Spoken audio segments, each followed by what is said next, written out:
everyone! Welcome into the stream. Oh, I forgot I can't change tabs. I apologize. I am also not liable for anything my cat says or does during this stream. It is not a part of the experience, but it is an extra that you might encounter.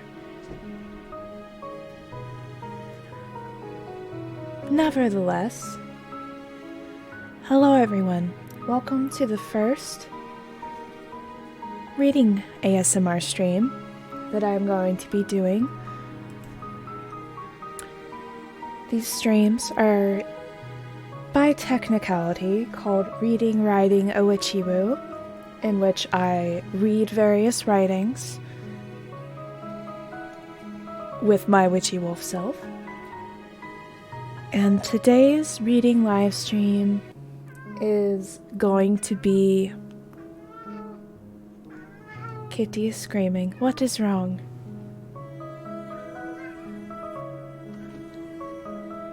Cat, are you okay? Do I need to contact the authorities?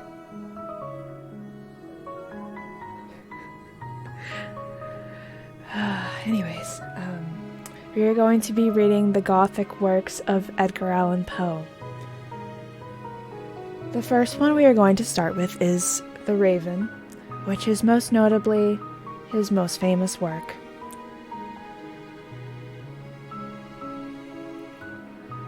I have decided to read a handful of his works due to a sudden interest in a Netflix miniseries called Fall of the House of Usher. You may have heard of it, you may have not. But it was a miniseries based off of Edgar Allan Poe's works. Obviously fictional characters, fictional plotline. But there were many Easter eggs of Edgar Allan Poe's many short stories, poems, all of that inside each of these episodes. And each of these episodes are titled based off of a poem and or short story that Edgar Allan Poe has written. I went through and watched the series and I really enjoyed it, and I got the desire to read through his works, or at least the works that are relative to the TV show, and I figured, it's on public domain. I can read this on stream. And so, that's what I'm going to do today. I hope you all enjoy this spooky, relaxing time. Please let yourselves relax, lay back, don't think about anything else for a few, probably hours, while I read to you these many dark, but also relaxing and possibly horrendous stories by one of the most popular horror authors known to this day and age. The first episode is called A Midnight Dreary, and the last episode is called The Raven. These are both references to his poem known as The Raven, because A Midnight Dreary, as you can see on the screen, hopefully it's big enough for you to read, A Midnight Dreary is the first line, and also a very well-known phrase known in the literature world as well as elsewhere. Once upon a midnight dreary. You may have heard of it. You may have not. It is okay. We are going to read it today. I am going to read it to you today. So, without further ado, let's get started with The Raven by Edgar Allan Poe. Once upon a midnight dreary, while I pondered, weak and weary, over many a quaint and curious volume of forgotten lore, while I nodded, nearly napping, suddenly there came a tapping, as of someone gently rapping at my chamber door. "'Tis some visitor," I muttered, tapping at my chamber door. "Only this, and nothing more." Ah, distinctly I remember, it was in the bleak December, and each separate dying ember brought its ghost upon the floor. Eagerly I wished the morrow, vainly I had sought to borrow from my books surcease of sorrow, sorrow for the lost Lenore, for the rare and radiant maiden whom the angels named Lenore, nameless here forevermore. In the silken, sad, uncertain rustling of each purple curtain, thrilled me, filled me with fantastic terrors never felt before, so that now, to still the beating of my heart, I stood repeating, "'Tis some visitor entreating entrance at my chamber door. Some late visitor entreating entrance at my chamber door. This it is, and nothing more." Presently my soul grew stronger, hesitating then no longer. "Sir," said I, "or madam, truly your forgiveness I implore. But the fact is I was napping, and so gently you came rapping, and so faintly you came tapping at my chamber door, that I scarce was sure I heard you. Here I opened wide the door, darkness there, and nothing more. Deep into the darkness peering, long I stood there wondering, fearing, doubting, dreaming dreams no mortal ever dared to dream before. But the silence was unbroken, and the darkness gave no token, and the only word there spoken was the whispered word, "Lenore." This I whispered, and an echo murmured back the word, "Lenore." Merely this, and nothing more. Back into the chamber turning, all my soul within me burning. Soon again I heard a tapping, somewhat louder than before. "Surely," said I, "surely that is something at my window latrice. Let me see then what thereat is, in this mystery explore. Let my heart be still a moment, in this mystery explore. 'Tis the wind, and nothing more." Open here I flung the shutter, when with many a flirt and flutter, in there stepped a stately raven of the saintly days of yore. Not the least obeisance made he, not a minute stopped or stayed he, but with mane or lord or lady, perched above my chamber door, perched upon a bust of Pallas, just above my chamber door, perched and sat, and nothing more.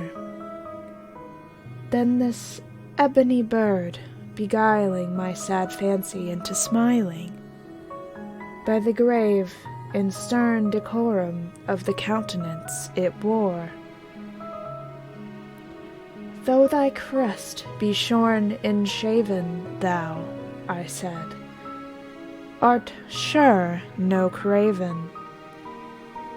Ghastly grim, an ancient raven, wandering from the nightly shore, tell me what thy lordly name is on the night's Plutonian shore. Quoth the raven, nevermore. Much I marveled this ungainly fowl, to hear discourse so plainly, though its answer little meaning, little relevancy bore. For we cannot help agreeing that no living human being ever yet was blessed with seeing bird above his chamber door. Bird or beast above the sculpted bust above his chamber door, with such name as Nevermore. But the raven, sitting lonely on the placid bust, spoke only that one word, as if his soul in that one word he did outpour. Nothing further than he uttered, not a feather than he fluttered, till I scarcely more than muttered, other friends have flown before. On the morrow he will leave me, as my hopes have flown before. Then the bird said, nevermore. Startled at the stillness broken by reply so aptly spoken, doubtless, said I, what it utters is its only stock and store, caught from some unhappy master, whom unmerciful disaster followed fast and followed faster, till his songs one burden bore, till the dirges of his hopes that melancholy burden bore, of never, nevermore. But the raven, still beguiling all my sad soul into smiling, straight I wheeled a cushioned seat in front of bird and bust and door. Then upon the velvet sinking, I betook myself to linking fancy unto fancy, thinking what this ominous bird of yore, what this grim, ungainly, ghastly, gaunt, and ominous bird of yore meant in croaking nevermore. This I sat engaged in guessing, but no syllable expressing, to the fowl whose fiery eyes now burned into my bosom's core. This and more I sat divining, with my head at ease reclining on the cushion's velvet lining that the lamplit gloated o'er, but whose velvet violet lining with the lamplight gloating o'er she shall press, nevermore. Then, methought, the air grew denser, perfumed from an unseen censer, swung by seraphim, whose footfalls tinkled on the tufted floor. Wretch, I cried, thy God hath lent thee, by these angels he sent thee, respite, respite and nepenthe from thy memories of Lenore. Quaff, oh quaff, this kind nepenthe, and forgot this lost Lenore. Quoth the raven, nevermore. Prophet, said I, thing of evil, prophet still, if bird or devil, whether tempter sent, or whether tempest tossed thee here ashore, desolate yet all undaunted, on this desert land enchanted, on this home by horror haunted, tell me truly, I implore, is there Is there balm in Gilead? Tell me, I implore. Quoth the raven, nevermore. Prophet, said I, thing of evil, prophet still, if bird or devil. By that heaven that bends above us, by that God we both adore, tell this soul, with sorrow laden, if, without the distant Aidenn, it shall clasp a sainted maiden, who the angels named Lenore. Clasp a rare and radiant maiden, whom the angels named Lenore? Quoth the raven, nevermore. Be that word our sign of parting, bird or fiend, I shrieked upstarting. Get thee back into the tempest, in the night's Plutonian shore. Leave no black plume as a token of that lie thy soul hath spoken. Leave my loneliness unbroken. Quit the bust above my door. Take thy beak from out my heart, and take thy form from off my door. Quoth the raven, nevermore. And the raven, never flitting, still is sitting on the pallid bust of Pallas, just above my chamber door. And his eyes have all the seeming of a demon's that is dreaming, and the lamplight over him streaming throws his shadow on the floor. And my soul from out that shadow that lies floating on the floor shall be lifted nevermore.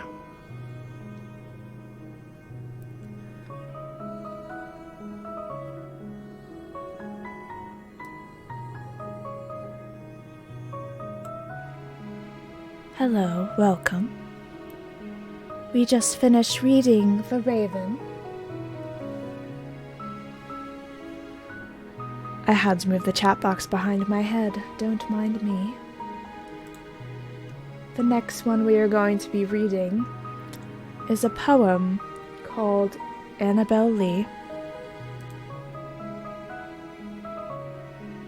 This is not the name of an episode in the Fall of the House of Usher series, but it is an important poem nonetheless that is in the series quite often and holds a lot of meaning. It is also an extremely well-known poem that many across have heard. Annabelle Lee by Edgar Allan Poe. It was many and many a year ago, in a kingdom by the sea, that a maiden there lived, who you may know by the name of Annabelle Lee. And this maiden she lived with no other thought than to love and be loved by me. I was a child, and she was a child, in this kingdom by the sea. But we loved with a love that was more than love, I and my Annabelle Lee, with a love that the winged seraphs of heaven coveted her and me. And this was the reason that, long ago, in this kingdom by the sea, a wind blew out of a cloud, chilling my beautiful Annabelle Lee, so that her high-born kinsman came and bore her away from me, to shut her up in a sepulchre in this kingdom by the sea. The angels not half so happy in heaven, went envying her and me. Yes, that was the reason, as all men know, in this kingdom by the sea, that the wind came out of the cloud by night, chilling and killing my Annabel Lee.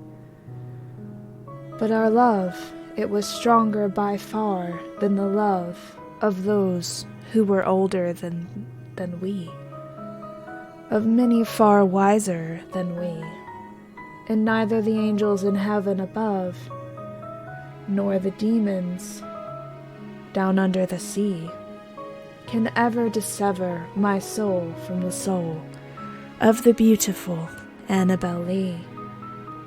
For the moon never beams without bringing me dreams of the beautiful Annabel Lee.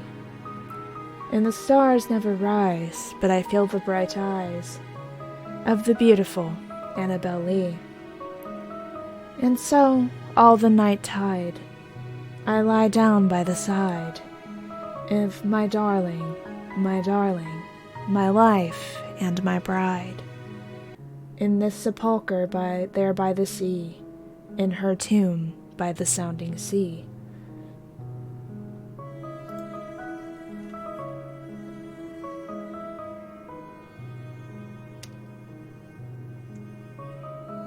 The next thing I'm going to read is the short story known as The Mask of the Red Death, which is the title of episode 2 of the Fall of the House of Usher series. The first two I read are actually poems, and this is a short story. So this will be considerably longer and reads a little different. The Mask of the Red Death by Edgar Allan Poe.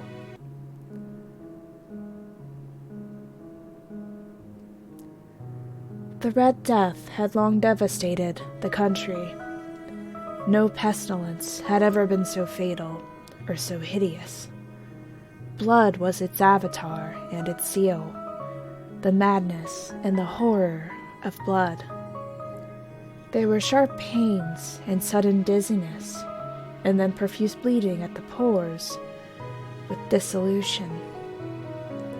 The scarlet stains upon the body, and especially upon the face of the victim, were the pest ban which shut him out from the aid and the sympathy of the fellow men. And the whole seizure, progress, and termination of the disease were incidents of half an hour. But Prince Prospero was happy and dauntless and sagacious. When his dominions were half depopulated, he summoned to his presence 1,000 hale and light-hearted friends from among the knights and dames of his court, and with these retired to the deep seclusion of one of his crenulated abbeys. This was an extensive and magnificent structure, the creation of the prince's own eccentric yet august taste. A strong and lofty wall girdled it in. This wall had gates of iron. The courtiers, having entered, brought furnaces and massy hammers, and welded the bolts. They resolved to leave means neither of ingress or egress to the sudden impulse of despair or of frenzy from within. The abbey was amply provisioned. With such precautions, the courtiers might bid defiance to contagion. The external world could take care of itself. In the meantime, it was folly to grieve or to think. The prince has provided all the appliances of pleasure. There were buffoons, there were improvisatori, there were ballet dancers, there were musicians, there were beauty, there was wine. All these and security were within. Without was the Red Death. It was toward the close of the 5th or 6th month of his seclusion that the Prince Prospero entertained his 1,000 friends at a masked ball of the most unusual magnificence. It was a voluptuous scene, that masquerade. But first let me tell you of the rooms in which it was held. There were 7, an imperial suite. In many palaces, however, such suites form a long and straight vista, while the folding doors slide back nearly to the walls on either hand, so that the view of the whole extent is scarcely impeded. Here the case was very different, as might have been expected from the Duke's love of the bizarre. The apartments were so irregularly disposed that the vision embraced but little more than one at a time. There was a sharp turn at the right or left. In the middle of each wall, a tall and narrow Gothic window looked out upon a closed corridor, of which pursued the windings of the suite. These windows were of stained glass whose color varied in accordance with the prevailing hue of the decorations of the chamber into which it opened. Then, at the eastern extremity was hung, for example, in blue and vividly blue were its windows. The second chamber was purple in its ornaments and tapestries, and here the panes were purple. The third was green throughout, and so were the casements. The fourth was furnished and lightened with orange, the 5th in the white, the 6th with violet. The 7th apartment was closely shrouded in black velvet tapestries that hung all over the ceiling and down the walls, falling in heavy folds upon the carpet of the same material and hue. But in this chamber only, the color of the windows failed to correspond with the decorations. The panes were scarlet, a deep blood color.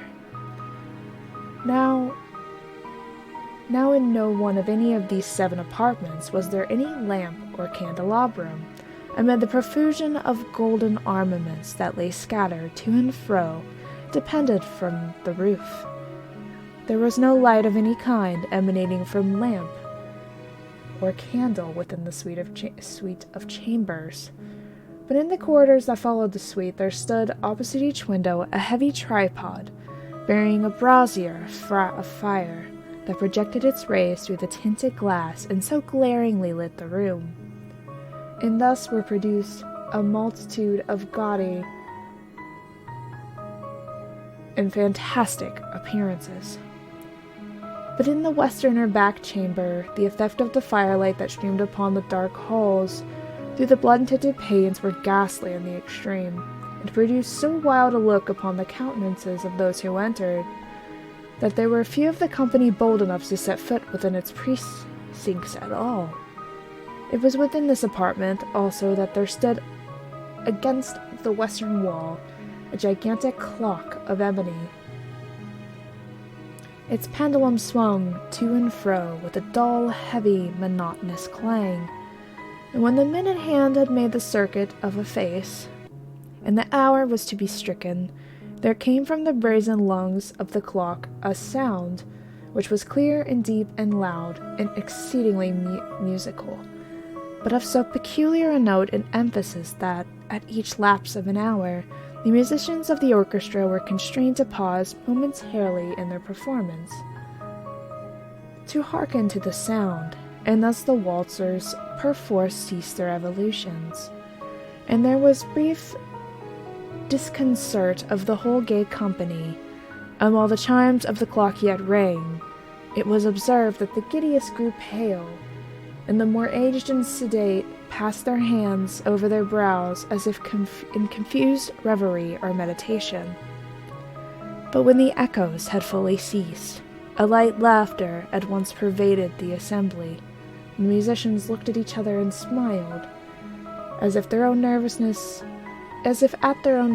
and folly, and made whispering vows, each to each other, that the next chiming of the clock should produce in them no similar emotion, And then after the lapse of 60 minutes, which embraced 3,060 seconds of time that flies, there came yet another chiming of the clock. And then were the same disconcert and tremulousness and meditation as before. But in spite of these things, it was a gay and magnificent revel. The tastes of the Duke were peculiar. He had a fine eye for color and effects. He disregarded the decor of mere fashion. His plans were bold and fiery, and his conceptions glowed with barbaric luster. There are some who would have thought him mad. His followers felt that he was not. It was necessary to hear and see and touch him to be sure he was not. He had directed, in great part, the movable embellishments of the 7 chambers upon occasion of this great feat, and it was his own guiding taste which had given character to the masqueraders. Be sure they were grotesque. There were much glare and glitter and piquancy and phantasm, much of which has been seen in Hernani. There were arabesque figures with unsuited limbs and appointments. There were delirious fancies such as the madman fashions. There were much of the beautiful, much of the wanton, much of the bizarre, something of the terrible, and not a little of that which might have excited disgust. To and fro in the 7 chambers stalked, in fact, a multitude of dreams. In these, the dreams writhed in and out, taking cue from the rooms, and causing the wild music of the orchestra to seem as the echo of their steps. And anon there strikes the ebony clock which stands in the hall of the velvet. And then, for a moment, all is still, and all is silent save the voice of the clock. The dreams are stiff frozen as they stand, but the echoes of the chime die away. They have endured but an instant, and a light half-subdued laughter floats after them as they depart. And now the music swells, and the dreams live, and writhe to and fro more merrily than ever, taking cue from the many tinted windows through which stream the rays of the tripods. But to the chamber which lies most westwardly of the 7, there are now none of the maskers who venture, for the night is waning away, and there flows a ruddier light through the blood-colored panes, and the blackness of the sable drapery appalls. And to him whose foot falls on the sable carpet, there comes from the near clock of ebony a muffled peal, more solemnly emphatic than any which reaches their ears, who indulge in the more remote gaieties of the other apartments. But these other apartments were densely crowded, and in them beat feverishly the heart of life, and the revel went whirlingly on until at length there commenced the sounding of midnight upon the clock. And then the music ceases, as I have told, and the evolutions of the waltzers were quieted, and there was an uneasy cessation of all things as before. But now there were 12 strokes to be sounded by the bell of the clock, and thus it happened. Perhaps that more of thought crept, with more of time, into the meditations of the thoughtful among those who revelled. And thus, too, it happened, that before the last echoes of the last chime had utterly sunk into silence, there were many individuals in the crowd who had found leisure to become aware of the presence of a masked figure who had arrested the attention of no single individual before. And the rumor of this new presence having spread itself whisperingly around, there arose at length from the whole company a buzz or murmur of horror and of disgust. In an assembly of phantasms such as I have painted, it may well be supposed that no ordinary appearance could have excited such sensation. In truth, the masquerade license of the night was nearly unlimited, but the figure in question had out-Heroded Herod and gone beyond the bounds of even the prince's indefinite decorum.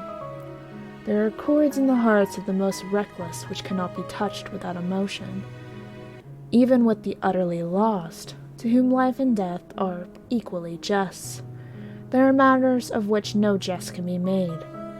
The whole company, indeed, seemed now deeply to feel that in the costume and bearing of the stranger neither wit nor propriety existed. The figure was tall and gaunt, and shrouded from head to foot in the habiliments of the grave. The mask which concealed the visage was made so nearly to resemble the countenance of a stiffened corpse that the closest scrutiny must have difficulty in detecting the cheat, and yet all of this might have been endured, if not approved, by the mad revelers around.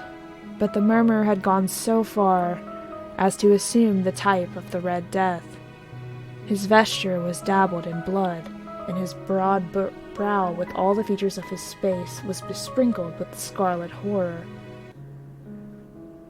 When the eyes of Prince Prospero fell on the spectral image, which, with a slow and solemn movement, as if more fully to sustain its rôle, stalked to and fro among the waltzers, he was seen to be convulsed, in the first moment, with a strong shudder either of terror or distaste. But in the next, his brow reddened with rage. "Who dares," he demanded hoarsely, of the courtiers who stood near him, "who dares insult us with this blasphemous mockery? Seize him and unmask him, that we may know whom we have to hang at sunrise from the battlements." It was in the eastern or blue chamber in which stood Prince Prospero as he uttered these words.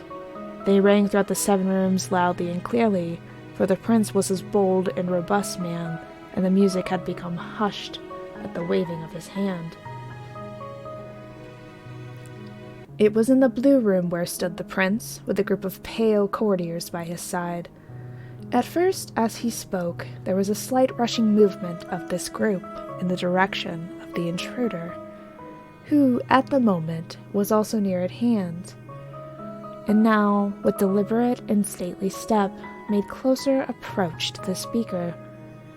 But from a certain nameless awe with which the mad assumptions of the murmur had inspired the whole party, there were found none who put forth a hand to seize him, so that, unimpeded, he passed within a yard of the prince's person, and while the vast assembly, as with one impulse, shrank from the centers of the rooms to the walls, he made his way uninterruptedly, but with the same solid and measured step which had distinguished him from the first, through the blue chamber to the purple, to the purple to the green, through the green to the orange, through this again to the white, and even thence to the violet, ere a decided movement had been made to arrest him. It was then, however, that the Prince Prospero, maddened with rage and the shame of his own momentary cowardice, rushed hurriedly through the 6 chambers, while none followed him on account of deadly terror that had seized upon all.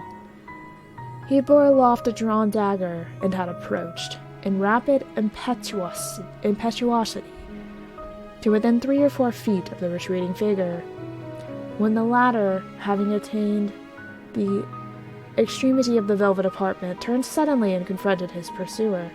There was a sharp cry, and the dagger dropped gleaming upon the sable carpet, upon which most instantly afterward fell prostrate in death the Prince Prospero. Then, summoning the wild courage of despair, a throng of the revelers at once threw themselves into the black apartment and seized the murmur, whose tall figure stood erect and motionless within the shadow of the ebony clock, gasped in unutterable horror at finding the grave cerements and corpse-like mask, which they handled with so violent a rudeness, untenanted by any tangible form. And now was acknowledged the presence of the Red Death. He had come like a thief in the night, and one by one dropped the revelers in the blood-bedewed halls of their revel, and died each in the despairing posture of his fall. And the life of the ebony clock went out, with that of the last of the gay, and the flames of the tripods expired, and darkness and decay, and the Red Death held illimitable dominion over all.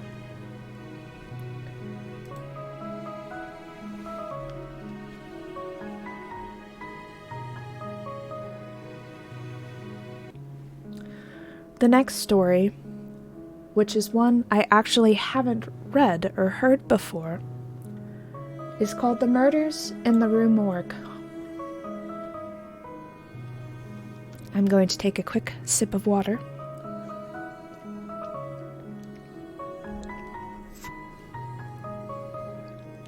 So that I may continue reading.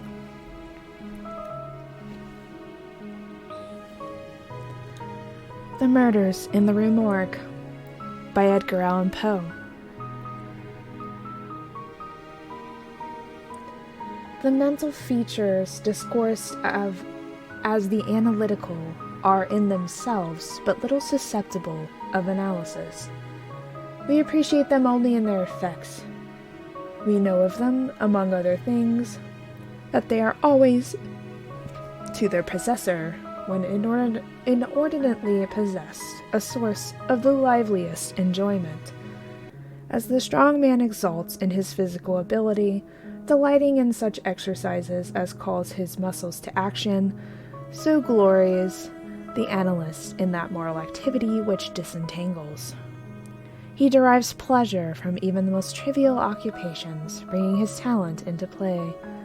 He is fond of enigmas, of conundrums, of hieroglyphics, exhibiting in his solutions of each a degree of acumen which appears to the ordinary apprehension preternatural. His results, brought about by the very soul and essence of method, have in truth the whole air of intuition. I think that's supposed to say preternatural, but nonetheless. The faculty of resolution is possibly much invigorated by mathematical study, and especially by the highest branch of it, which unjustly and merely on account of its retrograde operations has been called, as if par excellence, analysis. Yet to calculate is not in itself to analyze. A chess player, for example, does the one without effort at the other. It follows that the game of chess, in its effects upon mental character, is greatly misunderstood. I am now writing a treatise, but simply prefacing a somewhat peculiar narrative by observations very much at random. I will therefore take occasion to assert that the higher powers of the reflective intellect are more decidedly, more usefully tasked by the unostentatious game of draughts than by all the elaborate frivolity of chess. In this latter, where the pieces have different and bizarre motions with various and values, what is only complex is mistaken, a not unusual error for what is profound. The attention is here called powerfully into play. If it flag for an instant, an oversight is committed, resulting in injury or defeat. The possible moves being not only manifold, but involute, the chances of such oversights are multiplied, and in 9 cases out of 10, it is the more concentrative rather than the more acute player who conquers. In draughts, on the contrary, where the moves are unique and have but little variation, the probabilities of inadvertence are diminished, and the mere attention being left comparatively unemployed, what advantages are obtained by either party are obtained by superior acumen. To be less abstract, let us suppose a game of draughts where the pieces are reduced to 4 kings, and where of course no oversight is to be expected. It is obvious that here the victory can be decided, the players being at all equal, only by some research moment, the result of some strong exertion of the intellect. Deprived of ordinary resources, The analyst throws himself into the spirit of his opponent, identifies himself therewith, and not unfrequently sees thus, at a glance, the sole methods, sometimes indeed absurdly simple ones, by which he may seduce into error or hurry into miscalculation. I actually have no idea what draught is, so I hope I'm not alone in that. Anyways, whilst it has long been noted for its influence upon what is teamed with calculating power, and men of the highest order of intellect have been known to take an apparently uncountable delight in it, while eschewing chess as frivolous, beyond doubt there is nothing of a similar nature so greatly tasking the faculty of analysis. The best chess player in Christendom may be a little more than the best player of chess, but proficiency in wits implies capacity for success in all those more important undertakings where mind struggles with mind. When I say proficiency, I mean the perfection in the game which includes a comprehension of all sources whence legitimate advantage may be derived. These are not only manifold, but multiform, and lie frequently among recesses of thought altogether inaccessible to the ordinary understanding. To observe attentively is to remember distinctly, and so far, the concentrative chess player will do very well at whist. While the rules of Hoyle, themselves based upon the mere mechanism of the game, are sufficiently and generally comprehensible. Thus, to have a retentive memory and to proceed by the book are points commonly regarded as the sum total of good playing. But it is in matters beyond the limits of mere rule that the skill of the analyst is evinced. He makes in silence a host of observations and inferences. So perhaps do his companions, and the difference in the extent of the information obtained lies not so much in the validity of the inference as in the quality of the observation. The necessary knowledge is that of what to observe. Our player confines himself not at all, nor because the game is the object does he reject deductions from things external to the game. He examines the countenance of his partner, comparing it carefully with that of each of his opponents. He considers the mode of assorting the cards in each hand, often counting trump by trump and honor by honor through the glances bestowed by their holders upon each. He notes every variation of face as the play progresses, gathering a fund of thought from the differences in the expression of certainty, of surprise, of triumph, or of chagrin. From the manner of gathering up a trick, he judges whether the person taking it can make another in the suit. He recognizes what is played through feint by the air in which is thrown upon the table. A casual or inadvertent word, the accidental dropping or turning of a card, with the accompanying anxiety or carelessness in regard to its concealment. The counting of the tricks, with the order of their arrangement, embarrassment, hesitation, eagerness, and trepidation, all afford, to his apparently intuitive perception, indications of the true state of affairs. The first 2 or 3 rounds having been played, he is in full possession of the contents of each hand, and henceforth puts down his cards with an absolute precision of purpose, as if the rest of the party had turned outward the faces of their own. The analytical power should not be confounded with simple ingenuity, for while the analyst is necessary ingenious, the ingenious man is often remarked incapable of analysis. The constructive or combining power, by which ingenuity is usually manifested, and to which the phrenologists, I believe erroneously, have assigned a separate organ, supposing it a primitive faculty, has been so frequently seen in those whose intellect bordered otherwise upon idiocy, as if to have attracted general observation among writers on morals. Between ingenuity and the analytical ability there exists a difference far greater, indeed, than that between the fancy and the imagination, but of a character very strictly analogous.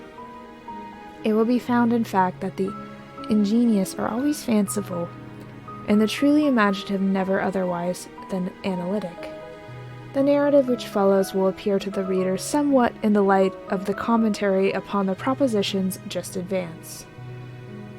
I believe this is where the actual murder case begins. Residing in Paris during the spring and part of the summer of 18, I there became acquainted with a Monsieur C. Augustus Dupin. This young gentleman was of an excellent, indeed of an illustrious family, but by a variety of untoward events had been reduced to such poverty that the energy of his character succumbed beneath it, and he ceased to bestir himself in the world, or to care for the retrieval of his fortunes. By courtesy of his creditors, there still remained in his possession a small remnant of his patrimony, and upon the income arising from this, he managed by means of rigorous economy to procure the necessaries of life, without troubling himself about his superfluities. I always struggle with that word. Books, indeed, were his sole luxuries, and in Paris these are easily obtained. Our first meeting was at an obscure library in the Rue Montmartre. Martre? I'm not very good with French, I apologize. Where the accident of our both being in search of the same very rare and very remarkable volume brought us into closer communion. We saw each other again and again. I was deeply interested in this little family history which he detailed to me with all that candor which a Frenchman indulges whenever mere self is his theme. I was astonished, too, at the vast extent of his reading, and above all I felt my soul enkindled within me by the wild fervor and the vivid freshness of his imagination. Seeking in Paris the objects I then sought, I felt that the society of such a man would be to me a treasure beyond price. In this feeling I frankly confided to him. It was at length arranged that we should live together during my stay in the city, and as my worldly circumstances were somewhat less embarrassed than his own, I was permitted to be at the expense of renting and furnishing in a style which suited the rather fantastic gloom of our common temper, a time-eaten and grotesque mansion, long deserted through superstitions into which we did not acquire, and tottering to its fall in a retired and desolate portion of the Faubourg Saint-Germain. Had the routine of our life at this place been known to the world, we should have been regarded as madmen, although perhaps as madmen of a harmless nature. Our seclusion was perfect. We admitted no visitors. Indeed, the locality of our retirement had been carefully kept a secret from my own former associates, and it had been many years since Dupin had ceased to know or be known in Paris. We existed within ourselves, alone. It was a freak of fancy in my friend, for what else shall I call it, to be enamored of the night for her own sake, and into this bazzarie, as into all his others, I quietly fell, giving myself up to his wild whims with a perfect abandon. The sable divinity would not herself dwell with us always, but we could counterfeit her presence. At the first dawn of the morning we closed all the messy shutters of our old building, lighting a couple of tapers which, strongly perfumed, threw out the ghastliest and feeblest of rays. By the aid of these we then busied our souls in dream-reading, writing, or conversing, until warned by the clock of the advent of the true darkness. Then we sallied forth into the streets arm in arm, continuing the topics of the day, or roaming far and wide until a late hour, seeking in the wild lights and shadows of the populous city that infinity of mental excitement which quiet observation can afford. At such times I could not help remarking and admiring, although from his rich ideality I had prepared to expect it, a peculiar analytic ability in Dupin. He seemed, too, to take an eager delight in its exercise, if not exactly in its display, and did not hesitate to confess the pleasure thus derived. He boasted to me, with a low chuckling laugh, that most men, in respect to himself, wore windows in their bosoms, and was wont to follow up such assertions by direct and very startling proofs of intimate knowledge of my own. His manner at these moments was frigid and abstract. His eyes were vacant in expression, while his voice, usually a rich tenor, rose into a treble which would have sounded petulantly but for the deliberateness and entire distinctness of the enunciation. Observing him in these moods, I often dwell meditatively upon the old philosophy of the bipart soul, and amuse myself with the fancy of a double Dupin, the creative and the resolvent. Let it not be supposed, from what I have just said, that I am detailing any mystery or penning any romance. What I have described in The Frenchman was merely the result of an excited, or perhaps of a diseased intelligence, but of the characters of this remarks at the periods in question an example will best convey the idea. We were strolling one night down the long, dirty road in the vicinity of Palais Royal, being both apparently occupied with thought. Neither of us had spoken a syllable for 15 minutes at least. All at once Dupin broke forth with these words. "He is a very little fellow, that's true, and would do better for the Trade des Variétés." "There can be no doubt of that," I replied unwittingly, and not at first observing, so much I had been absorbed in reflection, the extraordinary manner in which the speaker had chimed in with my meditations. In an instant afterwards I recollected myself, and my astonishment was profound. "Dupin," said I gravely, "this is beyond my comprehension. I do not hesitate to say that I am amazed, and could scarcely credit my senses. How is it possible you should know I was thinking of?" Here I paused to ascertain beyond a doubt whether he really knew of whom I thought. "Of Chantilly," said he. "Why do you pause? You are remarking to yourself that his diminutive figure unfitted him for tragedy." This was precisely what had formed the subject of my reflections. Chantilly was a quondam cobbler of the Rue Saint-Denis, who, becoming stage-mad, had attempted the re of Xerxes in, Kyupin's tragedy, so called, and been notoriously pasquinated for his pains. "Tell me, for heaven's sakes," I exclaimed, the method, if method there is, which you have been enabled to fathom my soul in this matter. In fact, I was even more startled than I would have been willing to express. "It was the fruiterer," replied my friend, "who brought you to the conclusion that the mender of souls was not of sufficient height for Xerxes, et id genus omne." "The fruiterer? You astonish me. I know no fruiterer whomsoever." "The man who ran up against you as we encountered the street. It may have been 15 minutes ago." I now remember that, in fact, a fruiterer carrying upon his head a large basket of apples had nearly thrown me down by accident as we passed from the Rue C into the thoroughfare where we stood. But what this had to do with Chantilly, I could not possibly understand. There was not a particle of charlatanery about Dupin. "I will explain," he said. "And that you may comprehend all clearly, we will first retrace the course of your meditations, from the moment in which I spoke to you until that of the rencontre with the fruiterer in question. The larger links of the chain run thus: Chantilly, Orion, Dr. Nichols, Epicurus, stereotomy, the street stones, the fruiterer. There are few persons who have not at some period in their lives amused themselves in retracing the steps by which particular conclusions of their own minds have been attained.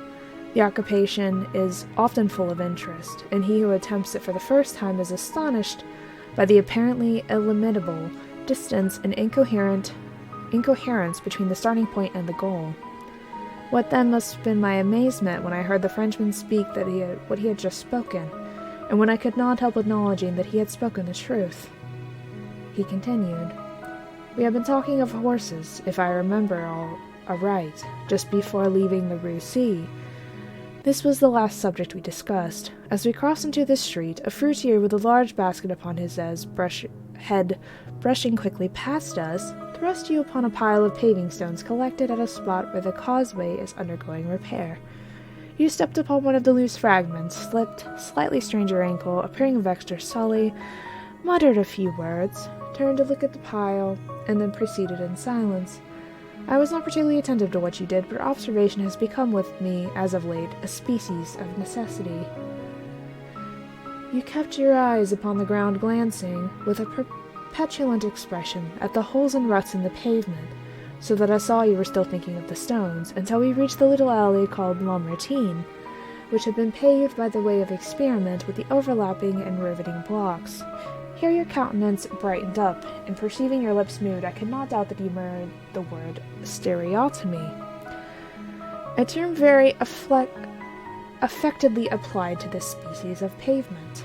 I knew that you could not say to yourself stereotomy without being brought to think of atomies, and thus of the theories of Epicurus, and since when we discussed the subject not very long ago, I mentioned to you how singularly, yet with no little notice, the vague guesses of that noble Greek had met the confirmation in the late nebular cosmogony. I felt that you could not avoid casting your eyes upward to the great nebula in Orion, and I certainly expected that you would do so. You did look up, and I was now assured that I had correctly followed your steps.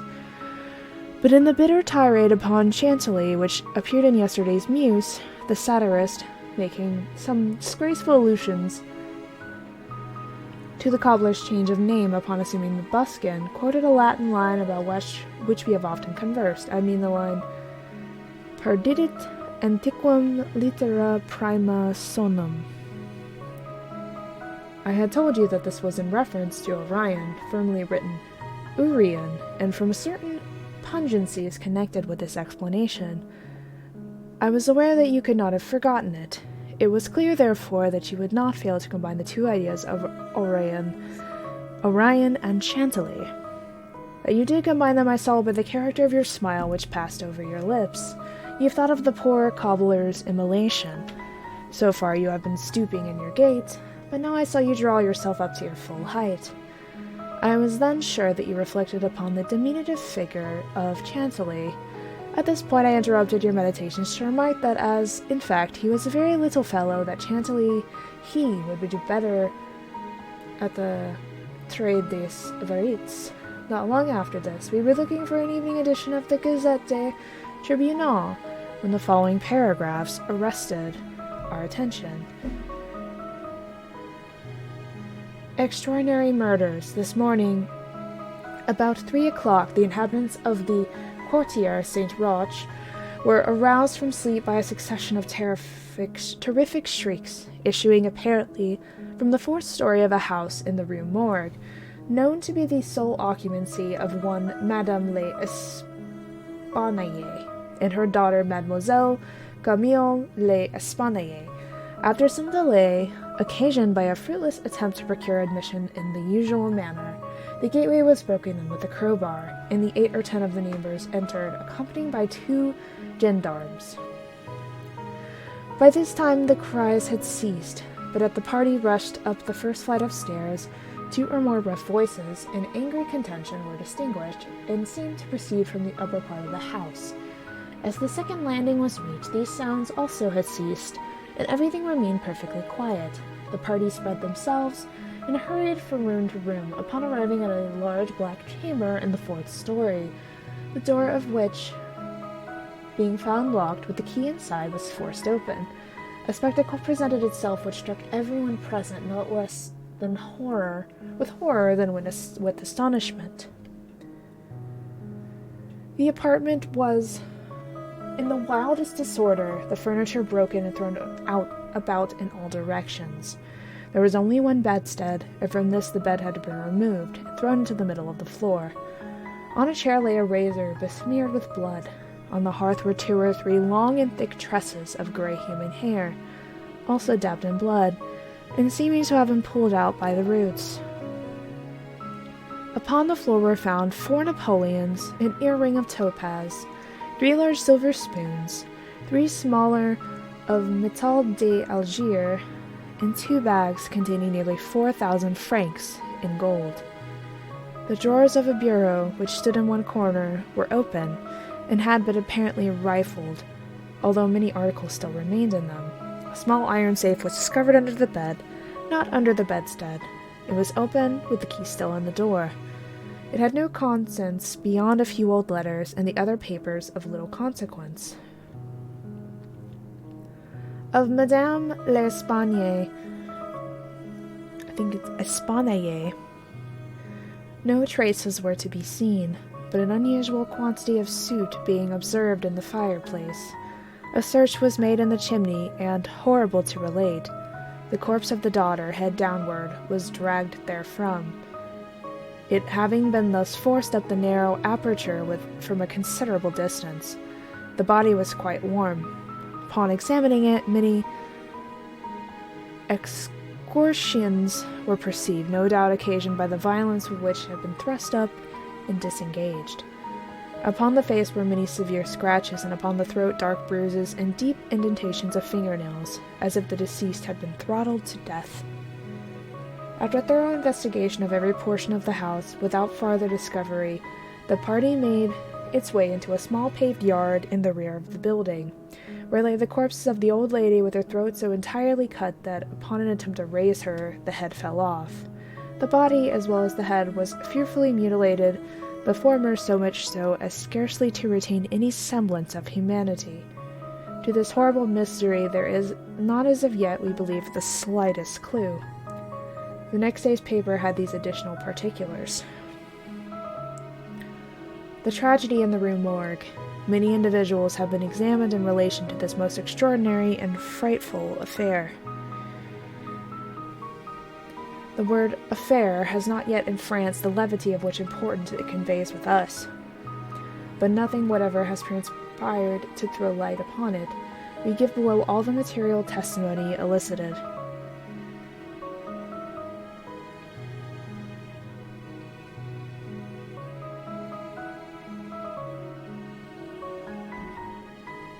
I lost my place. Hold on a second. Pauline Dubourg, laundress, disposes that she has known both the deceased for 3 years, having watched for them during that period. The old lady and her daughter seemed on good terms, very affectionate towards each other. They were excellent pay, could not speak in regard to their mode or means of living, believed that Madame L. told fortunes for a living, was reputed to have more money put by, never met any persons in the house when she called for the clothes or took them home, was sure that they had no servant in employ. There appeared to be no furniture in any part of the building except in the 4th story. Pierre Moreau, tobacconist, deposes that he may have been in the habit of selling small quantities of tobacco and snuff to Madame l'Espagne for nearly 4 years, was born in the neighborhood and has always resided there. The deceased and her daughter had occupied the house in which the corpses were found for more than 6 years. It was formerly occupied by a jeweler who underlet the upper rooms to various persons. The house was the property of Madame L. She became dissatisfied with the abuse of the premises by her tenant and moved into them herself, refusing to let any portion. The old lady was childish. Witnesses had seen the daughter some 5 or 6 times during the 6 years. The two lived an exceedingly retired life, were reputed to have money. Had heard it said among the neighbors that Madame L. told fortunes, did not believe it. Had never seen any person enter the door except the old lady and her daughter, a porter once or twice, and a physician some 8 or 10 times. Many other persons, neighbors, gave evidence to the same effect. No one was spoken of as frequenting the house. It was not known whether there were any living connections of Madame L. and her daughter. The shutters at the front windows were seldom opened. Those in the rear were always closed, with the exception of the large back room, 4th story. The house was a good house, not very old. Isidore Must, gendarme, disposes that he was called to the house about 3 o'clock in the morning, and found some 20 or 30 persons at the gateway, endeavoring to gain admittance. Forced it open at length with a bayonet, not with a crowbar. Had but little difficulty in getting it open. on account of being double or folded gate, and bolted neither at bottom nor top. The shrieks were continued until the gate was forced, and then suddenly ceased. They seemed to be screams of some person or persons in great agony were loud and drawn out, not short and quick. Witnesses led the way upstairs. Upon reaching in the first landing, heard two voices in loud and angry contention, the one a gruff voice, the other much shrill, very strange voice. Could distinguish some words of the former, which was that of a Frenchman. Was positive that it was not a woman's voice. Could distinguish the words sacre and diable. The shrill voice was that of a foreigner. Could not be sure whether it was the voice of a man or a woman. Could not make out what was said. Believed the language to be Spanish. The state of the room and the bodies was described by the witness as we described them yesterday. Henry Duval, a neighbor, and by trade a silversmith, disposes that he was once one of the party who first entered the house, corroborates the testimony of most in general. As soon as they forced an entrance, they reclosed the door to keep out the crowd, which collected very fast, notwithstanding the lateness of the hour. The shrill voice, the witness thinks, was that of an Italian. Was certain it was not French, could not be sure that it was a man's voice. It might have been a woman's. Was not acquainted with the Italian language, could not distinguish the words, but was convinced by the intonation that the speaker was an Italian. Knew Madame L and her daughter. He had conversed with both frequently. Was sure that the shrill voice was not that of either of the deceased. Odenheimer, restaurateur, this witness volunteered his testimony, not speaking French, was examined through an interpreter. Is a native of Amsterdam, was passing the house at the time of the shrieks. They lasted for several minutes, probably 10. They were long and loud, very awful and distressing.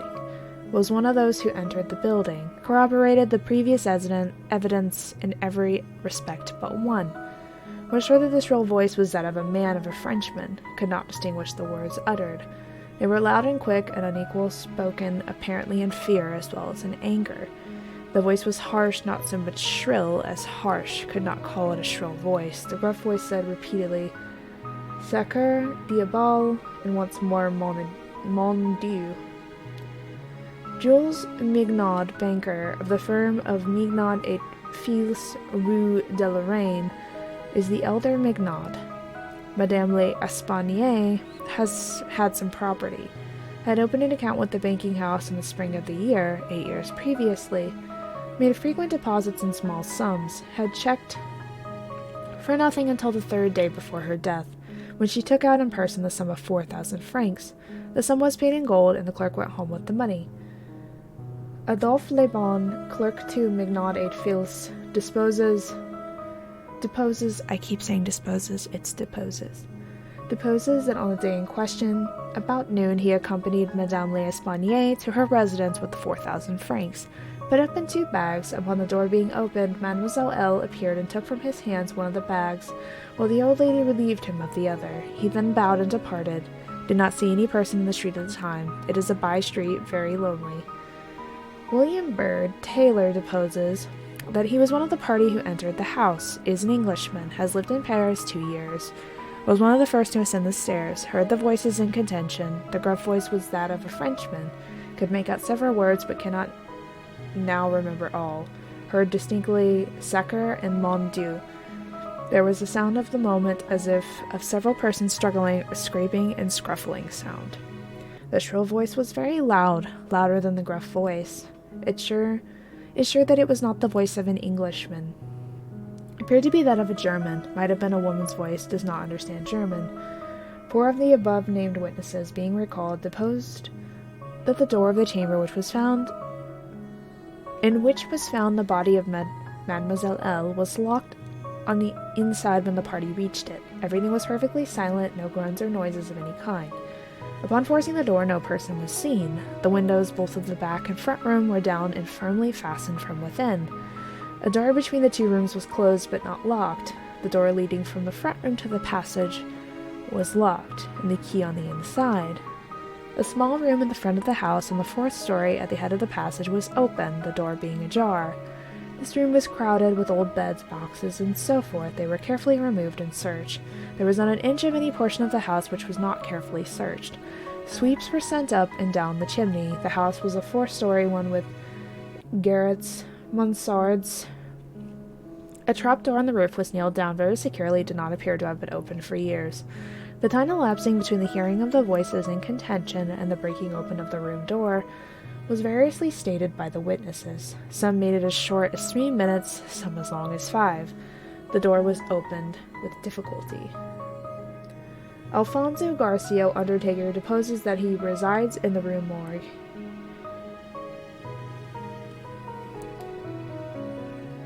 He resides there? Is a native of Spain.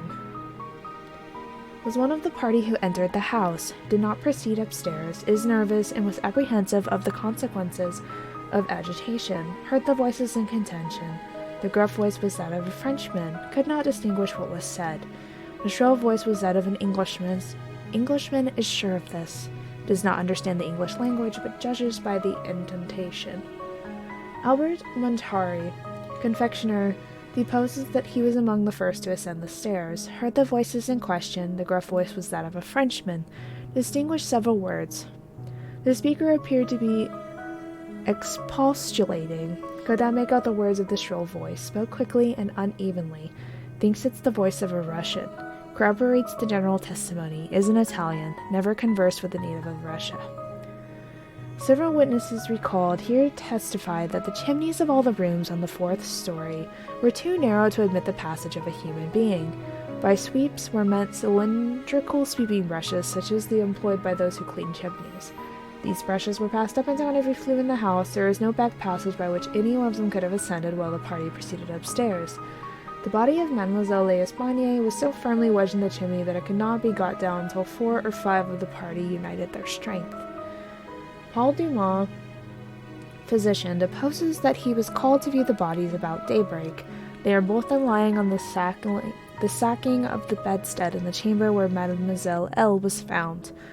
The corpse of the young lady was much bruised and excoriated. The fact that it had been thrust up the chimney would sufficiently account for these appearances. The throat was greatly chafed. There were several deep scratches just below the chin, together with a series of livid spots, which were evidently the impressions of fingers. The face was fearfully discolored, and the eyeballs protruded. The tongue had been partially bitten through. A large bruise was discovered upon the pit of the stomach, produced apparently by the pressure of a knee. In the opinion of M. Dumont, Mademoiselle L'Espagne had been throttled to death by some person or persons unknown. The corpse of the mother was horribly mutilated. All the bones of the right leg and arm were more or less shattered. The left tibia was much splintered, as well as the ribs on the left side. Whole body dreadfully bruised and discolored. It was not possible to say how the injuries had been inflicted. A heavy club of wood, or a broad bar of iron, a chair, and a large, heavy, and obtuse weapon would have produced such results. If wielded by the hands of a very powerful man, no woman could have inflicted the blows with any weapon. The head of the deceased, when seen by witness, was extremely separated from the body and was also greatly shattered. The throat had evidently been cut with some very sharp instrument, probably with a razor.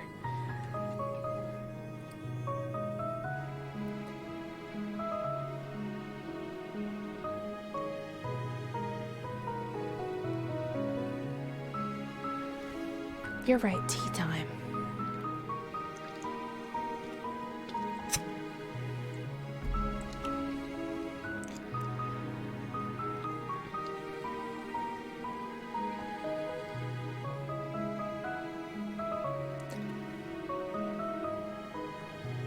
Alexandre Atenier, surgeon, was called with Miss M. Dumont to view the bodies, corroborated the testimony and the opinions of M. Dumont.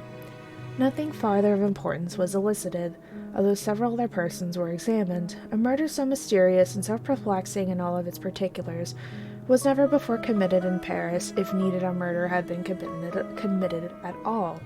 The police are entirely at fault, an unusual occurrence in affairs of this nature. There is not, however, the shadow of a clue apparent. The evening edition of the paper stated that the greatest excitement still continued in the Quartier Saint-Roch, that the premises in question had been carefully researched and fresh examinations of witnesses instituted, but all to no purpose. The postscript, however, mentioned that Adolphe Leban had been arrested and imprisoned, although nothing appeared to criminate him beyond the facts already detailed.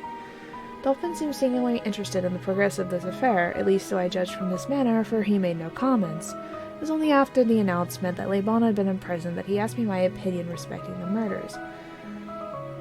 I could merely agree with all Paris in considering them an insoluble mystery. I saw no means by which it would be possible to trace the murderer. We must not judge of the means, said Dupin, by this shell of an examination. The Parisian police, so much extolled for acumen, are cunning, but no more. There is no method in their proceedings, beyond the method of the moment.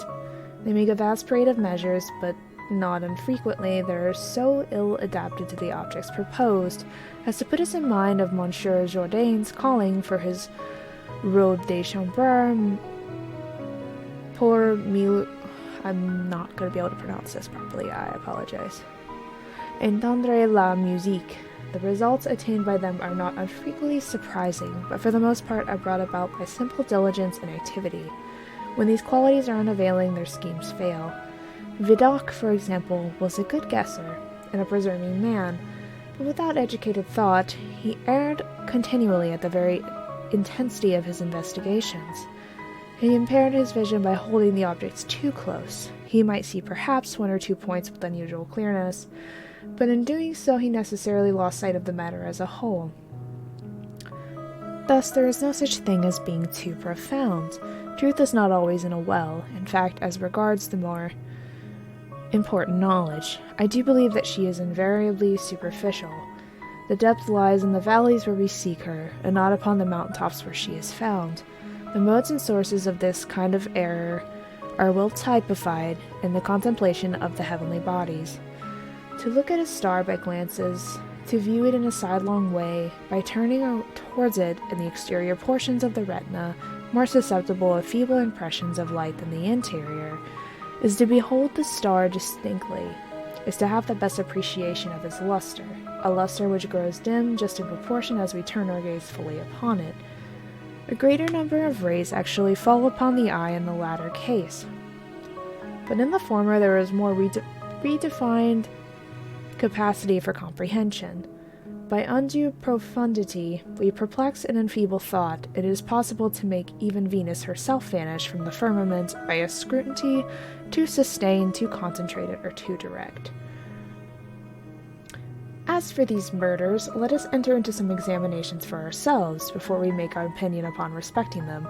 An inquiry will afford us amusement. I thought this an odd term so applied, but said nothing. And besides, Lebon once rendered me a service for which I am not ungrateful. We will go and see the premises with our own eyes. I know G, the prefect of police, shall have no difficulty in obtaining the necessary permission. The permission was obtained, and we proceeded at once to the Rue Morgue. This is one of the miserable thoroughfares which intervene between the Rue Richelieu and the Rue Saint-Roch. It was late in the afternoon when we reached it, as this quarter is at a great distance from that in which we resided. The house was readily found, for there were so many persons gazing up at the closed shutters, with an objectless curiosity, from the opposite side of the way.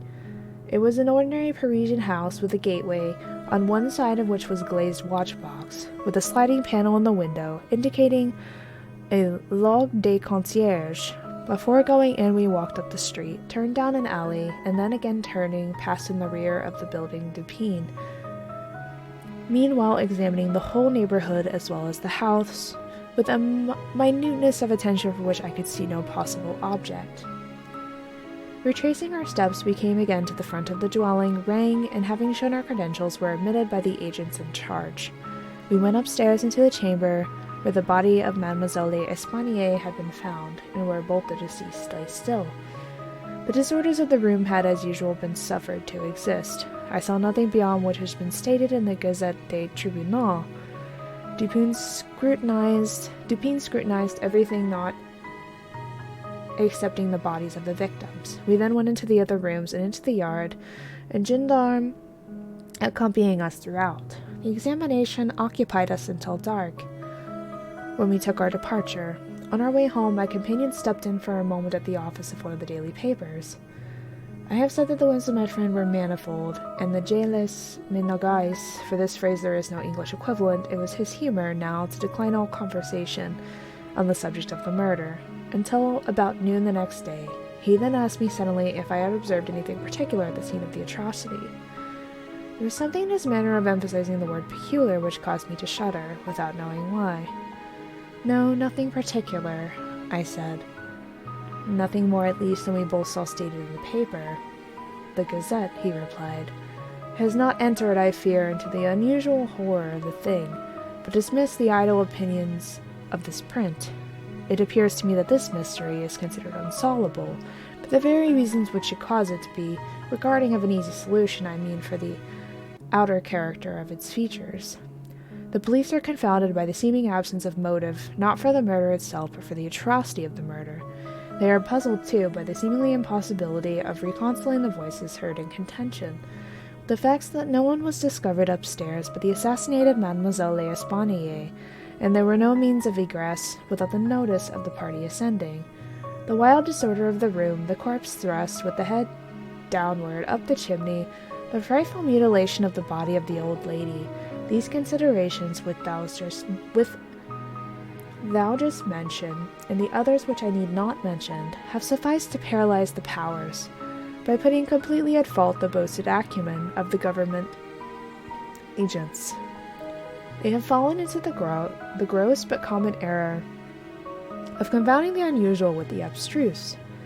But it is by these deviations from the plane of the ordinary that reason feels its way, if at all, in search for the truth. In investigations such as we are now pursuing, it should not be so much asked what has occurred, and what has occurred that has never occurred before. In fact, the faculty with which I shall arrive, or have arrived, at the solution of this mystery is in the direct ratio of its apparent insolubility in the eyes of the police. I stared at the speaker in mute astonishment.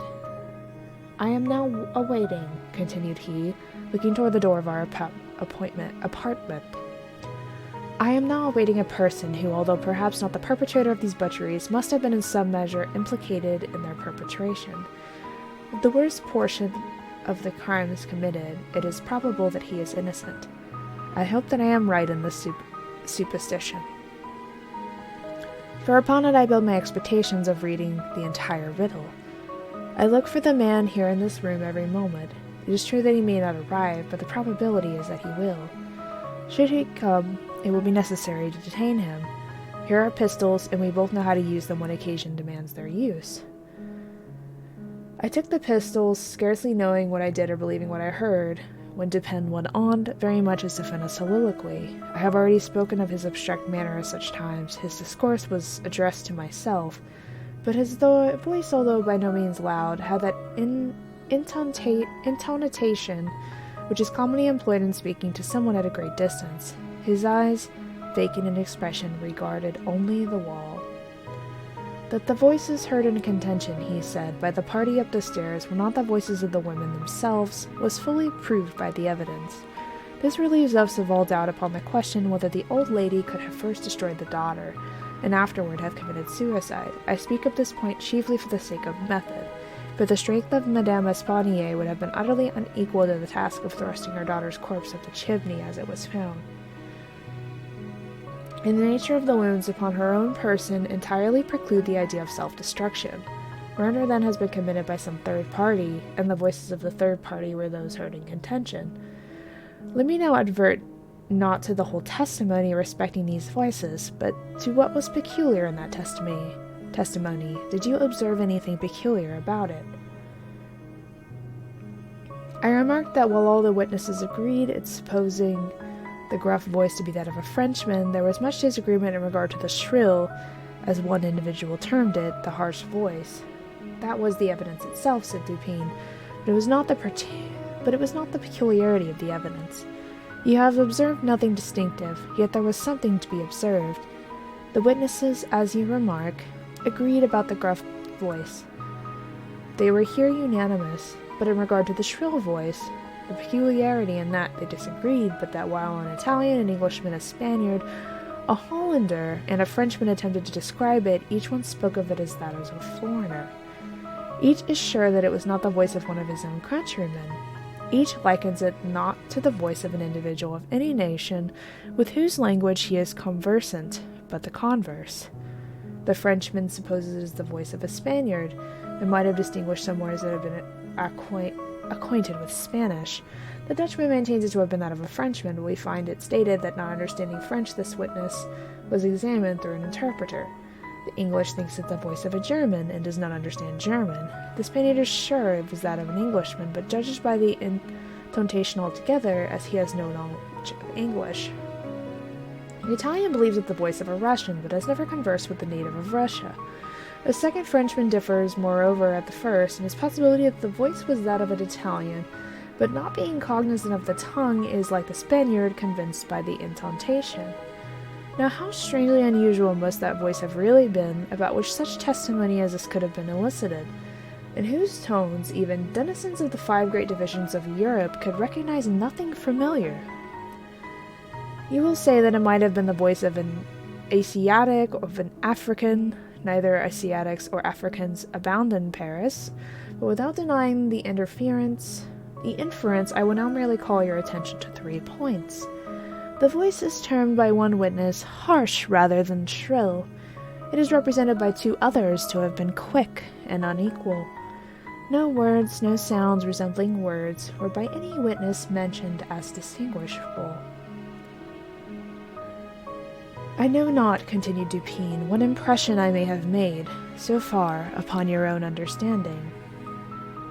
But I do not hesitate to say that legitimate deductions, even from this portion of the testimony, the portion respecting the gruff and shrill voices, are in themselves sufficient to engender a suspicion which should have direction to all further progress in the investigation of the mystery.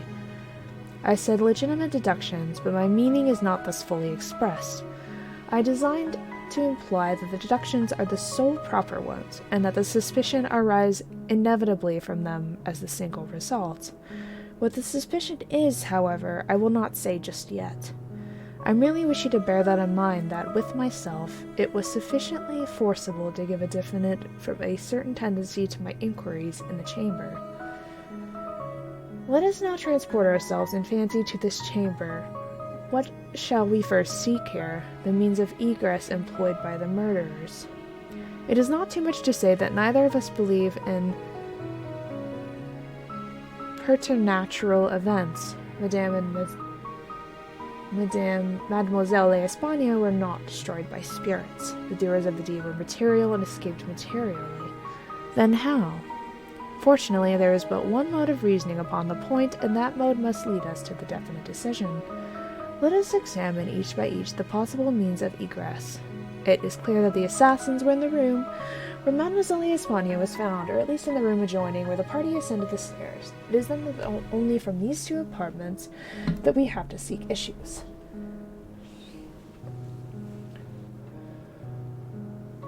Police have laid bare the floors, the ceilings, and the masonry on the walls in every direction. No secret issues could have escaped their vigilance. But not trusting to their eyes, I examined with my own. There were then no secret issues. Both doors leading from the rooms into the passage were surely locked, with the keys inside. Let us turn to the chimneys. These, although of ordinary width for some 8 or 10 feet above the hearths, will not admit, throughout their extent, the body of a large cat. The impossibility of egress, by means already stated, being thus absolute, we are reduced to the windows. Through those of the front room no one could have escaped without notice from the crowd in the street. The murderers must have passed then through those of the back room. Now brought to this conclusion is so unequivocal a manner as we are, it is not our part, as reasoners, to reject it on account of apparent impossibilities. It is only left for us to prove that these apparent impossibilities are, in reality, not such. There are 2 windows in the chamber. One of them is unobstructed by furniture, and is wholly visible. The lower portion of the other is hidden from view by the head of the unwieldy bedstead, which is thrust close upon it. The former was found securely fastened from within. It resisted the utmost force of those who endeavored to raise it. A large gimlet hole had been pierced in its frame to the left, and a very stout nail was found fitted therein, nearly to the head. Upon examining the other window, a similar nail was seen similarly fitted in it. In a vigorous attempt to raise the sash, failed also. The police were now entirely satisfied that egress had not been in these directions, and therefore it was thought a matter of supererogation to withdraw the nails and open the windows. My own examination was somewhat more particular, and was so for the reason I have just given, because here it was, I knew that all apparent impossibilities must be proved to be not such in reality. I proceeded to think thus posteriori. The murderers did escape from one of these windows. This being so, they could have refastened the sashes from the inside as if they were found fastened. The consideration which put to stop through its obviousness to the scrutiny of the police in this quarter. Yet the sashes were fashioned, they must then have the power of fastening themselves. There was no escape from this conclusion. I stepped to the unobstructed casement, withdrew the nail with some difficulty, and attempted to raise the sash. It resisted all my efforts, as I had anticipated. A concealed spring must, I now knew, exist, and the corroboration of my idea convinced me that my premises, at least, were correct. However mysterious still appeared the circumstances attending the nails. A careful search soon brought to the light the hidden spring. I pressed it, and satisfied with the discovery, forbore to upraise the sash. I now replaced the nail, and regarded it attentively. A person passing out through this window might have reclosed it, and the spring would have caught, but the nail could not have been replaced. The conclusion was plain, and again narrowed the field of my investigations. The assassins must have escaped through the other window. Supposing then the springs upon each sash to be the same, as was probable, there must be found a difference between the nails, or at least between the modes of their fixture. Getting upon the sacking of the bedstead, I looked over the headboard minutely at the second casement. Passing my hand down behind the board, I readily discovered and pressed the spring, which was, as I had supposed, identical in character with its neighbor. I now looked at the nail. It was as stout as the other, and apparently fitted in the same manner, driven in nearly up to the head. You will say that I was puzzled, but if you think so, you must have misunderstood the nature of the inductions. To use a sporting phrase, I had not been once at fault. The scent had never for an instant been lost. There was no flaw in any link of the chain. I had traced the secret to its ultimate result, and that result was the nail. It had, I say, in every respect the appearance of its fellow in the other window, but this fact was absolute nullity. Conclusive as it might seem to be, when compared to the consideration that here at this point terminated the clue. There must be something wrong, I said, about the nail. I touched it, and the head, with about a quarter of an inch of the shank, came off into my fingers. The rest of the shank was in the grimmet hole where it had been broken off. The fracture was an old one, for its edges were encrusted with rust, and it had apparently been accomplished by the blow of a hammer, which had partially embedded in the top of the bottom sash, the head portion of the nail. I now carefully replaced its head portion in the indentation whence I had taken it, and the resemblance of a perfect nail was complete. The fissure was invisible. Pressing the spring, I gently raised the sash for a few inches. The head went up with it, remaining firm in its bed. I closed the window, and the semblance of the whole nail was again perfect. The riddle so far was now unriddled. The assassin had escaped through the window which looked upon the bed, dropping, of its own accord upon his exit, or perhaps purposely closed. It had become fastened by the spring, and it was the retention of the spring which had been mistaken the police for that of the nail, farther inquiry being thus considered unnecessary. The next question is that of the mode of descent. Upon this point, I had been satisfied in my walk with you around the building. About 5.5 feet from the casement in question there runs a lightning rod. From this rod it would have been impossible for anyone to reach the window itself, to say nothing of entering it. I observed, however, that the shutters of the 4th story were of the particular kind called by Parisian carpenters for raids, a kind rarely employed at the present day. Frequently seen upon varying old mansions at Lyons and Bordeaux.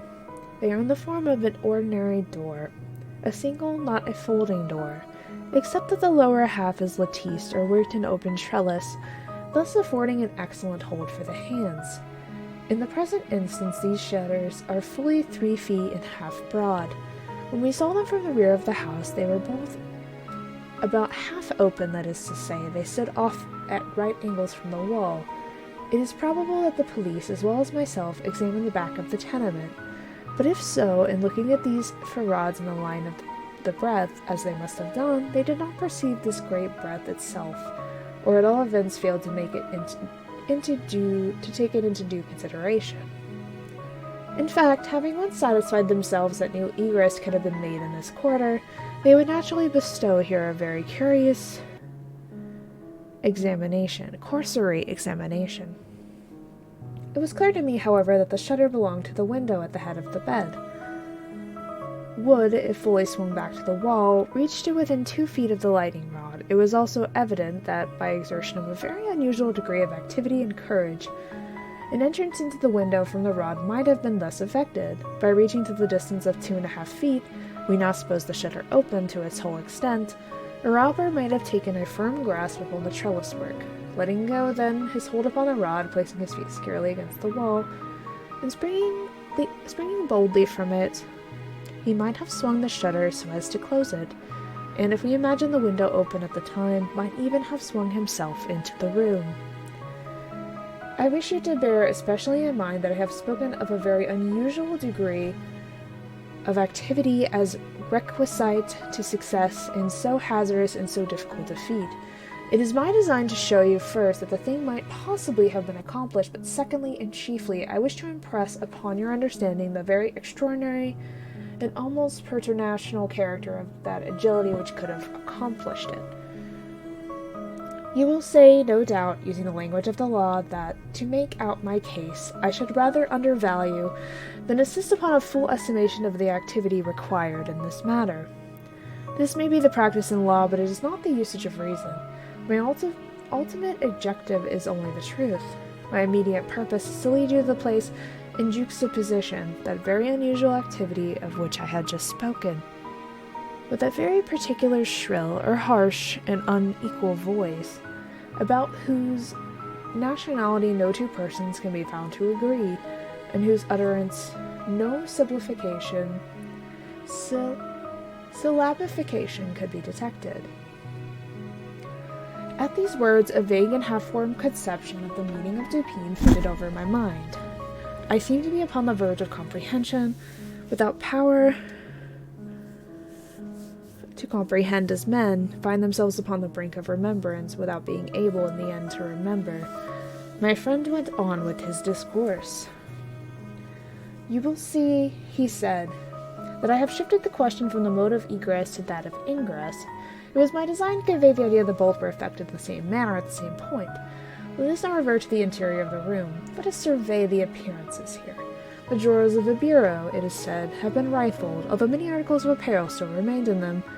The conclusion here is absurd. It is merely a guess, a very silly one and no more. How are we to know that the articles found in the drawers were not all these drawers had originally contained? Madame L'Espanaye and her daughter lived an exceedingly retired life, saw no company seldom, went out, had little use for numerous changes of habiliment. Those found were at least as good quality as any likely to be possessed by these ladies. If a thief had taken any which he did not take the best, why did he not take all? In any word, why did he abandon 4,000 francs in gold to encumber himself with a bundle of linen? The gold was abandoned. Nearly the whole sum mentioned by Monsieur Mignard, the banker, was discovered in bags upon the floor. I wish you, therefore, to discard from your thoughts the blundering idea of motive, engendered in the brains of the police by that portion of the evidence which speaks of money delivered at the door of the house. Coincidences 10 times as remarkable as this, the delivery of the money, the murder committed within 3 days upon the party receiving it, happen to all of us at every hour of our lives, without attracting even momentary notice. Coincidences, in general, are great stumbling blocks in the way of the class of thinkers, who have been educated to know nothing of the theory of possibilities, that theory to which the most glorious objects of human research are indebted for the most glorious of illustration. In the present instance, had the gold been gone, the fact of its delivery 3 days before would have formed something more than a coincidence. It would have been corroborative of the idea of the motive, but under the real circumstances of the case, if If we suppose gold the motive of this outrage, we must also imagine the perpetrator so facilitating an idiot as to abandon his gold and his motive altogether. Keeping now steadily in mind the points for which I have drawn your attention, that peculiar voice, that unusual agility, and that startling absence of motive in a murder so singularly atrocious as this, let us glance at the butchery itself. Here is a woman strangled to death by manual strength and thrust up a chimney, head downward. Ordinary assassins employ no such modes of murder as this, least of all do they thus dispose of the murdered. In the manner of thrusting the corpse up the chimney, you'll admit that there was something excessively something altogether irreconcilable with our common notions of human action, even when we suppose the actors that most depraved of men. Think, too, how great must have been that strength which could have thrust the body up such an aperture so forcibly the united vigor of several persons were found barely sufficient to draw it down. Turn now to other indications of the employment of a vigor most marvelous. On the hearth were very thick tresses of gray human hair. These had been torn up by the roots. You are aware of the great force necessary in tearing thus from the head even 20 or 30 hairs altogether. You saw the locks in question as well as myself. Their roots, a hideous sight, were clotted with fragments of the flesh of the scalp, sure token of the prodigious power which had been exerted in uprooting perhaps 500,000 hairs at a time. The throat of the lady was not merely cut, but the head absolutely severed from the body. The instrument was a mere razor. I wish you also to look at the brutal ferocity of these deeds. Of the bruises upon the body of Madame l'Espanaye I do not speak. Monsieur Dumas and his worthy coadjutor Monsieur Etienne have pronounced that they were inflicted by some obtuse instrument, and so far these gentlemen are very correct. The obtuse instrument was clearly the stone pavement in the yard, upon which the victim had fallen from the window which looked in upon the bed. This idea, however simple it may now seem, escaped the police for the same reason that the breadth of the shutters escaped them, because by the affair of the nails their perceptions had been hermetically sealed against the possibility of the windows having ever been opened at all. If now, in addition to all these things, you have properly reflected upon the odd disorder of the chamber, we have gone so far as to combine the ideas of an agility astounding, a strength superhuman, a ferocity brutal, a butchery without motive, a grotesquerie and horror absolute alien from human, and a voice foreign in tone to the ears of men in many nations, and devoured of all a distinctive or intelligible syllabification. What result, then, has ensued? What impression have I made upon your fancy? I felt a creeping of the flesh as Dupin asked me the question. A madman, I said. Has done this deed some raving maniac escaped from the neighboring Maison des Saints? In some respects, he replied, your idea is not irrelevant, but the voices of madmen, even in their wildest paroxysms, are never found to tally with that peculiar voice heard upon the stairs. Madmen are of some nation, and their language, however incoherent in its words, has always the coherence of syllabification. Besides, the hair of a madman is not such as I now hold in my hand. I disentangled this little tuft from the rigidly clutched fingers of Madame l'Espanaye. Tell me what you can make of it. Dupin, I said, completely unnerved, this hair is most unusual. This is no human hair. I have not asserted that it is, said he, but before we decide this point, I wish you to glance at this sketch. This little sketch I have here traced upon this paper. It is a facsimile drawing of what had been described in one portion of the testimony as dark bruises and deep indentation of fingernails upon the throat of Mademoiselle l'Espanaye, and in another by Messieurs Dumas and Etienne as a series of livid spots, evidently the impression of fingers. You will perceive, continued my friend, spreading out the paper upon the table before us, that this drawing gives the idea of a firm and fixed hold. There is no slipping apparent. Each finger has retained possibility until the death of the victim, the fearful grasp by which it originally embedded itself. Attempt now to place all your fingers at the same time in their respective impressions as you see them. I made the attempt in vain. We are possibly not giving this matter a fair trial, he said. The paper is spread out upon a plain surface, but the human throat is cylindrical. Here is a billet of wood, the circumference of which is about that of the throat. Wrap the drawing around it and try the experiment again. I did so, but the difficulty was even more obvious than before. This, I said, is the mark of no human hand. Read now, replied Dupin, this passage from Cuvier. It was a minute anatomical and generally descriptive account of the large fulvous orang-outang of the East Indian Islands, the gigantic stature, the prodigious strength and activity, the wild ferocity of the imitative propensities of these mammalia are sufficiently well known to all. I understood the full horrors of the murder at once. The description of the digits, said I, as I made an end to the reading, is in exact accordance with this drawing. I see that no animal but an orangutan of the species here mentioned could have impressed the indentations as you have traced them. The tufted tawny hair, too, is identical in character to that of the beast of Cuvier. But I cannot possibly comprehend the particulars of this frightful mystery. Besides, there were two voices heard in contention, and one of them was unquestionably the voice of a Frenchman. True, and you will remember an expression attributed almost unanimously by the evidence to this voice, the expression mon Dieu. This, under the circumstances, had been characterized by one of the witnesses, Montani, the confectioner, as an expression of remonstrance or expulsion.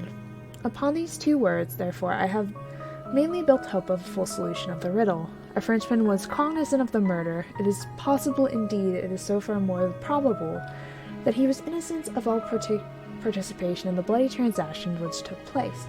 The orangutan may have escaped from him, he may have traced it to the chamber, but under the agitating circumstances which ensued, he could never recapture it. It is still at large. I will not pursue these guesses, for I have no right to call them mere, since the shades of reflection upon which they are based are scarcely or sufficiently depth to be appreciable by my own intellect.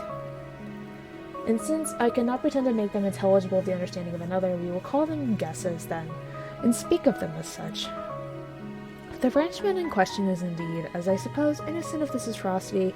This advertisement which I left last night upon our return home, at the office of Le Monde, a paper devoted to the shipping interest and much sought by sailors, will bring him to our residence. He handed me a paper, and I read thus: Caught in the Bois de Boulogne early in the morning of the morning of the murder.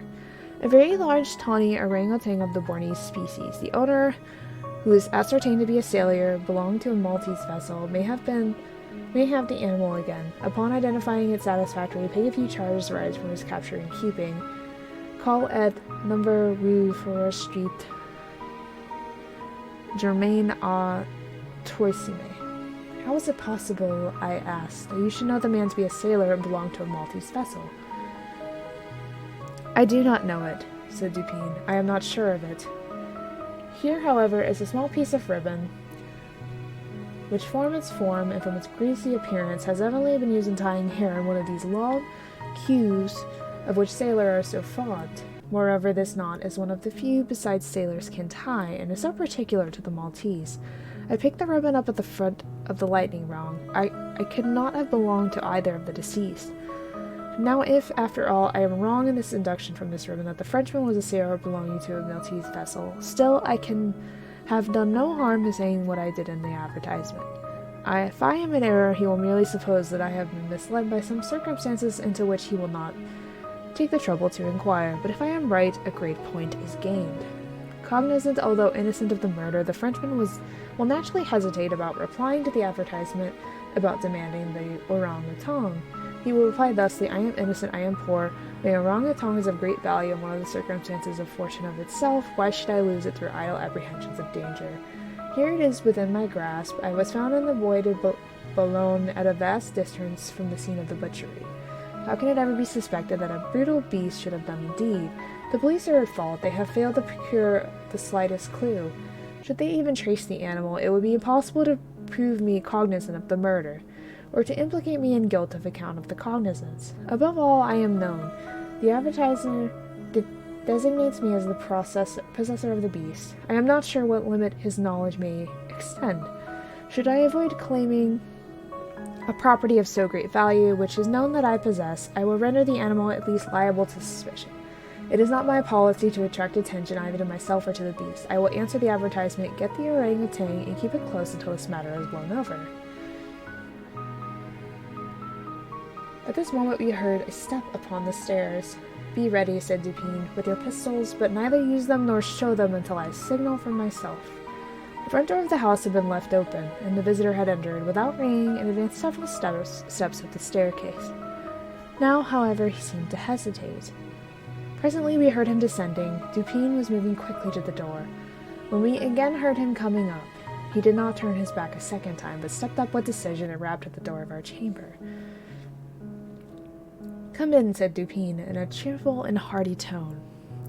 A man entered. He was a sailor, evidently, a tall, stout, and muscular-looking person, with a certain daredevil expression of countenance not altogether unprepossessing. His face, greatly sunburnt, was more than half hidden by whisker and mustachio. He had with him a huge oaken cudgel, but appears to be otherwise unarmed. He bowed awkwardly and bade us good evening, in French accents, which, although somewhat Neufchatelish, were still sufficiently indicative of a Parisian origin. Sit down, my friend, said Dupin. I suppose you have been called about the orangutan. Upon my word, I almost envy you the possession of him. A remarkable find and no doubt a very valuable animal. How old do you suppose him to be? The sailor drew a long breath with the air of a man relieved of some intolerable burden, then replied, in an assured tone, I have no way of telling, but he can't be more than 4 or 5 years old. Have you got him here? Oh no, we had no conveniences of keeping him here. He is at a lively stable in the Rue du Bourg, just passing by. You can get him in the morning. Of course you are prepared to identify the property. To be sure I am, sir. I shall be sorry to part with him, said Dupin. I don't mean that you should be at all this trouble for nothing, sir, said the man. Couldn't expect it. I'm very willing to pay for reward for the finding of the animal, that is to say, anything in reason. Well, replied my friend, that is all very fair, to be sure. Let me think, what should I have? Oh, I will tell you, my reward shall be this. You shall give me all the information in your power about these murders in the Rue Morgue. Dupin said the last words in a very low tone and very quietly. Just as quietly, too, he walked towards the door, locked it, and put the keys in his pocket. He then drew a pistol from his bosom and placed it, without the least flurry, upon the table. The sailor's face flushed up as if he were struggling with suffocation. He started to his feet and grasped his cudgel, but the next moment he fell back into his seat, trembling violently, and with the countenance of death himself. He spoke not a word. I pitied him from the bottom of my heart. My friend, said Dupin in a kind tone, you are alarming yourself unnecessarily, you are indeed. We mean you no harm whatever. I pledge you the honor of a gentleman and of a Frenchman that we intend you no injury. I perfectly well know that you are innocent of the atrocities in the Rue Morgue. It will not do, however, to deny that you are in some measure implicated in them. From what I have already said, you must know that I have had means of information about this matter, means of which you could have never dreamed. Now the thing stands thus. You have done nothing which you could have avoided, nothing certainly which renders you culpable. You are not even guilty of robbery, when you might have robbed with impunity. You have nothing to conceal. You have no reason for concealment. On the other hand, you are bound by every principle of honor to confess all you know. An innocent man is now in prison, charged with that crime of which you can point out the perpetrator. The sailor had recovered his presence of mind in a great measure while Dupin uttered these words, but his original boldness of bearing was all gone. So help me God, said he after a brief pause. I will tell you all I know about this affair, but I do not expect you to believe one half I say. I would be a fool indeed if I did. Still, I am innocent, and I will make a clean breast if I die for it. What he stated was in substance this. He had lately made a voyage to the Indian archipelago. A party of which he formed one landed at Borneo, and passing into the interior of an excursion of pleasure, himself and a companion had captured the orangutan. His companion dying, the animal fell into his own exclusive possession.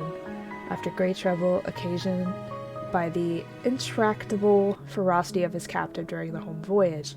He at length succeeded in lodging it safely at his own residence in Paris, where, not to attract toward himself the unpleasant curiosity of his neighbors, he kept it carefully secluded till such a time as it should recover from a wound in the foot received from a splinter on board ship. His ultimate design was to sell it. Returning home from the Some Sailor's Frolic the night, or rather in the morning of the murder, he found the beast occupying his own bedroom, into which it had broken from the closet adjoining, where it had been, as was thought, securely confined. Razor in hand and fully lathered, it was sitting before a looking-glass, attempting the operation of shaving, which it had no doubt previously watched its master do through the keyhole of the closet.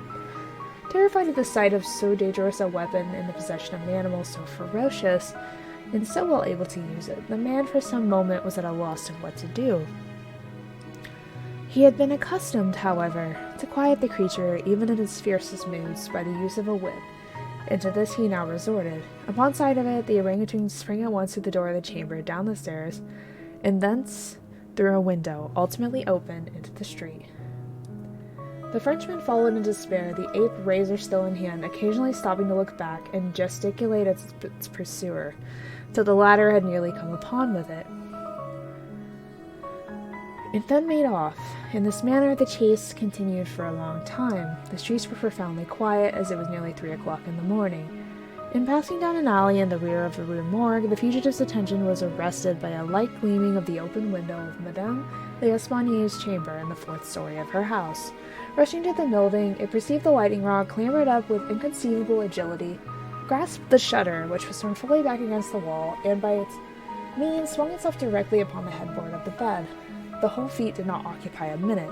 The shutter was kicked open again by the orangutan as it entered the room.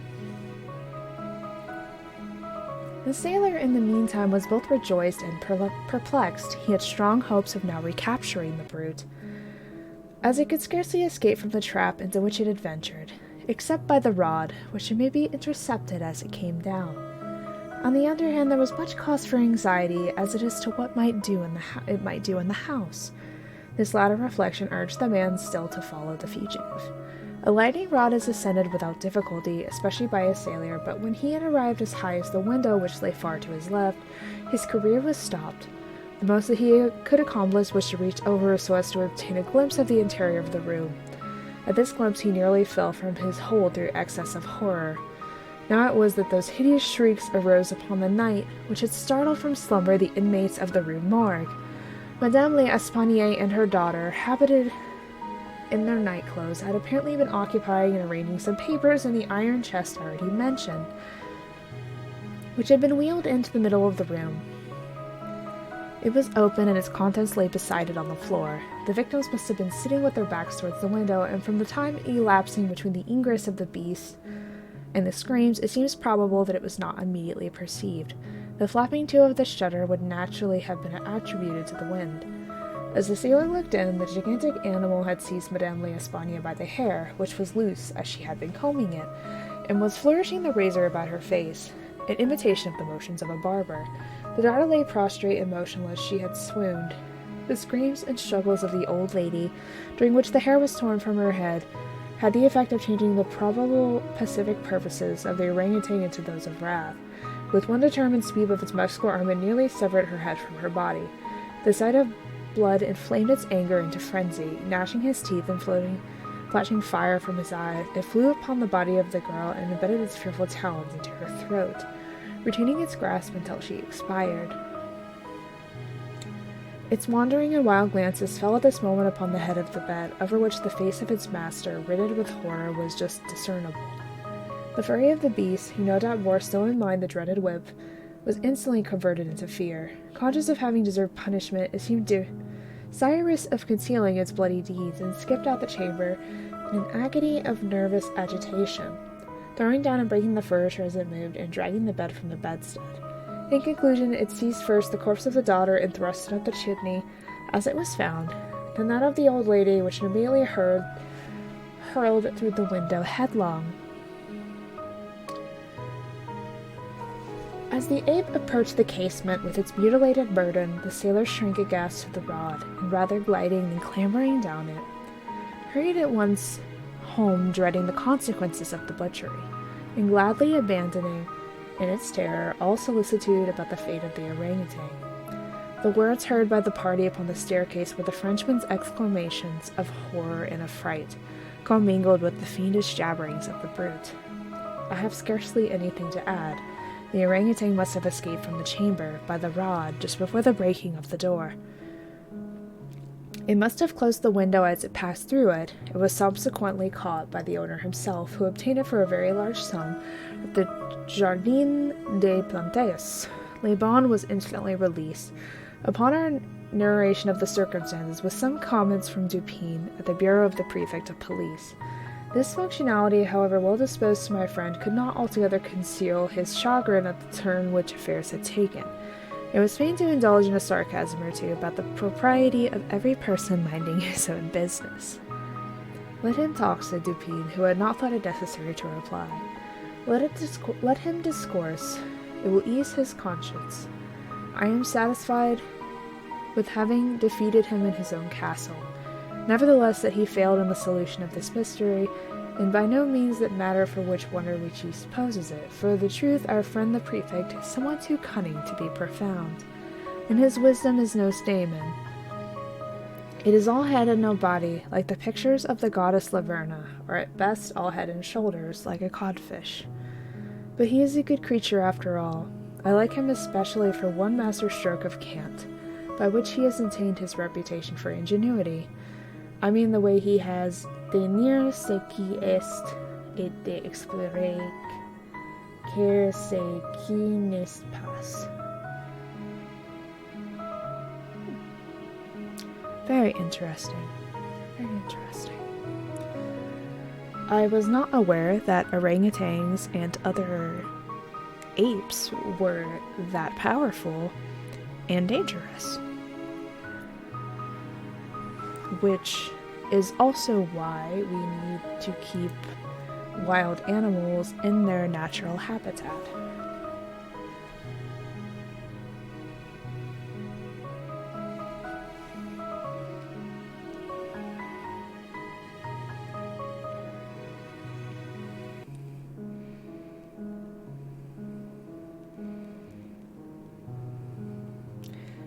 All right. That was a long, short story, everyone, and my throat is kind of dry now.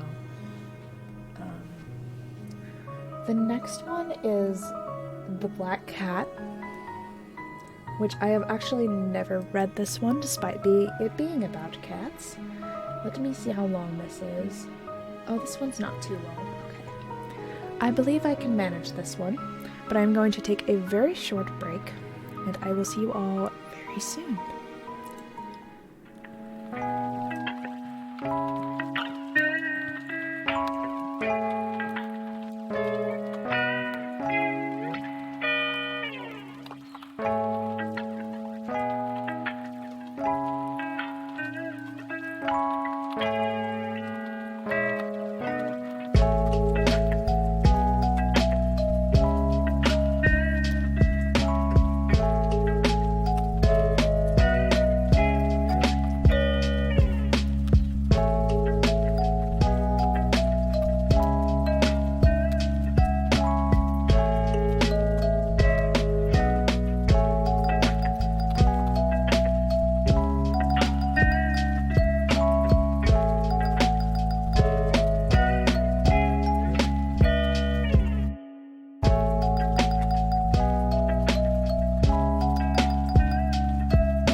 We're back. I have 3 more stories to share with you, all by Edgar Allan Poe as well. Because, of course, this is The Black Cat. Awesome, good. For the most wild, yet most homely narrative which I am about to pen, I neither expect nor solicit belief. Mad indeed would I be to expect it, in any case where my very senses reject their own evidence. Yet mad I am not, and very surely do I not dream. But tomorrow I die, and today I would unburthen my soul. My immediate purpose is to place before the world plainly, succinctly, and without a comment, a series of mere household events. In their consequences, these events have terrified, have tortured, have destroyed me. Yet I will not attempt to expound them. To me they have presented little but horror. To many they will seem less terrible than Baroque. Hereafter, perhaps, some intellect may be found which will reduce my phantasm to the commonplace. Some intellect more calm, more logical, and far less excitable than my own, which will perceive in these circumstances I detail with awe, nothing more than an ordinary succession of a very natural causes and effects. From my infancy, I was noted for the docility and humanity of my disposition. My tenderness of heart was even so conspicuous as to make me the jest of my companions. I was especially fond of animals, and was indulged by my parents with a great variety of pets. With these I spent most of my time, and never was so happy as when feeding and caressing them. The peculiarity of character grew with my growth, and in my manhood. I derived from it one of my principal sources of pleasure. To those who have cherished an affection to a faithful and sagacious dog, I need hardly be at the trouble of explaining the nature or the intensity of the gratification thus derivable. There is something in the unselfish and self-sacrificing love of a brute which goes directly to the heart of him who has had frequent occasion to test the paltry friendship and gossamer fidelity of a mere man. I married early, and was happy to find my wife a disposition not a congeal with my own. Observing my partiality for domestic pets, she lost no opportunity of procuring those of most agreeable kind. We had birds, goldfish, a fine dog, rabbits, a small monkey, and a cat.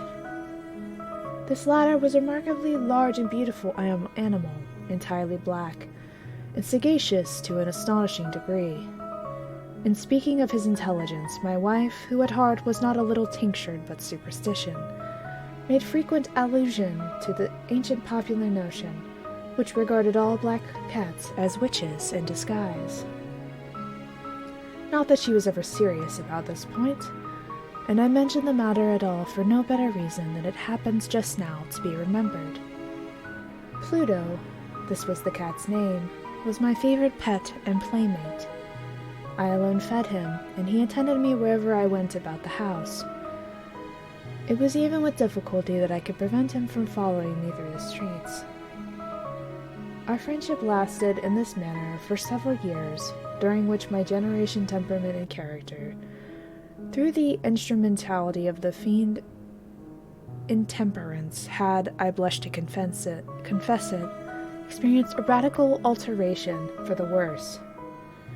I grew, day by day, more moody, more irritable, more regardless of the feelings of others. I suffered myself to use intemperate language to my wife. At length, I even offered her personal violence. My pets, of course, were made to feel the change in my disposition. I not only neglected, but ill-used them. For Pluto, however, I still retained sufficient regard to restrain me from maltreating him, as I made no scruple of maltreating the rabbits, the monkey, or even the dog, when by accident or through affection that they came in my way. But my disease grew upon me, for what disease is like alcohol, and at length even Pluto, who was now becoming old, and consequently somewhat peevish, even Pluto began to experience the effects of my ill temper. One night, returning home, much intoxicated from one of my haunts about town, I fancied that the cat avoided my presence. I seized him, when in his fright at my violence he inflicted a slight wound upon my hand with his teeth. The fury of a demon instantly possessed me. I knew myself no longer. My original soul seemed at once to take its flight from my body, and a more like fiendish malevolence, gin-nurtured, thrilled every fibre of my frame. I took from my waistcoat pocket a penknife, opened it, grasped the poor beast by the throat. Oh my God! And deliberately cut one of its eyes from its socket. I blush, I burn, I shudder when I pen the damnable atrocity.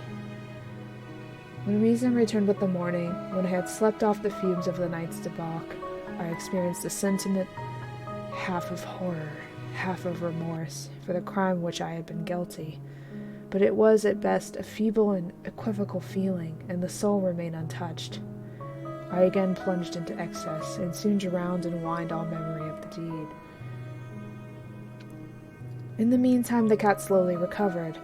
The socket of the lost eye presented, it is true, a frightful appearance.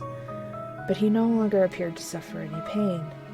He went about the house as usual, but as it might be expected, fled in extreme terror at my approach. I had so much of my old heart left as to be at first grieved by this evident dislike of the part of the creature which had once so loved me. But this feeling soon gave place to irritation, and then came, as if to my final and irrevocable overthrow, the spirit of perverseness. Of this spirit philosophy takes no account. Yet I am not more sure that my soul lives, that I am that perverseness is one of the primitive impulses of the human heart, one of the indivisible primary faculties or sentiments which give direction to the character of man, who has not 100 times found himself committing a vile or silly action for no other reason because he knows he should not. Have we not a perpetual inclination, in the teeth of our best judgment, to violate that which is law, merely because we understand it to be such? The spirit of perverseness, I say, came to my final overthrow. It was this unfathomable longing of the soul to vex itself, to offer violence to its own nature, to do wrong for the wrong's sake only, that urged me to continue and finally to consummate the injury I had inflicted upon the unoffending brute. One morning, in cold blood, I slipped a noose about its neck and hung it to the limb of a tree, hung it with tears streaming from my eyes, with the bitterest remorse in my heart. Hung it because I knew that it had loved me, and because I felt it had given me no reason of offense.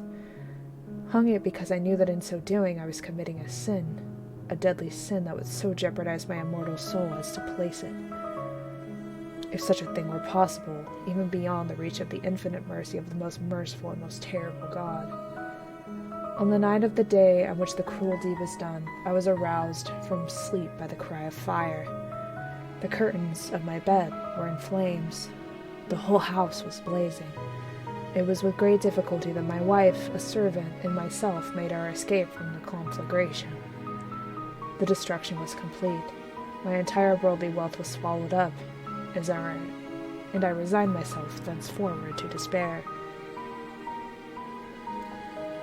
I am above the weakness of seeking to establish a sequence of cause and effect between the disaster and the atrocity, but I am detailing a chain of events in which to not leave a possible link imperfect.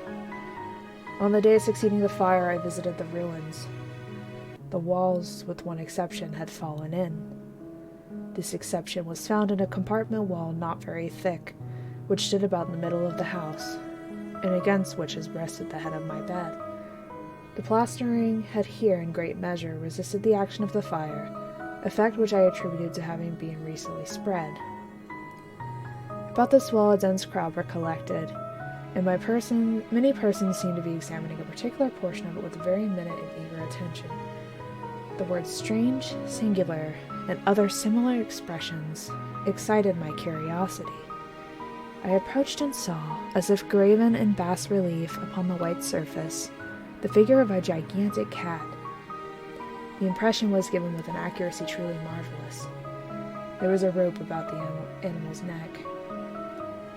When I first beheld this apparition, for I could scarcely regard it as less, my wonder and my terror were extreme. But at length reflection came to my aid. The cat, I remembered, had been hung in a garden adjacent to the house. Upon the alarm of fire, this garden had been immediately filled by the crowd, by some one of whom the animal must have been cut from the tree and thrown through an open window into my chamber. This had probably been done with the view of arousing me from sleep. The falling of other walls had compressed the victim of my cruelty into the substance of the freshly sparred plaster, the lime of which, with the flames and the ammonia from the carcass, had then accomplished the portrait as I saw it. Although I thus readily accounted for my reason, if not altogether to my conscience, for the startling fact just detailed, I did not the less fail to make a deep impression upon my fancy. For months I could not rid myself of the phantasm of the cat, and during this period there came into my spirit a half-sentiment that seemed, but was not, remorse. I went so far as to regret the loss of the animal, and to look about me among the vile haunts which I now habitually frequented, for another pet of the same species, and of somewhat similar appearance, with which to supply its place. One eye as I sat, half stupefied, in a den of more than infamy, my attention was drawn to some black object reposing upon the head of one of the immense hogsheads of gin or of rum which constituted the chief furniture of the apartment. I had been looking steadily at the top of the hogshead for some minutes, and what now caused me surprise was the fact that I had no sooner perceived the object thereupon. I approached it and touched it with my hand. It was a black cat, a very large one, fully as large as Pluto and closely resembling him in every aspect but one. Pluto had not a white hair upon his portion of the body, but his cat had a large, although indefinite splotch of white covering nearly the whole region of the breast. Upon touching him, he immediately arose, purred loudly, rubbed against my hand, and appeared delighted with my notice. This then was the very creature of which I was in search. I had once offered to purchase it of the landlord, but this person made no claim to it, knew nothing of it, had never seen it before. I continued my caresses, and when I prepared to go home, the animal evinced a disposition to accompany me. I permitted it to do so, occasionally stooping and patting it as I proceeded. When it reached the house, it domesticated itself at once and became immediately a great favorite with my wife. For my own part, I soon found a dislike to it arising within me. This was just the reverse of what I anticipated, but I know not how or why it was. Its evident fondness for myself rather disgusted and annoyed. By slow degrees, these feelings of disgust and annoyance rose into bitterness or hatred. I avoided the creature, a certain sense of shame, and the remembrance of my former deed of cruelty, preventing me from physically abusing it. I did not for some weeks strike or otherwise violently ill-use it, but gradually, very gradually, I came to look upon it with unutterable loathing, and to flee silently from its odious presence, as from the breath of a pestilence. What added, no doubt, to my hatred of the beast was the discovery of the morning after I brought it home, that, like Pluto, it had also been deprived of one of its eyes. This circumstance, however, only endeared it to my wife, who was, as I already said, possessed in a high degree that humanity of feeling which had once been my distinguishing trait, and the source of my simplest and purest pleasures. With my aversion to this cat, however, its partially for myself seemed to increase. It followed my footsteps with a pertinacity which it would be difficult to make the reader comprehend. Whenever I sat, it would crouch beneath my chair or spring upon my knees, covering me with its loathsome caresses. If I arose to walk, it would greet my feet and thus nearly throw me down, or fastening its long and sharp claws in my dress chamber in this manner to my breast. At such times, although I longed to destroy it with a blow, I was yet withheld from doing so, partly from my memory of a former crime, but chiefly, let me confess it at once, my absolute dread of the beast. This dread was not actually a dread of physical evil, and yet I should be at a loss how otherwise to define it. I am almost ashamed to own, yes, even in this felon's cell, I am almost ashamed to own that the terror and horror with which the animal inspired me had been heightened by one of the merest chimeras it would be possible to conceive. My wife had called my attention more than once to the character of the mark of white hair, of which I have spoken, and which constituted the sole visible difference between the strange beast and the one I had destroyed. The reader will remember that this mark, although large, had been originally yet very indefinite, but by slow degrees nearly imperceptible, in which for a long time my reason struggled to reject as fanciful, it had at length assumed a rigorous distinctness of outline. It was now the representation of an object that I shuddered to name, and for this above all I loathed and dreaded, and would have rid myself of the monster had I dared. It was now, I say, the image of a ghastly thing, of the gallows. O mournful and terrible engine of horror and crime, of agony and death. And now was I indeed wretched beyond the wretchedness of mere humanity, and a brute beast, whose fellow I had contemptuously destroyed, a brute beast to work out for me a man, fashioned in the image of high God, so much of insufferable woe. Alas, neither by day nor by night knew I the blessing of rest any more. During the former, the creature left me no moment alone. and in the latter I started hourly from dreams of unutterable fear, to find the hot breath of the thing upon my face, and its vast weight, an incarnate nightmare that I had no power to shake off, incumbent eternally upon my heart. Beneath the pressure of torments such as these, the feeble remnant of good within me succumbed. Evil thoughts became my sole inmates, the darkest and most evil of thoughts. The moodiness of my usual temper increased to hatred of all things and of all mankind, while from the sudden, frequent, and ungovernable outbursts of a fury to which I now blindly abandoned myself, my uncomplaining wife, alas, was the most usual and the most patient of sufferers. One day she accompanied me upon such household errand into the cellar of the old building which our poverty compelled us to inhabit. The cat followed me down the steep stairs, and, nearly throwing me headlong, exasperated me to madness. Uplifting an axe and forgetting in my wrath the childish dread which had hitherto stayed my hand, I aimed a blow at the animal, which of course would have proved instantly fatal had it descended as I wished. But this blow was arrested by the hand of my wife. Goaded by the interference into a rage more than demoniacal, I withdrew my arm from her grasp and buried the axe in her brain. Oh my God. She fell dead upon the spot, without a groan. This hideous murder accomplished, I set myself forthwith, and with entire deliberation, to the task of concealing the body. I knew that I could not remove it from the house, either by day or by night, without the risk of being observed by the neighbors. Many projects entered my mind. At one period I thought of cutting the corpse into minute fragments and destroying them by fire. At another I resolved to dig a grave for it in the floor of the cellar. Again I deliberated about casing it in the well in the yard, about packing it in a box as if merchandise with the usual arrangements, and so getting a porter to take it from the house. Finally I hit upon what I considered a far better expedient than either of these. I determined to wall it up in the cellar, as the monks of the Middle Ages are recorded to have walled up their victims. For a purpose such as this, the cellar was well adapted. Its walls were loosely constructed, it had having lately been plastered throughout with rough plaster, which the dampness of the atmosphere had prevented from hardening. Moreover, in one of the walls was a projection, caused by a false chimney or fireplace that had been filled up, and made to resemble the red of the cellar. I made no doubt that I could readily displace the bricks at this point, insert the corpse, and wall the whole up as before, so that no eye could detect anything suspicious. And in this calculation I was not deceived. By means of a crowbar I easily dislodged the bricks, and having carefully deposited the body against the inner wall, I propped it at that position while, with little trouble, I relaid the whole structure as it originally stood. Having procured mortar, sand, and hair, with every possible precaution, I prepared a plaster which could not be distinguished from the old, and with this I very carefully went over the brickwork. When I had finished, I felt satisfied that was all right. The wall did not present the slightest appearance of having been disturbed. The rubbish on the floor was picked up with the minutest care.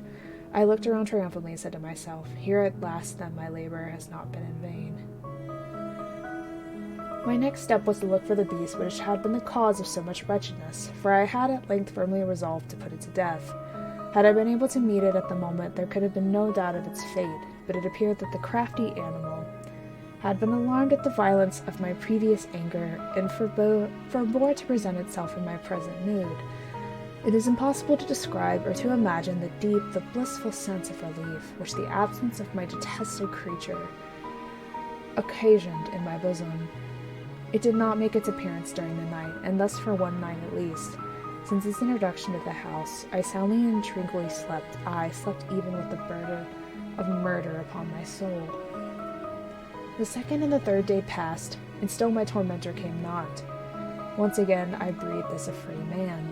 The monster in terror had fled the premises forever. I should behold it no more. My happiness was supreme. The guilt of my dark deed disturbed me but little. Some few inquiries had been made, but these had been readily answered. Even a search had been instituted, but of course nothing was to be discovered. I looked upon my future felicity as secured. Upon the fourth day of the assassination, a party of the police came, very unexpectedly, into the house. and proceeded again to make a rigorous investigation of the premises. Secure, however, in the inscrutability of the place of concealment, I felt no embarrassment whatever. The officers bade me accompany them in her search. They left no nook or corner unexplored, and again for the third or fourth time they descended into the cellar. I quivered not in a muscle. My heart beat calmly as that one who slumbers in innocence. I walked the cellar from end to end. I folded my arms upon my bosom and roamed easily to and fro. Police were thoroughly satisfied and prepared to depart, but yet my heart was too strong to be restrained. I burned to say if but one word by way of triumph, and to render duly sure their assurance of my guiltlessness. "Gentlemen," I said at last, as the party ascended the steps, "I delight to have allayed your suspicions. I wish you all health and a little more courtesy. By the by, gentlemen, this is a very well-constructed house." In the rapid desire to say something easily, I scarcely knew what I uttered at all.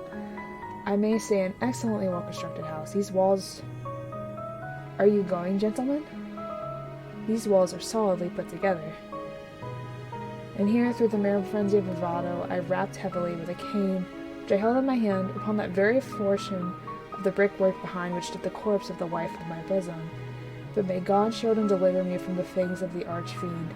No sooner had the reverberation of my blows sunk into silence, that I was answered by a voice from within the tomb, by a cry, at first muffled and broken, like the sobbing of a child, and then quickly swelling into one long, loud, and continuous scream, utterly anomalous and inhuman, a howl, a wailing shriek, half of horror and half of triumph, such as might have arisen only out of hell, and jointly from the throats of the damned in their agony, and of the demons that exult in the damnation. Of my own thoughts is it folly, so to speak. Swooning, I staggered to the opposite wall.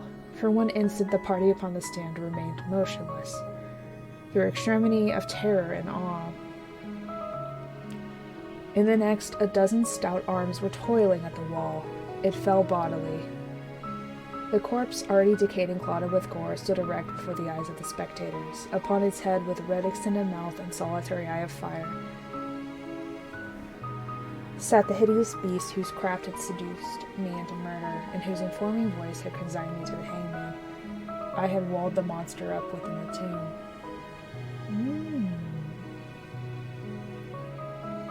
The truth will always find you. It will always be found out. It's a lesson. Also, this dude is an absolute ass, just putting that out there. I don't know how anyone could strike an innocent cat. Or anyone that could hate a cat for being too loving.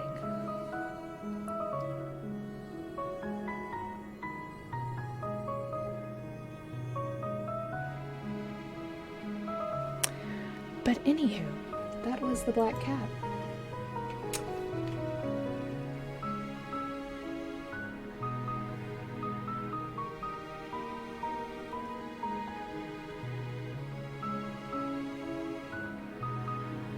Oh, there's actually 3 more after this. I lied. If I can have enough energy to be able to read them all, I may actually quit after this next one and then finish the last 2 at a different time, because I do have to work early in the morning and it is taking me a lot longer to read these than expected.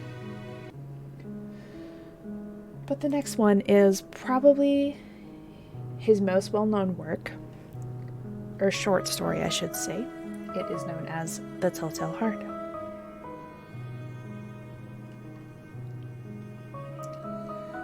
True, nervous, very, very dreadfully nervous I had been and am. But why will you say that I am mad? The disease had sharpened my senses, not destroyed, not dulled them. Above all was the sense of hearing acute. I heard all things in the heaven and the earth.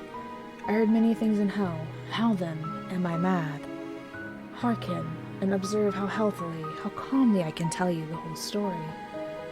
It is impossible to tell how the first idea entered my brain, but once conceived it haunted me day and night. Object, there was none. Passion, there was none. I loved the old man. He had never wronged me. He had never given me insult. For his gold I had no desire. I think it was his eye. Yes, it was this. One of his eyes resembled that of a vulture, a pale blue eye with a film over it. Whenever it fell upon me, my blood ran cold. And so by degrees, very gradually, I made up my mind to take the life of the old man, and thus rid myself of the eye forever. Now this is the point. You fancy me mad. Madmen know nothing. But you should have seen me. You should have seen how wisely I proceeded, with what caution, with what foresight, with what dissimulation I went to work. I was never kinder to the old man than during the whole week before I killed him, and every night about midnight I turned the latch of his door and opened it, oh so gently. And then when I made an opening sufficient for my head, I put in a dark lantern, all closed, so that no light shone out, and then I thrust in my head. Oh, you would have laughed to see how cunningly I thrust it in. I moved it slowly, very, very slowly, so that I might not disturb the old man's sleep. It took me an hour to place my whole head within the opening so far that I could see him as he lay upon his bed. Would a madman had been so wise as this? And then when my head was well in the room, I undid the lantern cautiously, oh so cautiously, for the hinges creaked. I undid it just so much that a single thin ray fell upon the vulture eye, and this I did for 7 long nights, every night, just at midnight. But I found the eye always closed, and so it was impossible to do the work. It was not the old man who vexed me, but his evil eye. And every morning, when the day broke, I went boldly into the chamber and spoke courageously to him, calling him by name in a hearty tone, and inquired how he had passed the night. So you see, he would have been a very profound old man indeed to suspect that every night, just at 12, I looked in upon him while he slept. Upon the 8th night, I was more than usually cautious in opening the door. A watch's minute hand moves more quickly than did mine. Never before that night had I felt the extent of my own powers, of my sagacity. I could scarcely contain my feelings of triumph, to think that there I was, opening the door, little by little, and he did not even to dream of my secret deeds or thoughts.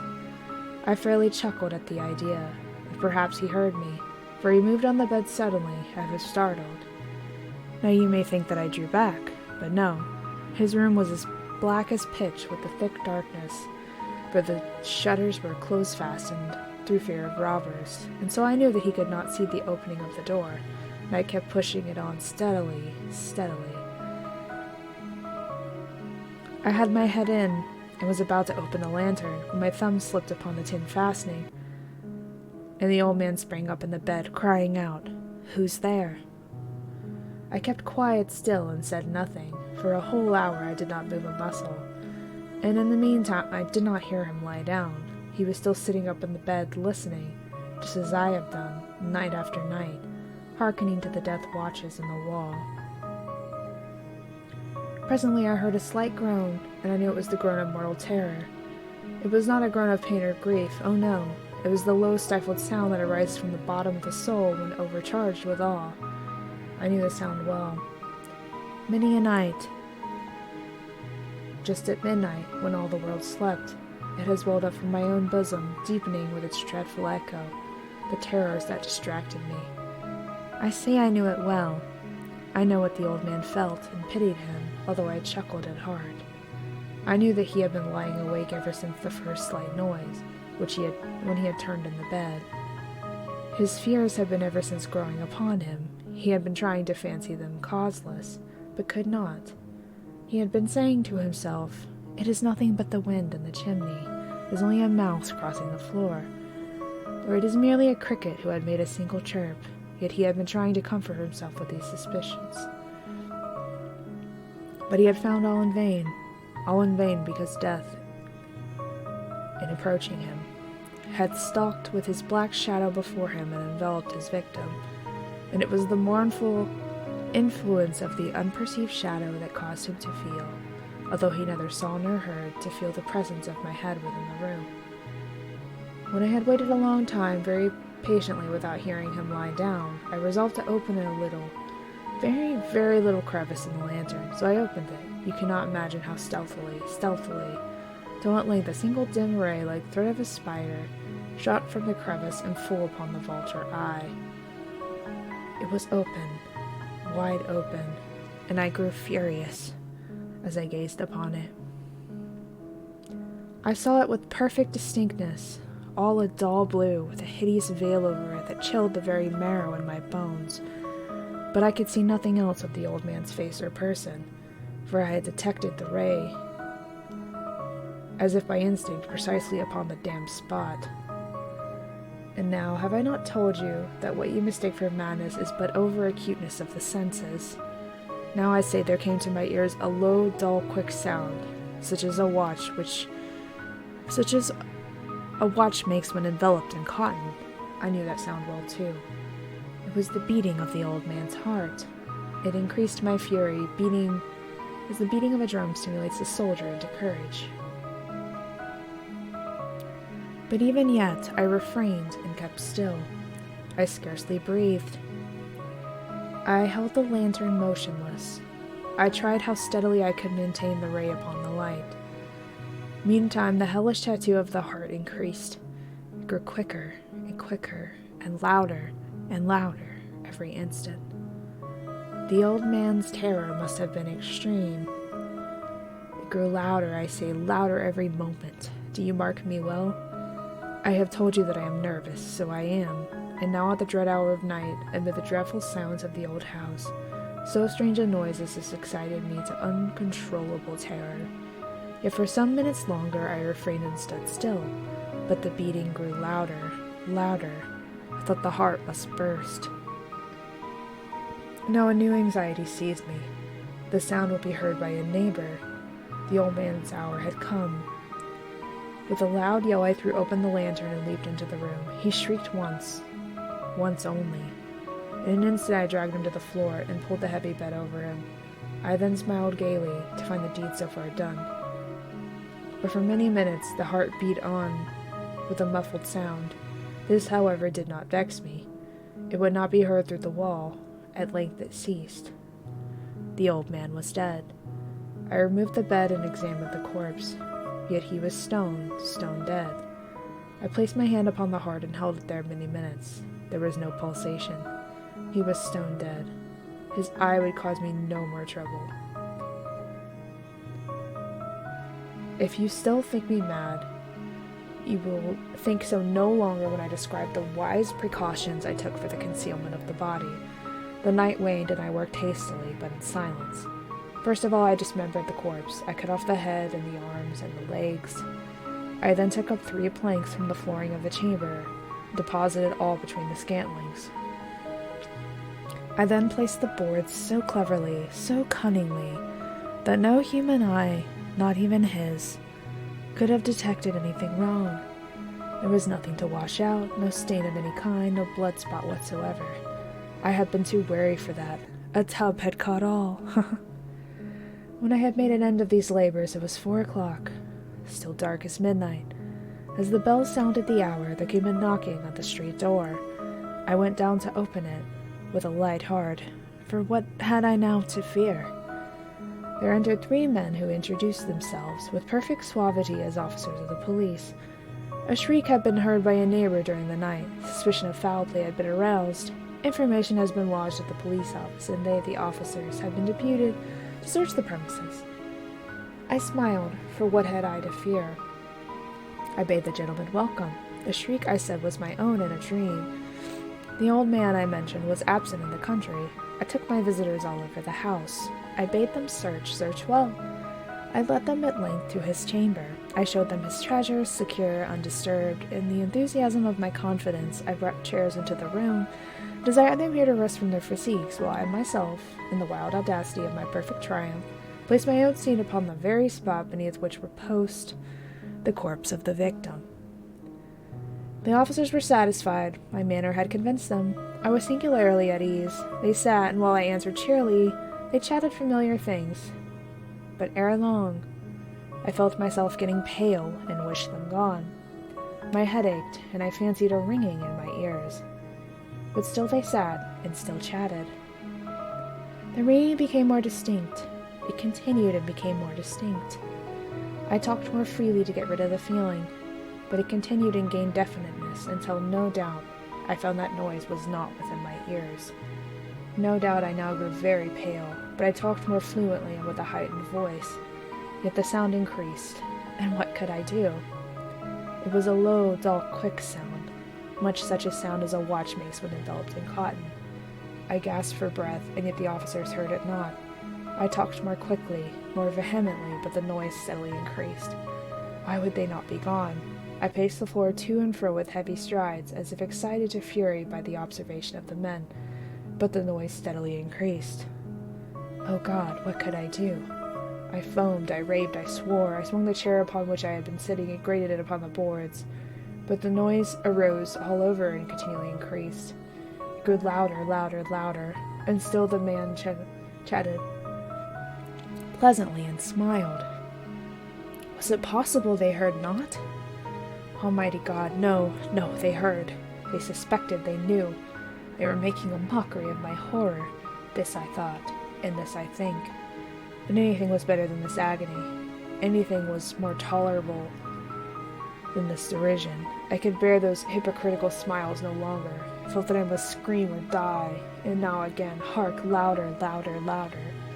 Villains, I shrieked, dissemble no more. I admit the deed. Tear up the plagues. Here, here.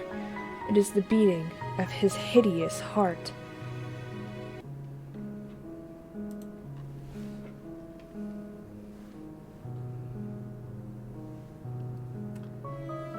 He continues to say that he's not a madman, but it was his own guilt that turned him in.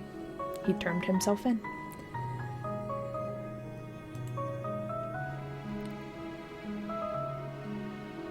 Oh, I don't have the pats on this screen. But I will give you pat emojis, if that works, or give you some sort of emoji.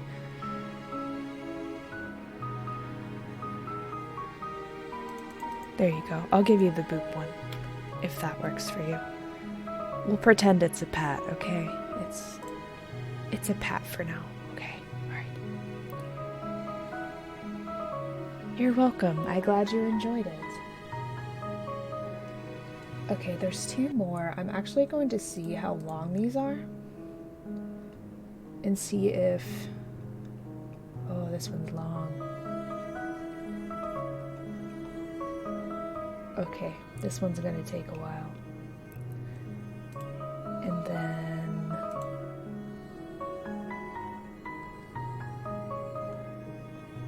Oh, this one's actually not that long.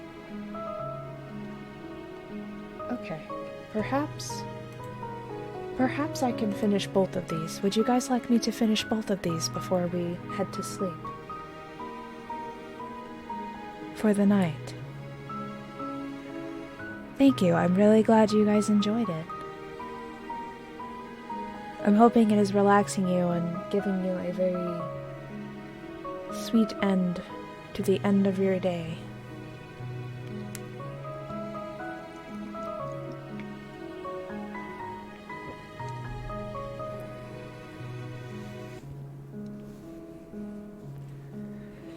I'm glad.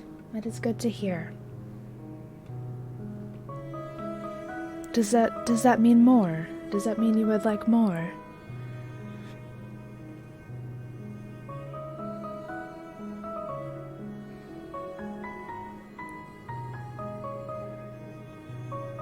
I believe I have enough time. Yes, please. Okay.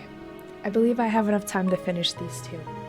And then we will call it a stream, because those were all of the planned stories I had to read for you all today. So this one is also another one that I have not read or heard myself, so it will be a new experience for both of us. For all of us. The Gold Bug. What ho, this fellow is dancing mad. He hath been bitten by the tarantula. All in the wrong. Many years ago, I contracted an intimacy with a Mr. William Legrand. He was of an ancient Huguenot family and had once been wealthy, but a series of misfortunes had reduced him to want. To avoid the mortification consequent upon his disaster, he left New Orleans, the city of his forefathers, and took up his residence at Sullivan's Island near Charleston, South Carolina. I've actually been there. This actually is a very singular one. Did I say this island? This island is a very singular one. It consists of little else than the sea sand and is about 3 miles long. Its breadth at no point exceeds a quarter of a mile. It is separated from the mainland by a scarcely perceptible creek, oozing its way through the wilderness of reeds and slime, a favorite resort of the marsh hen. The vegetation, as might be supposed, is scant, or at least dwarfish. No trees of any magnitude are to be seen. Near the western extremity where Fort Moultrie stands, and where are some miserable frame buildings tenanted during summer by the fugitives from Charleston dust and fever, may be found, indeed, the bristly palmetto, but the whole island, with the exception of this western point and a line of hard white beach on the sea coast, is covered with a dense overgrowth of the sweet myrtle so much prized by the horticulturists of England. The shrub here often attains the height of 15 or 20 feet and forms an almost impenetrable coppice, burdening the air with its fragrance. In the utmost recesses of this coppice, not far from the eastern or more remote end of this island, Legrand had built himself a small hut, which he occupied when I first, by mere accident, made his acquaintance. This soon ripened into friendship, for there was much of the recluse to excite interest and esteem. I found him well educated, with unusual powers of mind, but infected with misanthropy, and subject to perverse moods of alternate enthusiasm and melancholy. He had with him many books, but rarely employed them. His chief amusements were gunning and fishing, or sauntering along the beach and through the myrtles, in quest of shells or entomological specimens. His collection of the latter might have been envied by a Swammerdam. In these excursions he was usually accompanied by an old negro called Jupiter, who had been manumitted before the verses of the family, but who could be induced neither by threat nor by promises to abandon what he considered the right of an attendance upon the footsteps of his young master Will. It is not improbable that the relatives of Legrand, conceiving him to be somewhat unsettled in intellect, had contrived to instill this obstinacy into Jupiter with a view to the superstition and guardianship of the wanderer. The winters in the latitude of Sullivan's Isle are seldom very severe, and in the fall of the year it is a rare event indeed when a fire is considered necessary. About the middle of October 18th, there occurred, however, a day of remarkable chilliness. Just before sunset, I scrambled my way through the evergreens to the hut of my friend, who I had not visited for several weeks, my residence being at the time in Charleston, a distance of 9 miles from the island, while the facilities of passage and repassage were very far behind those of the present day. Upon reaching the hut, I rapped, as was my custom, and getting no reply, sought for the key where I knew it was secreted, unlocked the door, and went in. A fine fire was blazing upon the hearth. It was a novelty, and by no means an ungrateful one. I threw off an overcoat, took an armchair by the crackling logs, and awaited patiently the arrival of my hosts. Soon after dark they arrived and gave me a most cordial welcome. Jupiter, grinning from ear to ear, bustled about to prepare some marsh hens for supper. Legrand was in one of his fits, how else should I term them, of enthusiasm. He had found an unknown bivalve forming a new genus, and more than this, he had hunted down and secured, with Jupiter's assistance, a scarabaeus which he believed to be totally new, but in retrospect to which he wished to have my opinion on the morrow. And why not tonight? I asked, rubbing my hands over the blaze, and wishing the whole tribe of scarabaei at the devil. If I had only known you were here, said Legrand, but it's so long since I saw you, and how could I foresee that you would pay me a visit this very night of all others? As I was coming home, I met Lieutenant G from the fort, and very foolishness I lent him the bug.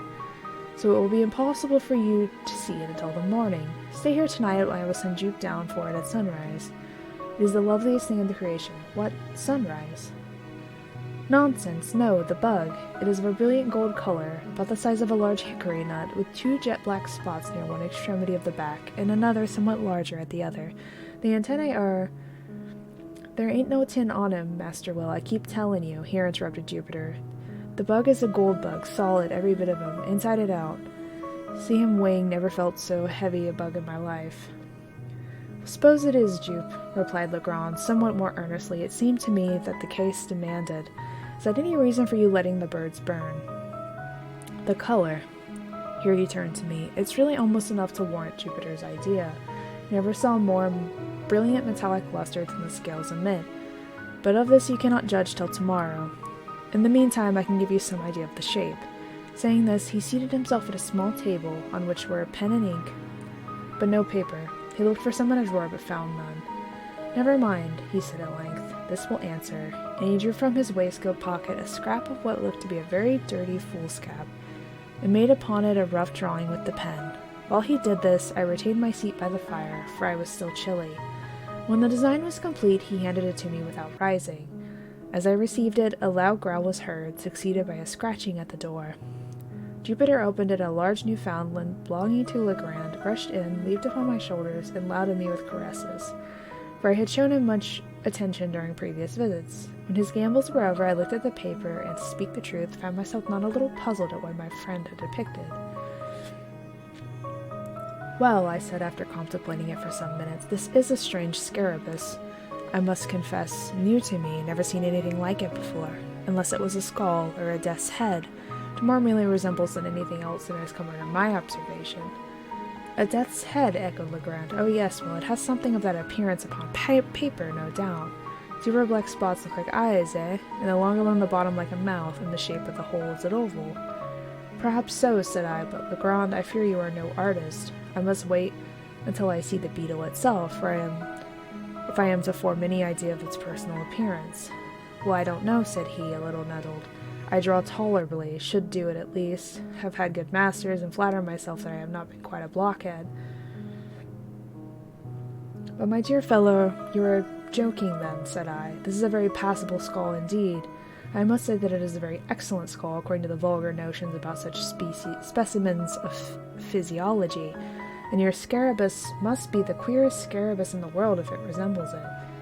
Why, we may get up a very thrilling bit of superstition upon this hint. I presume you will call the bug Scarabus caputominus or something of that kind. There are many similar titles in the natural histories, but where are the antennae that you spoke of? The antennae, said Legrand, who seemed to be getting unaccountably warm upon the subject. I am sure you must see the antennae. I made them as distinct as they are on the original insect, and I presume that is sufficient. Well, I said, perhaps you have, still I don't see them. And I handed him the paper without additional remark, not wishing to ruffle his temper, but I was much surprised as the turn affairs had taken. His ill humor puzzled me, and as for the drawing of the beetle, there were positively no antennae visible, and the whole did bear very close resemblance to the ordinary cuts of a death's head. He received the paper very peevishly and was about to crumple it, attempting to throw it into the fire, when a casual glance at the design seemed suddenly to rivet his attention. In an instant his face grew violently red, and another excessive pale. For some minutes he continued to scrutinize the drawing minutely where he sat. At length he arose, took a candle from the table, proceeded to seat himself upon a sea-chest in the farthest corner of the room. Here again he made an anxious examination of the paper, turning it in all directions. He said nothing, however, and his conduct greatly astonished me. Yet I thought it prudent not to exasperate the growing moodiness of his temper by any comment. Presently he took from his coat pocket a wallet, placed the paper carefully in it, deposited both in a writing desk, which he locked. He now grew more composed in his demeanor, but his original air of enthusiasm had quite disappeared. Yet he seemed not so much sulky as abstracted. As the evening wore away, he became more and more absorbed in reverie, from which no sallies of mine could arouse him.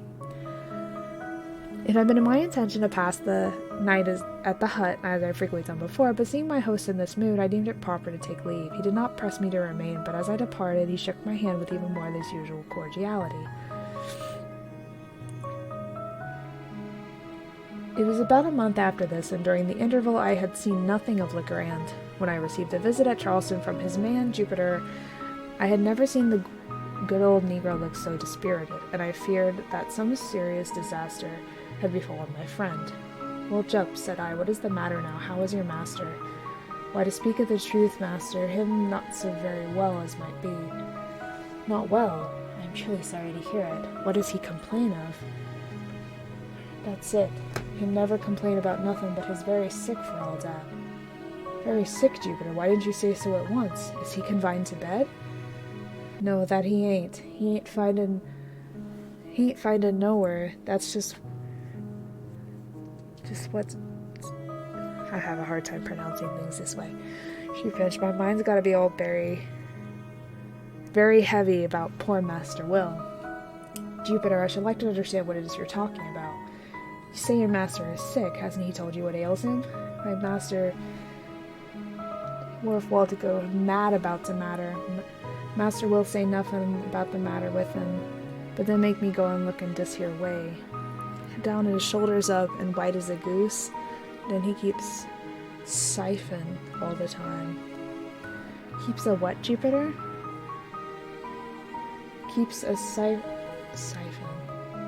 I'm not sure what siphon is supposed to mean. The fingers on the slate, the queerest fingers I ever did see. It's getting to be scared, I tell you. Have for them mighty tight eye upon him maneuvers." I have no idea what he's saying. "They give me the slip for to sun up and was gone the whole of the blessed day. I had a big stick ready cut for him to give him to deuce good beating when he did come. But it's such a fool that I hadn't the heart after all. He looks so very poorly." "Upon the whole time, I think you had better not be too severe with the poor fellow. Don't flog him, Jupiter. He can't very well stand it. But can you form no idea of what has occasioned this illness, or rather this change of contact? Has anything unpleasant happened since I saw you?" "No, master, there ain't been nothing unpleasant since then. 'Twas for it, and I feared. 'Twas the very day you were there." "How? What do you mean?" "Why, master, I mean the bug. There now." "The bug? The what?" "The bug. I'm very sorry the master will been bit somewhere by the head of that gold bug." "And what cause have you, Jupiter, for such suspicion?" "Claws enough, master, and mouth too. I never did see such a deuced bug. He kick and he bite everything will come near him. Master will catch up a fuss, but had to let him go again very mighty quick. I tell you, it was the time he must have gone to bite. I didn't like the look of the old bug much myself, nohow, so I wouldn't take hold of him with my finger, but I caught him with a piece of paper that I found. I wrapped him up in the paper and stuffed a piece of it in his mouth? No. I'm not sure exactly what he says there. That was the way. And you think then that your master was really bitten by the beetle, that the bite made him sick? I don't think nothing about it, I knows it. What makes him dream about the beetle so much, about the jewel so much, is it because he was bitten by the gold bug? I heard about them gold bugs before this. But how did you know he dreams about gold? How do I know? Why, 'cause he keeps talking about it in his sleep, that's how I know. Well, perhaps you are right, but to what fortunate circumstance am I to have the honor of a visit from you today?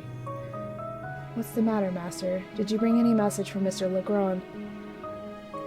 No, master, I bring this here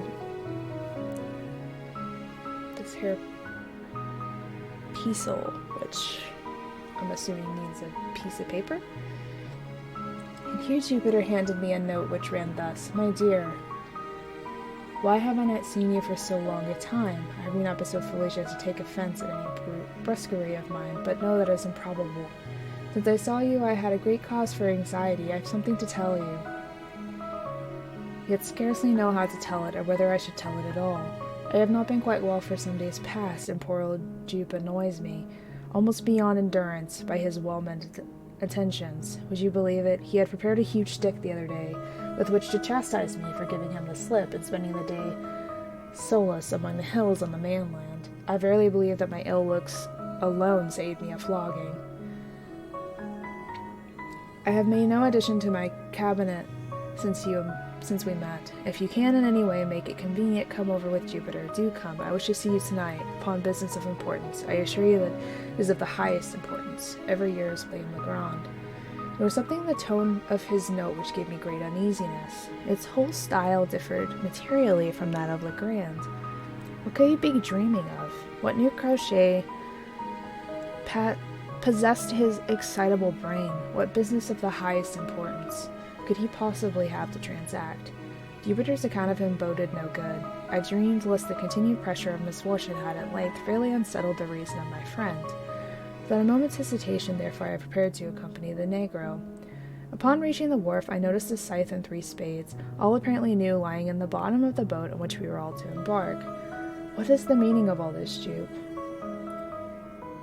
Him safe, master, and spade.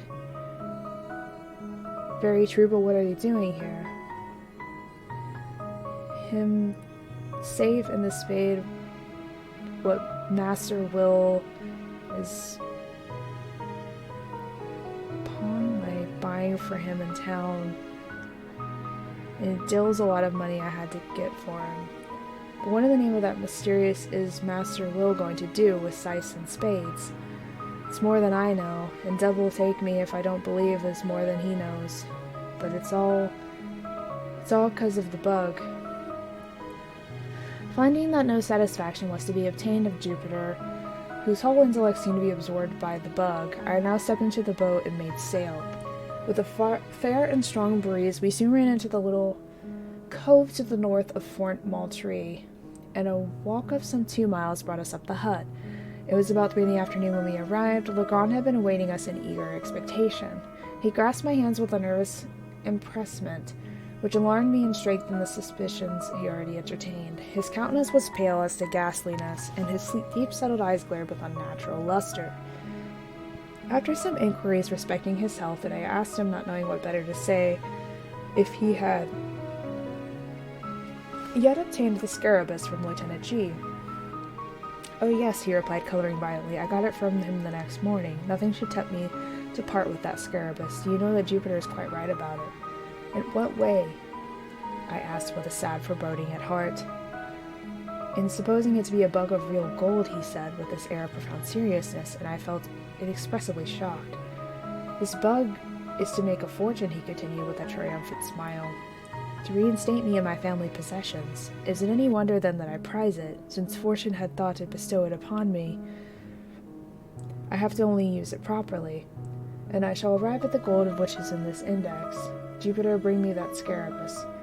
"What, the bug, master? I'd rather not go the trouble of the bug. You must get him for your own self." Hereupon Legrand arose with a grave and stately air, and brought me the beetle from a glass case in which it was enclosed. It was a beautiful scarabus, and at the time unknown to naturalists, of course a great prize in a scientific point of view. There were 2 round black spots nearly one extremity of the back, and a long one near the other. The scales were exceedingly hard and glossy, with all the appearance of burnished gold. The weight of the insect was very remarkable, and taking all things into consideration, I could hardly blame Jupiter for his opinion respecting it. What to make of Legrand's concordance with that opinion, I could not for the life of me tell. "I sent for you," said he, in a grandiloquent tone when I had completed my examination of the beetle. "I sent for you that I might have your counsel and assistance in furring the views of fate and the bug." "My dear Legrand," I cried, interrupting him, "you are certainly unwell, and had better use some little precautions. You shall go to bed, and I will remain with you for a few days, until you get over this. You are feverish, and—" "Feel my pulse," said he. I felt it, and, to say the truth, found not the slightest indication of fever. "But you may be ill, and yet you have no fever. Allow me this once to prescribe for you. In the first place, go to bed. In the next—" "You are mistaken," he interposed. "I am as well as I can expect to be under the excitement which I suffer. If you really wish me well, you will relieve this excitement." "And how is this to be done?" "Very easily. Jupiter and myself are going to the expedition to the hills upon the mainland, and in this expedition we shall need the aid of some person in whom we can confide. You're the only one we can trust. Whether we succeed or fail, the excitement with which you now perceive me and will be equally allayed. I am anxious to oblige you in any way, I replied, but do you mean to say that this infernal beetle has any connection with your expedition into the hills? It has. Then, Legrand, I can become a party to no such absurd proceeding. I am sorry, very sorry, for we shall have to try it by ourselves. Try it by yourselves? The man is surely mad, but stay, how long do you propose to be absent? Probably all night. We shall start immediately and be back at all events by sunrise. And will you promise me, upon your honor, that when this freak of yours is over and the bug business, good God, settled to your satisfaction, you will then return home and follow my advice implicitly as that of your physician? Yes, I promise. And now let us be off, for we have no time to lose. With a heavy heart I accompanied my friend. We started about 4 o'clock, Legrand, Jupiter, the dog, and myself. Jupiter had with him the scythe and spades, the whole of which he insisted upon carrying more than fear, it seemed to me, of trusting either of the implements within reach of his master than from any excessive industry or compliances. His demeanor was dogged in the extreme, and that, I think that means that, like, that damned bug, were the sole words which escaped his lips during the journey. For my own part, I had charged a couple of dark lanterns, with Legrand contented himself with the scarabus, while he carried over attached the end of a bit of a whipcord, twirling it to and fro with the air of a conjurer as he went. When I observed this last plain evidence of my friend's operation of mind, I could scarcely refrain from tears. I thought it best, however, to humor his fancy, at least for the present, until I could adopt some more energetic measures with chance of success. In the meantime, I endeavored, but all in vain, to sound him in regard to the object of the expedition. Having succeeded in inducing me to accompany him, he seemed unwilling to hold a conversation upon any topic of minor importance, and to all questions vouchsafed no other reply than "we shall see." We crossed the creek at the head of the island by means of a skiff, and, ascending the high grounds on the shore of the mainland, proceeded in a northwesterly direction through a tract of country excessively wild and desolate, where no trace of the human footstep was to be seen. Legrand led the way with decision, pausing only for an instant, my apologies, to consult what appeared to be a certain landmark of his own contrivance upon a former occasion. In this manner we journeyed for about 2 hours, and the sun was just setting when we entered a region infinitely more dreary than any yet seen. It was a species of tableland near the summit of an almost inaccessible hill, densely wooded from the base pinnacle, and intersected with huge crags that appeared to lie loosely upon the soil, and in many cases were prevented from precipitating themselves into the valley below, merely by the support of the trees against which they reclined. Deep ravines in various directions gave an air of still sterner solemnity to the scene. The natural platform to which we had clambered was thickly overgrown with brambles, though which we soon discovered that it would have been impossible to force our way but for the scythe, and Jupiter, by direction of his master, proceeded to clear for us a path to the foot of an enormously tall tulip tree, which stood with some 8 or 10 oaks upon the level, and far surpassed them all and all other trees which I had ever seen, and this beauty of its foliage and form, and the widespread of its branches, and the general majesty of its appearance. When we reached this tree, Legrand turned to Jupiter and asked him if he thought we could climb it. The old man seemed a little staggered by the question, and for some moments made no reply. At length he approached the huge trunk, walked slowly around it, and examined it with minute attention. When he had completed the scrutiny, he merely said, "Yes, master, Jupe can climb the tree, any tree he's ever seen in his life. Then up with you as soon as possible, for it will soon be dark to see what we are about. For it will soon be too dark to see what we are about." "How far must I go up, master?" inquired Jupiter. "Get up the main trunk first, and then I will tell you which way to go. And here, stop, take this beetle with you." "The bug, Master Will, the gold bug," cried the negro, drawing back in dismay.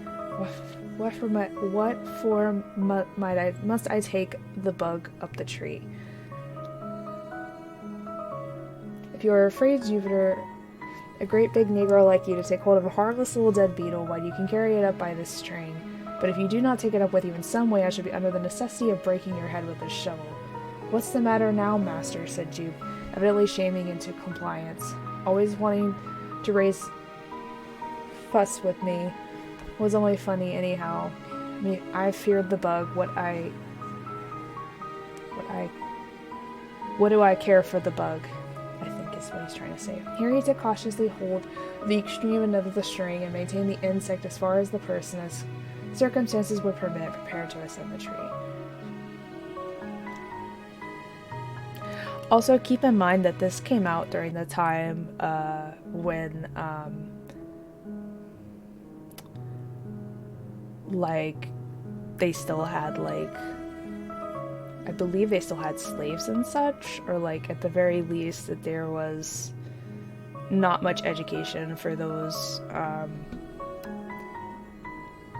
of, like, African American descent, so this language and the terminology and stuff are from a past time, and it would be considered racist to most people to say that now, but at the time that this was written, it was commonplace. I'm trying not to, like, be super,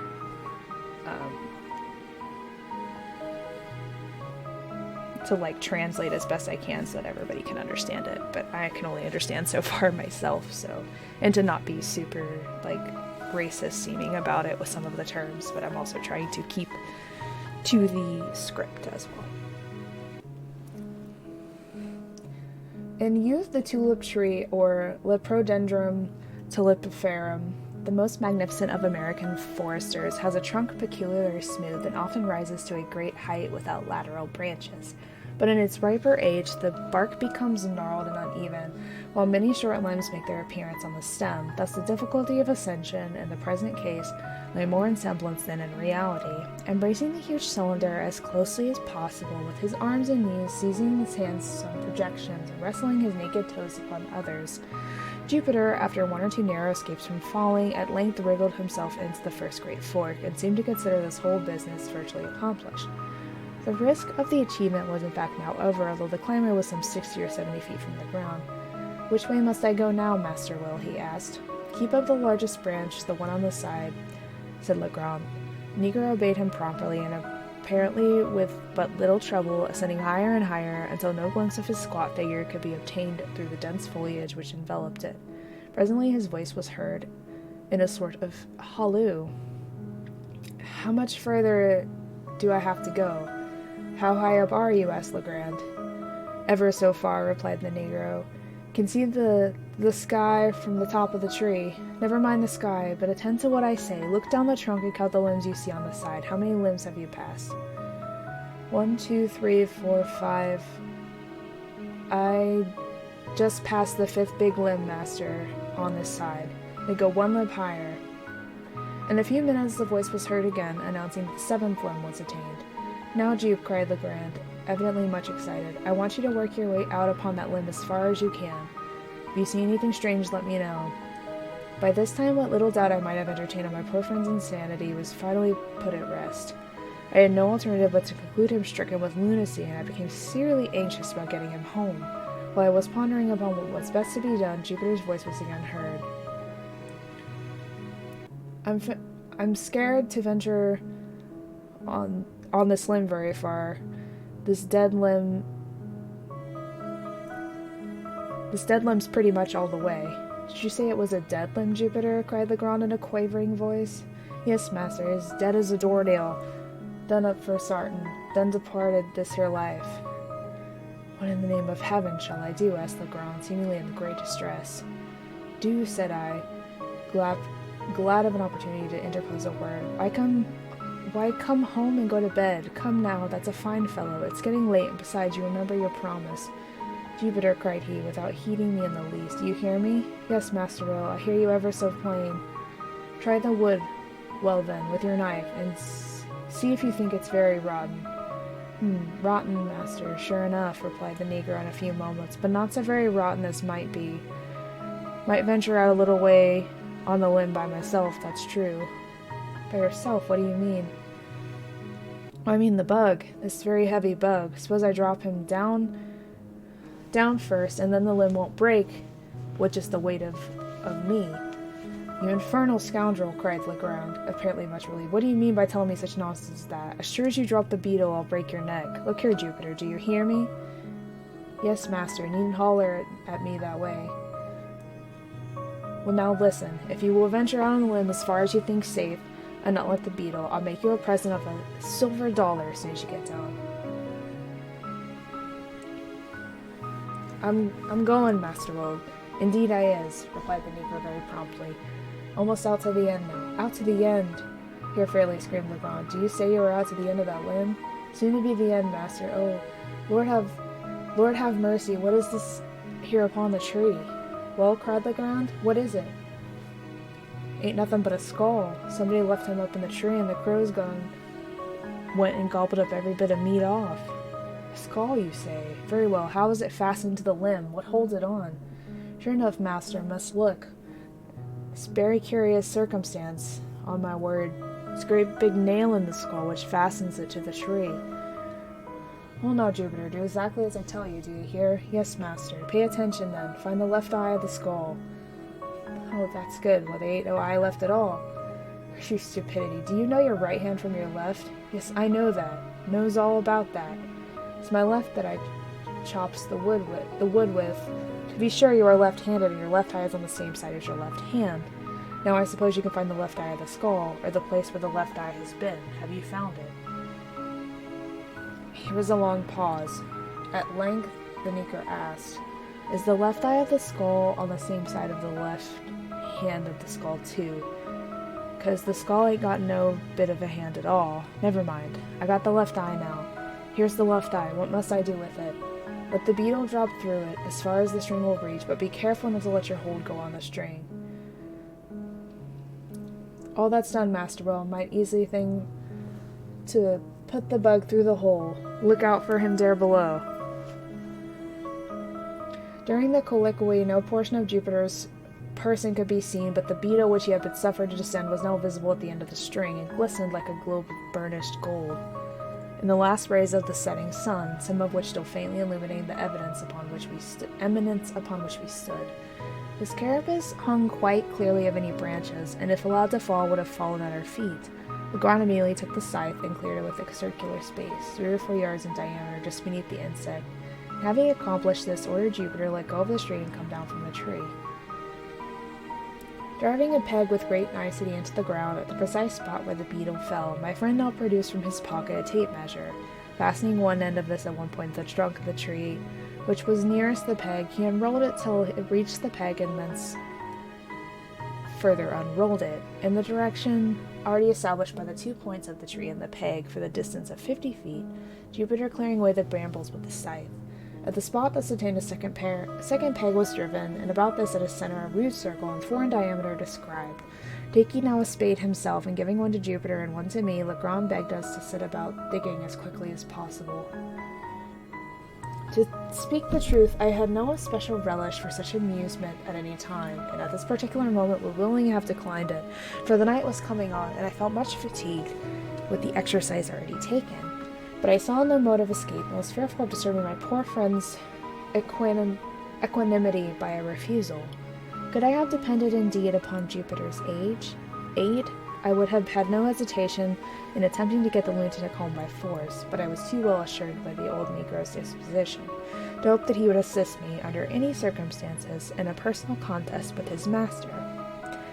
I made no doubt that the latter had been infected with some sort of innumerable southern superstitions about money buried, and that this fantasy had received confirmation by the finding of the scarabaeus, or perhaps by Jupiter's obstinacy in maintaining it to be called a bug of real gold.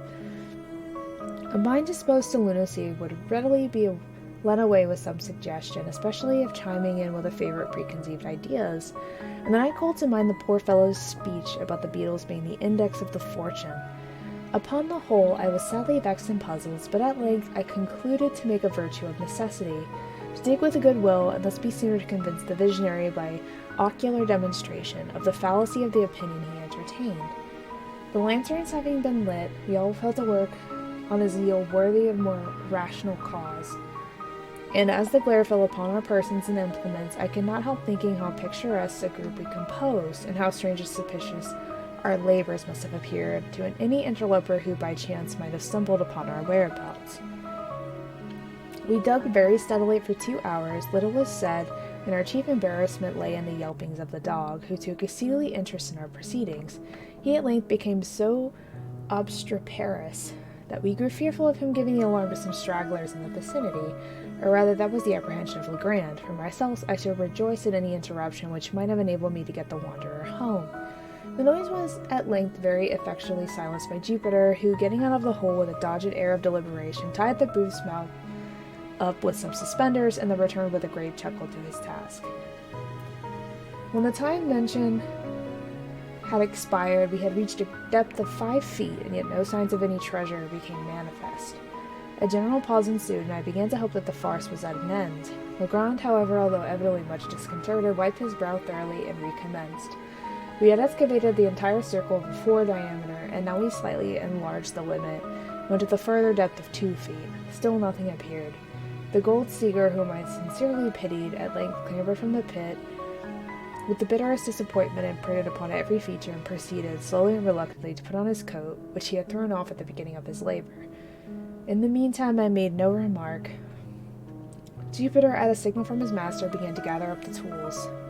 This done, and the dog having been unmuzzled, we turned in profound silence toward home. We had taken perhaps a dozen steps in this direction, when with a loud mouth Legrand strode up to Jupiter and seized him by the collar. The astonished negro opened his eyes and mouth to the fullest extent, let fall the spades, and fell upon his knees. "You scoundrel," said Legrand, hissing at the syllables from between his clenched teeth. "You infernal villain! Speak, I tell you. Answer me this instant, without prevarication. Which is your left eye?" "Oh my golly, Master Will, ain't this here my left eye for certain?" roared the terrified Jupiter, placing his hand upon his right organ of vision, and holding it there with a desperate pertinacity, as if in immediate dread of his master's attempt at a gouge. "I thought so, I knew it! Hurrah!"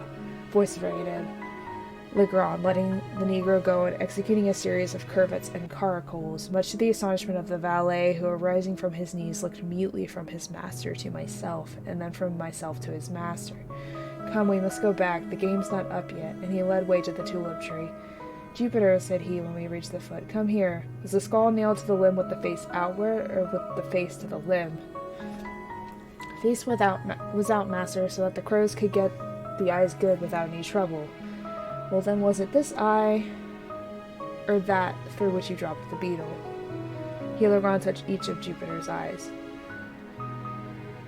"'Twas this eye, master, the left eye, just as you told me, and here it was his right eye that the negro indicated." "That will do. We must try again.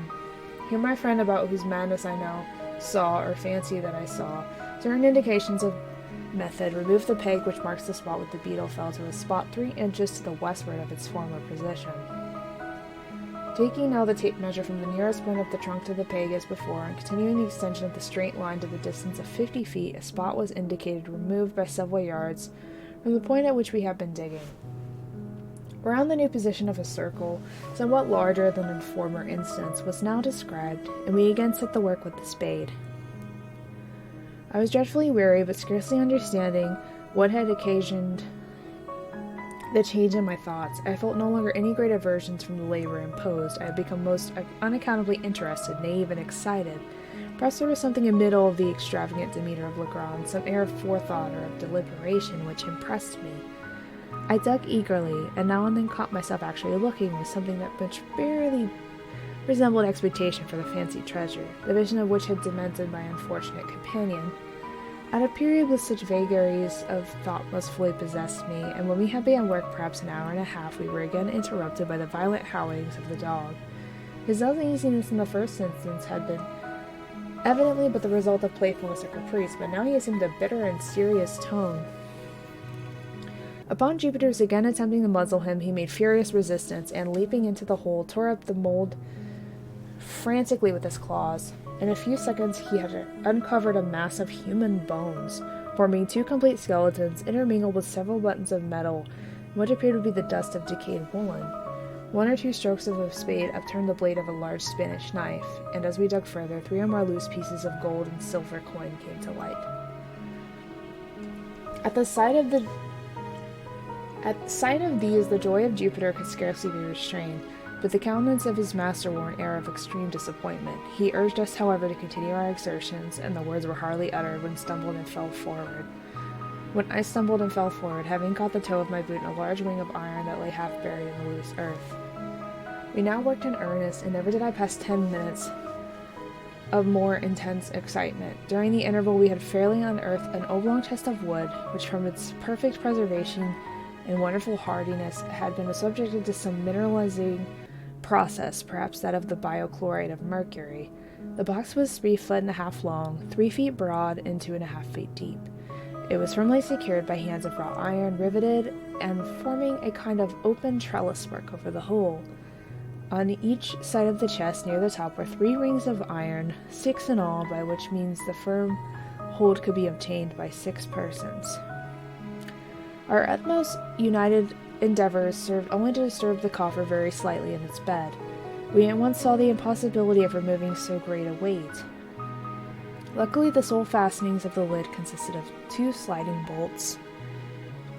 Then we drew back, trembling and panting with anxiety. In an instant, a treasure of incalculable value lay gleaming before us. As the rays of the lanterns fell within the pit, there flashed upward a glowing glare from a confused heap of gold and of jewels that absolutely dazzled our eyes. I shall not pretend to describe the feelings from which I gazed. Amazement was, of course, predominant. Legrand appeared exhausted with excitement and spoke very few words. Jupiter's countenance wore, for some minutes, as deadly a pallor as is possible in the nature of things for any Negro's visage to assume.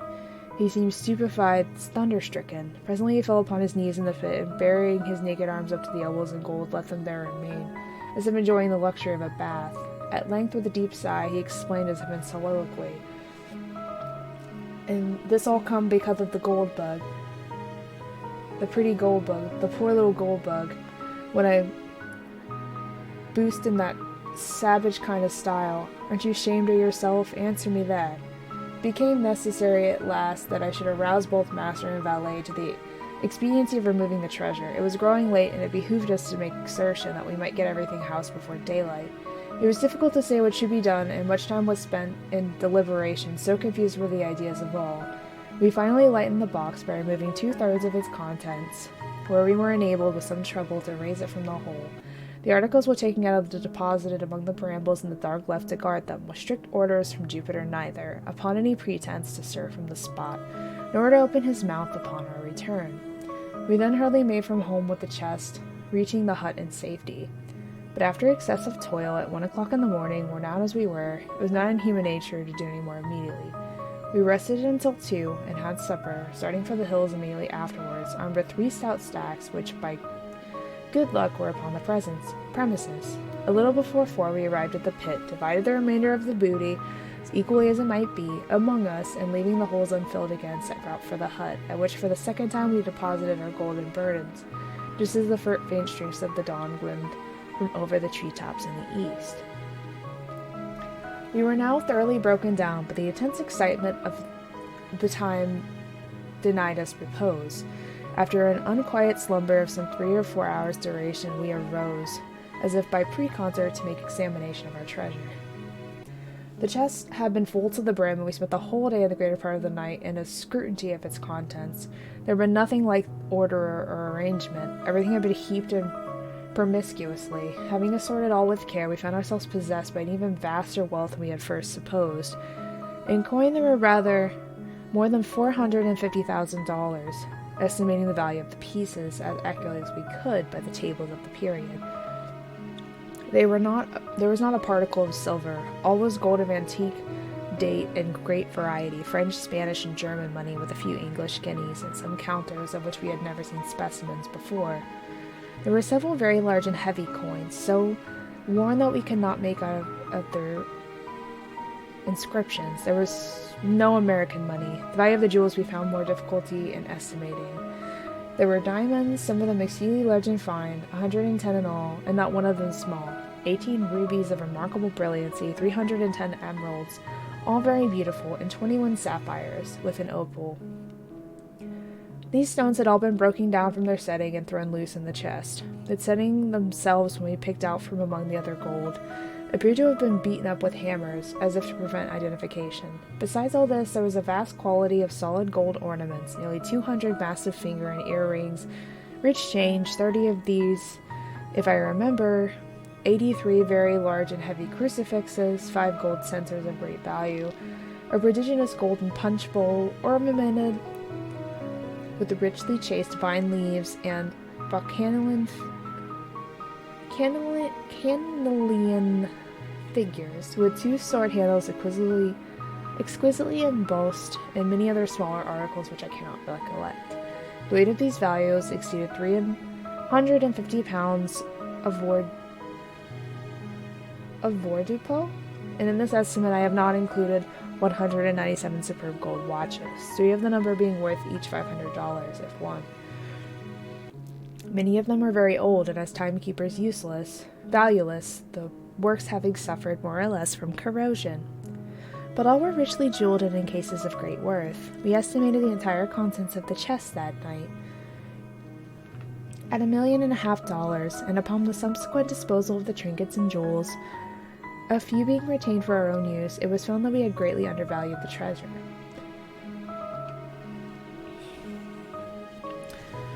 When at length we had concluded our examination, the intense excitement of the time had in some measure subsided. Legrand, who saw that I was dying with impatience for a solution to this most extraordinary riddle, entered into full detail of all the circumstances connected with it. "You remember," said he, "the night when I handed you the rough sketch I made of the scarabus. You recollect also that I became quite vexed at you for insisting my drawing resembled a death's head. When you first made this assertion, I thought you were jesting, but afterwards I came to mind the peculiar spots on the back of the insect, and admitted to myself that your remark had some little foundation in fact. Still, the sneer of my graphic prowess irritated me, for I am considered a good artist, and therefore, when you handed me the scratch of paper, I was about to crumple it up and throw it angrily into the fire." "The scrap of paper, you mean?" said I. "No. It had much the appearance of paper, and at first supposed it to be such, but when I came to draw upon it, I discovered it had to be a piece of very thin parchment. It was quite dirty, you remember. While I was in the very act of crumbling up, my glance fell upon the sketch at which you had been looking. You may imagine my astonishment when I perceived, in fact, the figure of a death's head just where it seemed to me I had made the drawing of a beetle. For a moment I was too much amazed to think with accuracy. I knew that my design was very different in detail from this, although there was a certain similarity in general outline.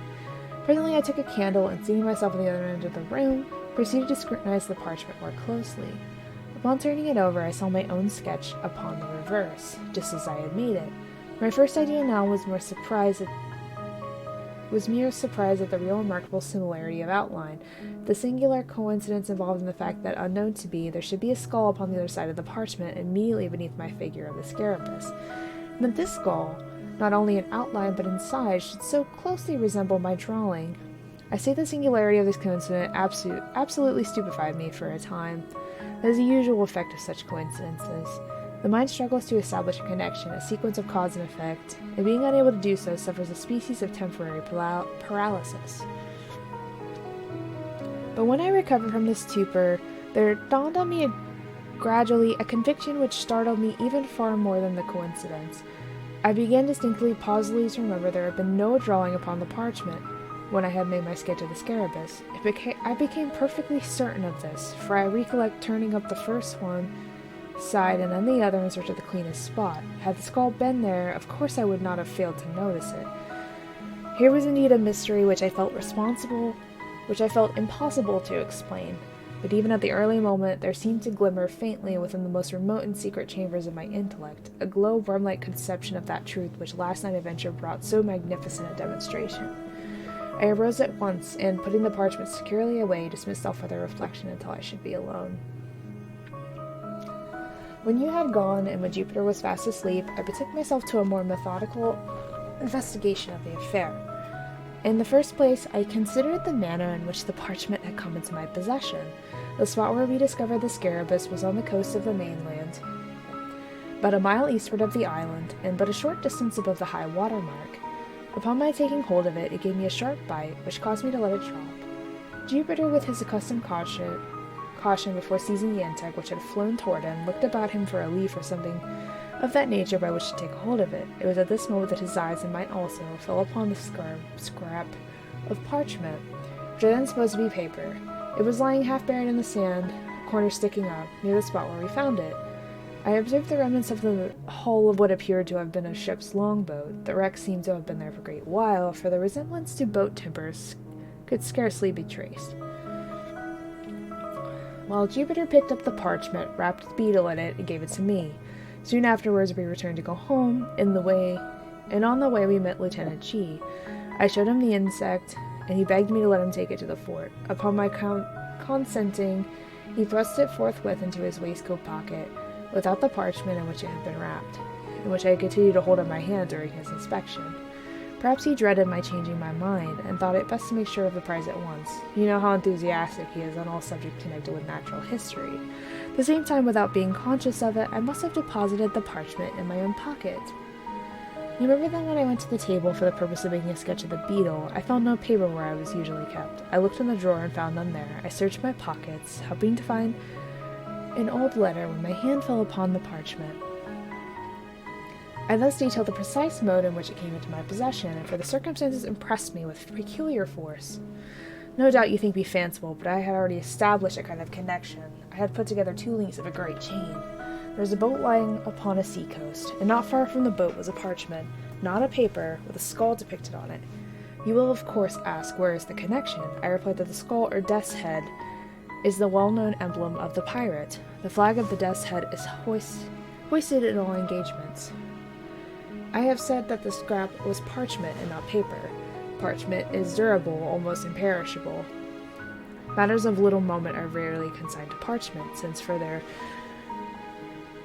mere ordinary person's drawing or writing, it is not nearly so well adapted as paper.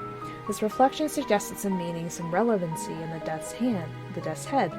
I did not fail to observe also the form of the parchment. Although one of its corners had been by the accident destroyed, it could be seen that the original form was oblong. It was just a slip indeed, as might have been chosen for a memorandum, for a record of something to be long remembered and carefully preserved. I'm going to take a sip of water.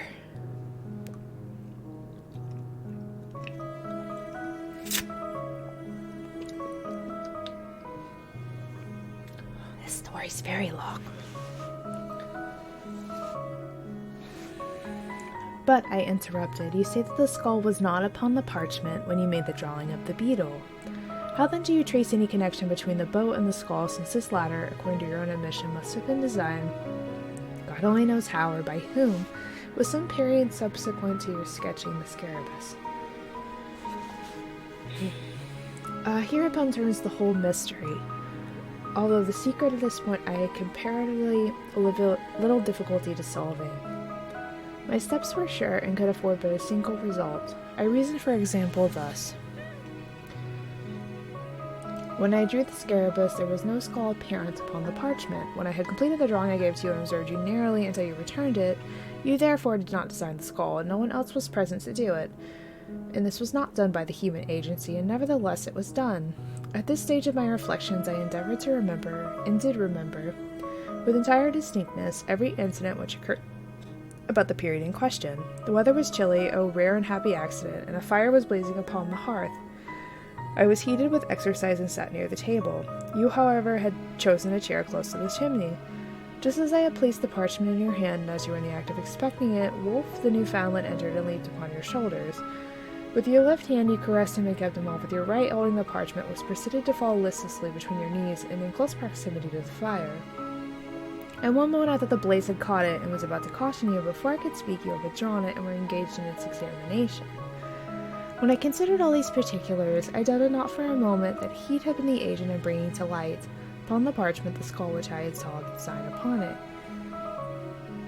You are well aware that chemical preparations exist and have existed time out of mind by which it is possible to write upon either paper or vellum so that the characters now shall become visible only when subjected to the action of fire. Zephyr, digested in aqua regia and diluted with 4 times its weight in water, is sometimes employed. A green tint results. The regulus of cobalt, dissolved in the spirit of niter, gives a red. These colors disappear at longer or shorter intervals after the material written upon cools, but again become apparent upon the replication of heat. I now scrutinize the death's head with care. Its outer edges, the edges of the drawing near the edges of the vellum, were far more distinct than the others. It was clear that the action of the caloric had been imperfect or unequal. I immediately kindled a fire and subjected every portion of the parchment to a glowing heat. At first, the only effect was the strengthening of the faint lines in the skull, but upon persevering with the experiment, there became visible at the corner of this lip, diagonally opposite of the spot which the death has with D-lined, the figure of what I at first supposed to be a goat.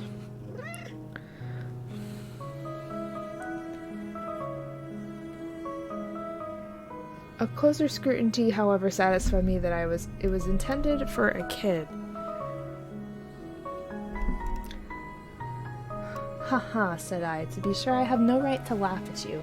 $1.5 million of money is too seriously a matter for mirth. But you are not about to establish a third link in your chain. You will not find any special connection between your pirates and a goat. Pirates, you know, have nothing to do with goats. They appertain to the farming interest." But I had just said that the figure was not that of a goat. Well, a kid then, pretty much the same thing. I mean, kids equal goat now, okay.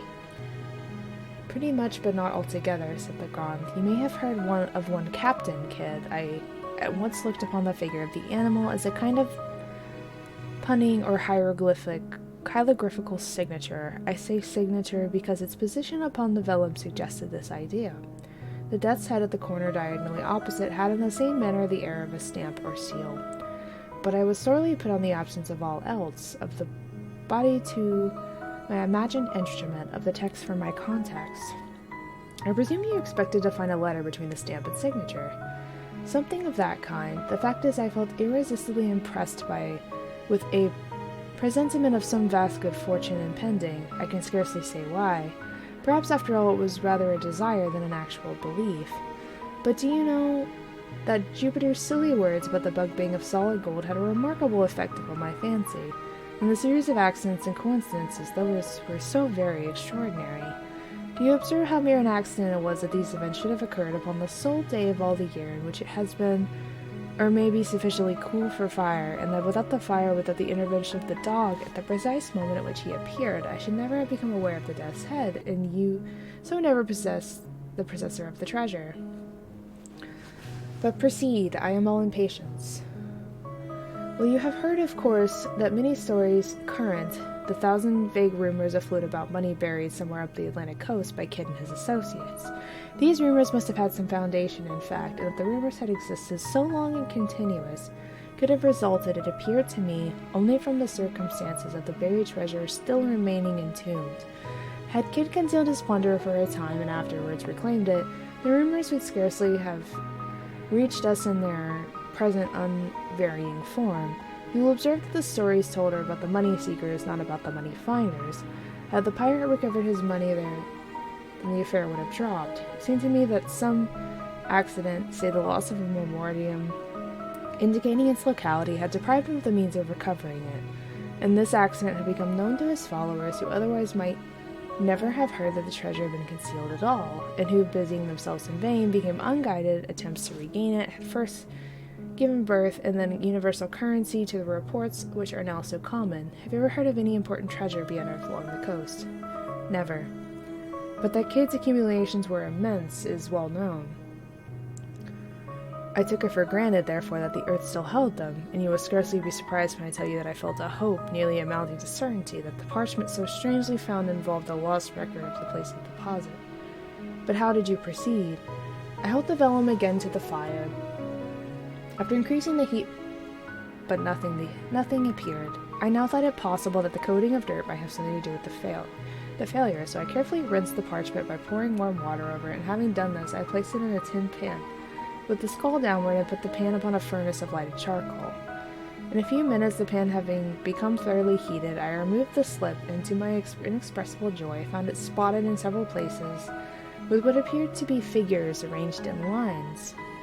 Again, I placed it in the pan and suffered it to remain another minute. Upon taking it off, the whole was just as you see it now. Here Legrand, having reheated the parchment, submitted to my inspection. The following characters were rudely traced between the thus hand and the goat. That's a lot of numbers and symbols. But, said I, returning him the slip, I am as much in the dark as ever. Were all the jewels of Golconda awaiting me upon my solution of this enigma, I am quite sure that I should be unable to earn them.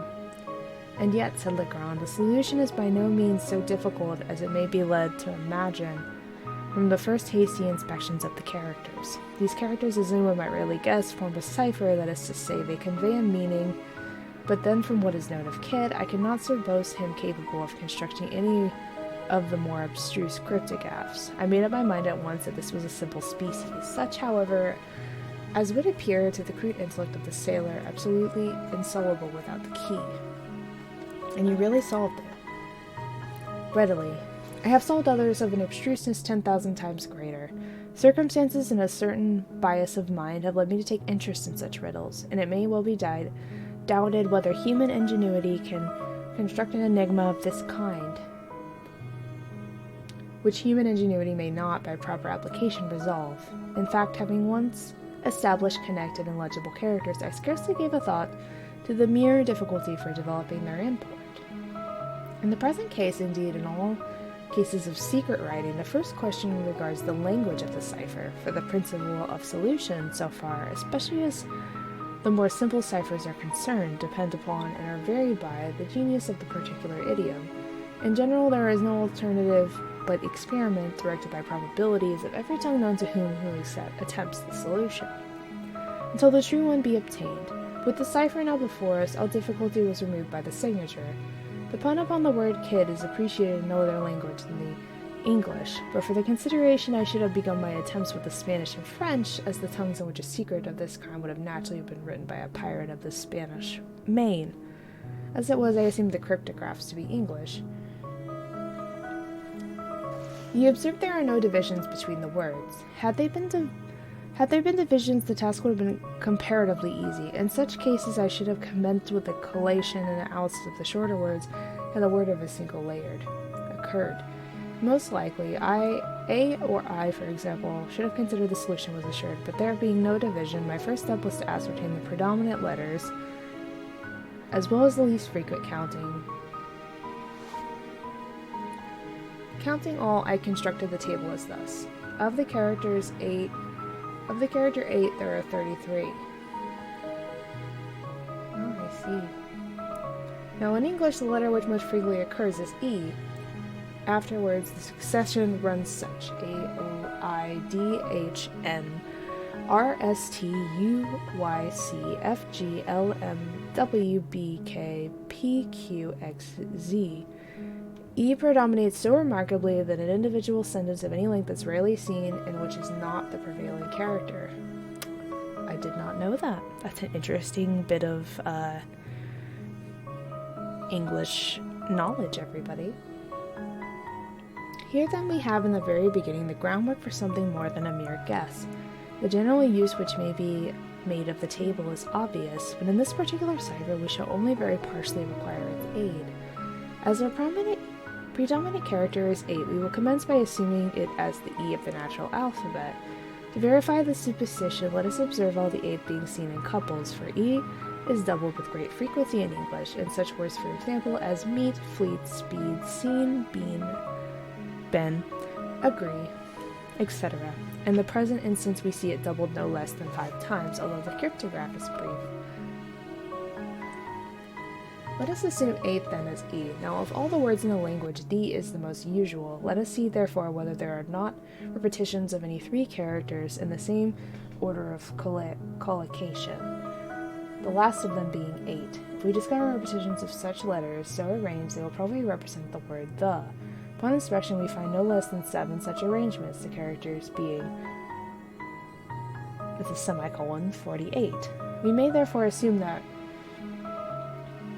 Though the semicolon represents T, 4 represents H, and 8 represents E, the last node being well confirmed, this agreed step has been taken, but having established a single word, we are unable to establish a vastly important point. That is to say, several commencements and terminations of other words. Let us refer, for example, the last instance, but one, in which the combination 48 occurs, not far from the end of the cipher. We know that the semicolon immediately ensuing in the commencement of a word, and of the 6 characters succeeding this the, we are cognizant of no less than 5.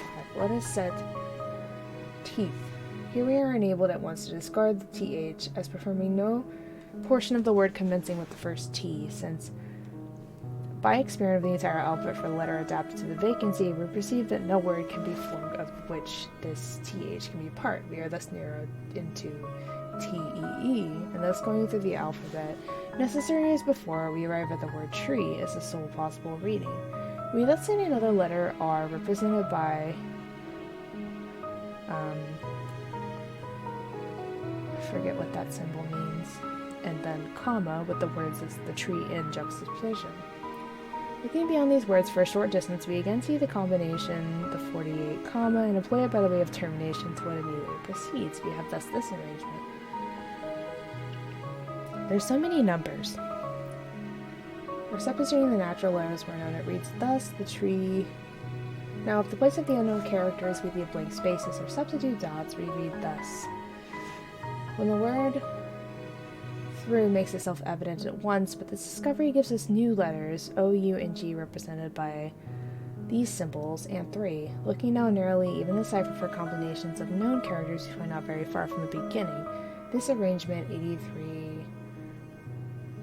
symbol 88, or degree, which plainly is the conclusion for the word degree, and gives us the letter D represented by exclamation point.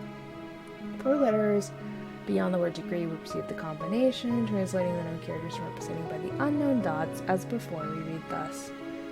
The arrangement below suggests as well the word 13, and again flourished just with new characters, I and N represented by 6 and star. Referring now to the beginning of the cryptograph, we find the combination, translated as before, we obtain good, which assumes this the first letter is A, and that the first 2 words are a good. It is now time to arrange our key as far as discovered, and attack their flying to avoid confusion. It stands as thus. 5 represents A. We have therefore no less than 11 of the most important letters represented, and it will be unnecessary to proceed with the details of the solution. I have said enough to convince you that the ciphers of this nature are really solvable and to give you some insight into the rationale of their development. But be assured that the specimen before us appertains to a very simplest species of cryptograph. It now only remains to give you the most full translation of the characters upon the parchment as unriddled. Here it is. A good glass in the bishop's hostel is the devil's seat 41 degrees and 13 minutes northeast, and by north main branch 7th limb east side, shoot from the left eye of the death's head, a beeline from the tree through the shot 50 feet out. But, said I, the enigma seems still as in bad condition as ever. How is it possible to extort a meaning from all this jargon about devil's seat, devil's hands, and bishop's hostels? I confess, replied Legrand, that the matter still wears a serious aspect when regarded with a casual glance. My first endeavor was to divide the sentence into the natural division attempted by the cryptographist. You mean to punctuate it? Something of that kind. But how was it possible to effect this? I reflected that it had been a point with the writer to run his words together without division, so as to increase the difficulty of the solution. Now, a not over-accurate man in pursuing such an object would be nearly certain to overdo this matter. When in the course of his composition he arrived at the break of his subject, which would naturally require a pause or a point, he would be exceedingly apt to run his characters, at this place more than usual close together. If you will observe the ms dot comma in the present tense, you will easily detect 5 such cases of unusual crowding. Acting upon this hint, I made the division thus. A good glass in the bishop's hostel in the devil's seat, 41 degrees and 13 minutes northeast, and by the north main branch, 7th limb east side, shoot from the left eye of the death's head, A beeline from the tree through the shop 50 feet out. Even with this division, said I, leaves me still in the dark. It left me also in the dark, said Legrand, for a few days, during which I made diligent inquiry of the neighborhood of Sullivan's Island, for any building which went by the name of Bishop's Hotel, for, of course, I dropped the obsolete word hostel, getting no information on the subject.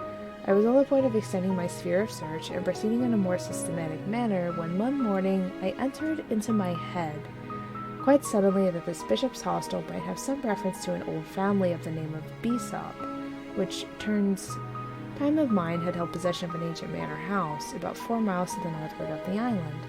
I accordingly went over to the plantation and reinstated my inquiries about the older negroes of the place.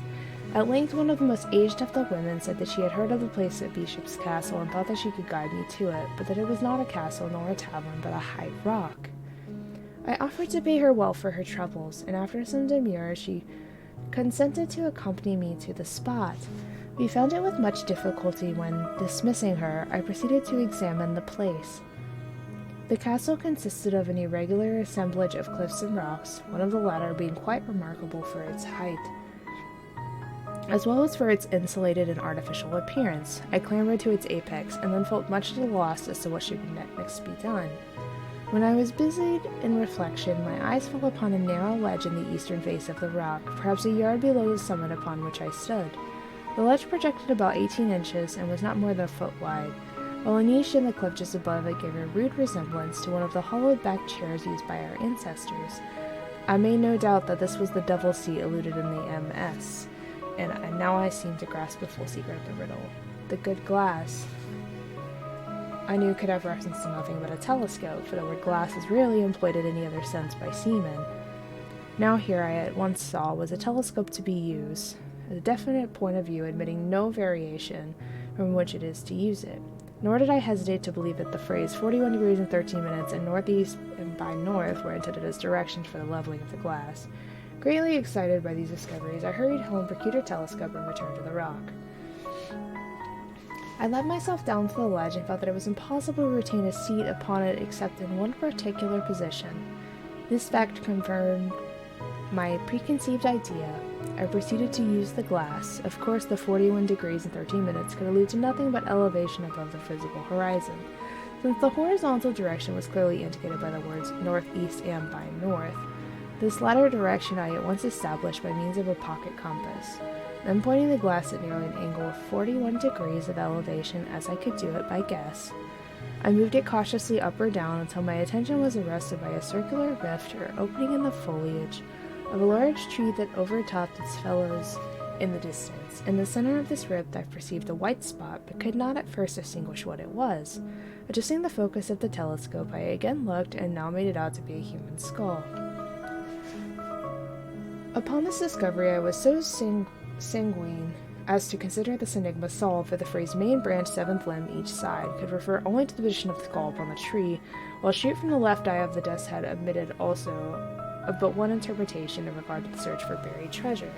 I perceived that the design was to drop a bullet from the left eye of the skull, and that a beeline, in other words, a straight line drawn from the nearest point of the trunk through the shot, or the spot where the bullet fell, and thence extended to a distance of 50 feet would indicate a definite point, and beneath this point I thought it at least possible that a deposit of value lay concealed. All this, I said, is exceedingly clear, and although ingenious, still simple and explicit. When you left the Bishop's Hotel, what then? Why, having carefully taken the bearings of the tree, I turned homeward. The instant I left the devil's seat, however, the circular rift vanished, nor could I get a glimpse of it afterwards, turned as I would. What seems to be the chief ingenuity in this whole business is the fact, for repeated experiment, has convinced me it is a fact that the circular opening in question is visible from no other attainable point of view than to be afforded by the narrow ledge upon the face of the rock. In this expedition to the Bishop's Hotel, I had been attended by Jupiter, who had no doubt observed for some weeks past the abstraction of my demeanor, and took special care not to leave me alone. But on the next day, getting up very early, I contrived to give him the slip, and went into the hills in search of the tree. Through much toil I found it. When I came home at night, my valet promised to give me a flogging. With the rest of the adventure, I believed you were as well acquitted of myself. I suppose, said I, you missed the spot in the first attempt at digging, though Jupiter's stupidity in letting the bug fall through the right instead of through the left eye of the skull. Precisely. The mistakes made a difference of about 2.5 inches in the shot, that is to say. In the position of the peg nearest the tree, and had the treasure been beneath the shot, the error would have been of little moment, but the shot, together with the nearest point of the tree, were merely 2 points of the establishment of line of direction. Of course, the error, however trivial in the beginning, increased as we proceeded with the line. By the time we had gone 50 feet, threw us quite off the scent. But from my deep-seated impressions, the treasure was there actually buried somehow. We might have had all our labor in vain. But your guidance and your conduct in swinging the beetle, how excessively odd. I was sure you were mad. And why did you insist upon letting fall the bug instead of a bullet from the skull? Why, to be frank, I felt somewhat annoyed by your recent suspicions touching my sanity, and so resolved to punish you quietly, in my own way, by a little bit of sober mystification. For this reason I swung the beetle, and for this reason I let it fall from the tree. An observation of yours about its great weight suggested the latter idea. Yes, I perceive, and now there is only one point which puzzles me. What are we to make of the skeletons found in the hole? That is a question I am no more able to answer than yourself. There seems, however, only one plausible way of accounting for them, and yet it is dreadful to believe in such atrocity as my suggestion would imply. It is clear that Kidd, if Kidd indeed secreted this treasure, which I doubt not, it's clear he must have had his assistant in the labor. But his labor concluded, he may have thought it expedient to remove all participants in his secret. Perhaps a couple of blows with a mattock were sufficient, while his coadjutors were busy in the pit. Perhaps it could require a dozen. Who shall tell? Interesting. I was expecting more of a mystery, I guess, than like a puzzle solving, but not bad. Quite a bit longer than I would have liked, but it is very well written.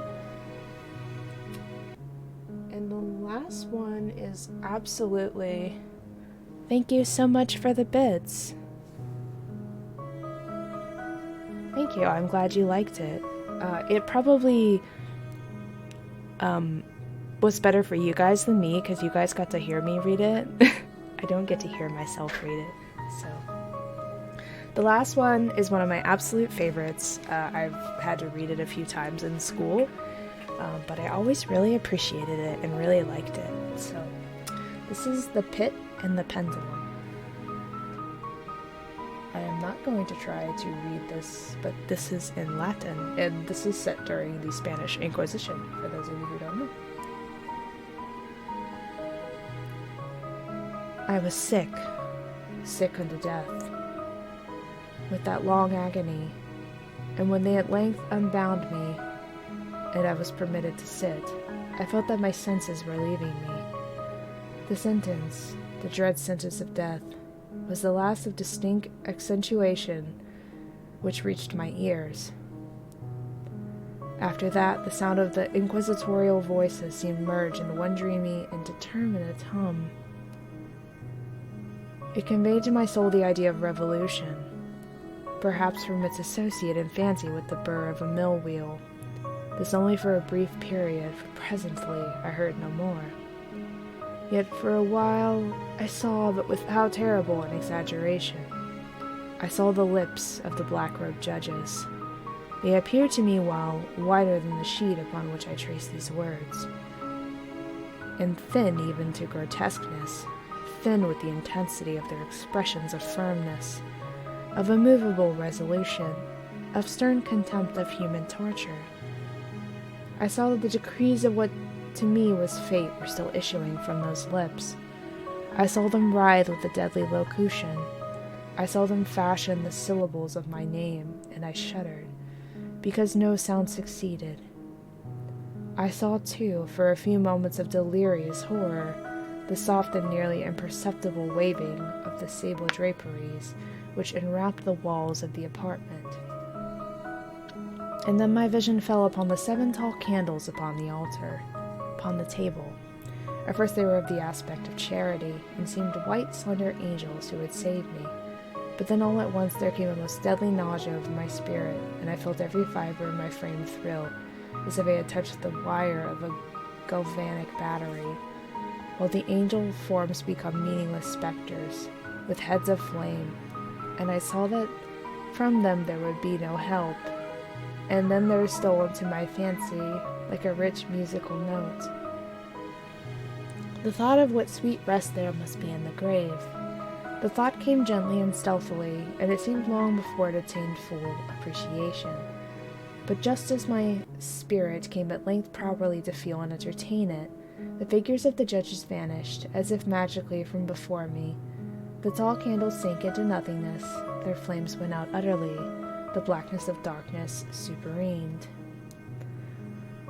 All sensations appeared swallowed up in a mad rushing descent, as if into the soul of Hades.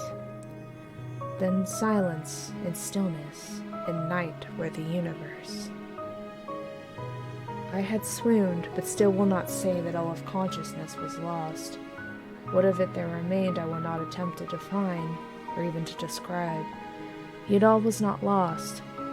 In the deepest slumber, no. In delirium, no. In a swoon, no. In death, no. Even in the grave, all was not lost, else there is no immortality for man. Arousing from the most profound of slumbers, we break the gossamer web of some dream. Yet in a second afterwards, so frail may that web have been done, we remember now that we have dreamed. In the return to life from the swoon there are two stages. First, the sense of mental or spiritual, and secondly, that of the sense of physical existence. It seems probable that if upon reaching the second stage, we could recall the impressions of what I have termed the first stage are not at will recalled, yet after long interval do they come unbidden, while we marvel whence they came. He who has never swooned is not he who finds strange places and wildly familiar faces and coals that glow. It is not he who beholds floating in mid-air the sad visions. Kitty, are you okay?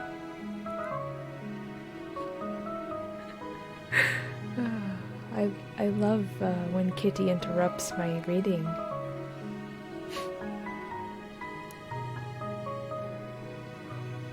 Swoon is not he who finds strange palaces and wildly familiar faces and coals that glow. It is not he who beholds floating in midair the sad visions that the many may not view. It is not he who ponders over the perfume of some novel flower. It is not he whose brain grows bewildered with the meaning of some musical cadence which has never before arrested his attention. Amid frequent and thorough endeavors to remember, amid earnest struggles to regather some token of the state of seemingly nothingness into which my soul had lapsed, there have been moments where I have dreamed of success. There have been very brief periods when I have conjured up remembrances, which the lucid dream of a later epoch assures me could have had the reference only to the condition of seemingly unconsciousness. These shadows of memory tell indistinctly of tall figures that lifted and bore me in silence down, still down, till a hideous dizziness oppressed me at the mere idea of the interminableness of the descent. They tell also of a vague horror at my heart on account of the heart's unnatural stillness. Then come a sense of sudden motionless throughout all things. Kitty. I am trying to read, Kitty. Where was I? These shadows of memory tell indistinctly of tall figures that lifted and bore me in silence down, still down, till a hideous dizziness oppressed me at the mere idea of the interminableness of the descent. They tell me of a vague horror of my heart on account of that heart's unnatural stillness. Then come a sense of sudden motionless throughout all things, as if those who bore me a ghastly train had outrun, in their descent, the limits of the limitless, and paused from the wearisomeness of their toll. After this, I called to mind flatness and dampness, and then all its madness, the madness of a memory which busies itself among forbidden things. Very suddenly there came back to my soul motion and sound, the tumultuous motion of the heart, and in my ears the sound of its beating. Then a pause in which all is blank, then again sound and motion and touch, a tingling sensation pervading my frame. And the mere consciousness of existence without thought, a condition which lasted long, and very suddenly thought, and shuddering terror, an earnest endeavor to comprehend my true state, then a strong desire to lapse into insensibility, then a rushing revival of soul and success ever to move. And now a full memory of the trial, of the judges, of the sable draperies of the sentence, of the sickness, of the swoon, then entire forgetfulness of all that followed, of all that later day and much earnestness of endeavor have enabled me vaguely to recall. So far I had not opened my eyes. I felt that I lay upon my back unbound. I reached out my hand and it fell heavily upon something damp and hard. There I suffered to remain for many minutes, while I strove to imagine where and what I could be. I longed yet dared not to employ my vision. I dreaded the first glance at objects around me. It was not that I feared to look upon things horrible, but that I grew aghast lest there should be nothing to see. At length, with a wild desperation at heart, I quickly unclosed my eyes. My worst thoughts then were confirmed. The blackness of eternal night encompassed me. I struggled for breath. The intensity of the darkness seemed to oppress and stifle me. The atmosphere was intolerably close. I still lay quietly and made effort to exercise my reason. I brought to mind the inquisitorial proceedings and attempted from that point to deduce my real condition. The sentence had passed, and it appeared to me that a very long interval of time had since elapsed. Yet not for a moment did I suppose myself actually dead. Such a superstition, notwithstanding what we read in fiction, is altogether inconsistent with real existence. But where and what state was I? The condemned to death, I knew, perished usually at the auto da fe, and one of these had been held on the very night of the day of my trial. Had I been remanded to my dungeon to await the next sacrifice, which would not take place for many months? This I at once saw could not be. Victims had been in immediate demand, moreover my dungeon, as well as the condemned cells of Toledo, had stone floors, and light was not altogether excluded. A fearful idea now suddenly dove the blood in torrents upon my heart, and for a brief period I once more was relapsed into insensibility. Upon recovering, I at once started to my feet, trembling convulsively in every fiber. I thrust my arms wildly above and around me in all directions. I felt nothing, yet dreaded to move a step, lest I should be impeded in the walls of a tomb. Perspiration burst from every pore, and stood in cold, big beads upon my forehead. The agony of suspense grew at length intolerable, and I cautiously moved forward, with arms extended, and with my eyes straining from their sockets, in the hopes of catching some faint ray of light. I proceeded from many places, but still all was blackness and vacancy. I breathed more freely. It seemed evident that mine was not, at least, the most hideous of fates. And now, as I have continued to sleep cautiously onward, there came thronging upon my recollection 1,000 vague rumors of the horrors of Toledo. Of the dungeons there had been strange things narrated, fables I had always deemed them, but yet strange and too ghastly to repeat, save in a whisper. Was I left to perish of starvation in the subterranean world of darkness? Or what fate, perhaps even more fearful, awaited me? That the result would be death, and a death of more than customary bitterness. I knew too well the character of my judges to doubt. The mode and the hour were all that occupied or distracted me. My outstretched hands at length encountered some solid obstruction. It was a wall, seemingly of stone masonry, very smooth, slimy, and cold. I followed it up, stepping with all the careful distrust with which certain antique narratives had inspired me. The process, however, afforded me no means of ascertaining the dimensions of my dungeon. Excuse me. As I might make its circuit and return to the point where I set out, without being aware of the fact so perfectly uniform seemed the wall. I therefore sought the knife which had been in my pocket, which led into the inquisitorial chamber, but it was gone.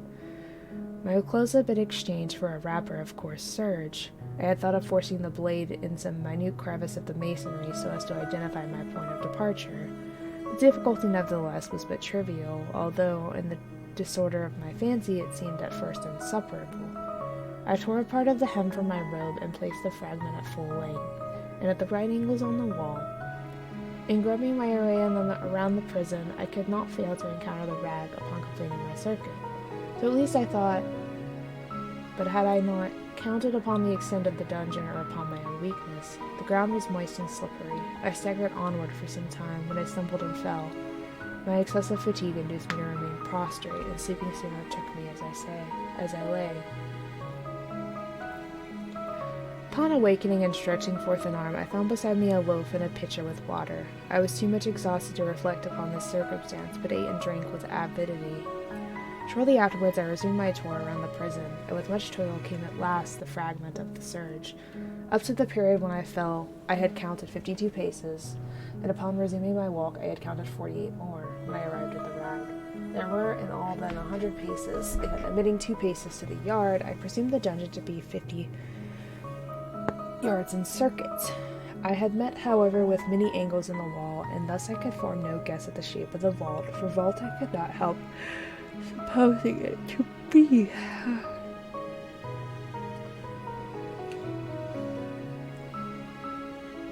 I had little object, certainly no hope in these researches, but a vaguely curiosity promoted me to continue them. Quitting the wall, I resolved to cross the area of the enclosure. First, I proceeded with extreme caution, for the floor, although seemingly of solid material, was treacherous with slime. At length, however, I took courage and did not hesitate to step firmly, endeavoring to cross in as direct line as possible. I had advanced some 10 or 12 paces in this manner, when the remnant of the torn hem of my robe became entangled between my legs. I stepped on it and fell violently on my face. In the confusion attending my fall, I did not immediately apprehend somewhat startling circumstance, which yet in a few seconds afterward, and while I still lay prostrate, arrested my attention. It was this: my chin rested upon the floor of the prison, but my lips and the upper portion of my head, although seemingly at a less elevation than the chin, touched nothing. At some time my forehead seemed bathed in a clammy vapor, and the peculiar smell of decayed fungus arose to my nostrils. I put forward my arm and shuddered to find that I had fallen on the very brink of a circular pit, whose extent, of course, I had no means of ascertaining at the moment. Groping about the masonry just below the margin, I succeeded in dislodging a small fragment and let it fall into the abyss. For many seconds I hearkened to its reverberations as I dashed against the sides of the chasm in its descent.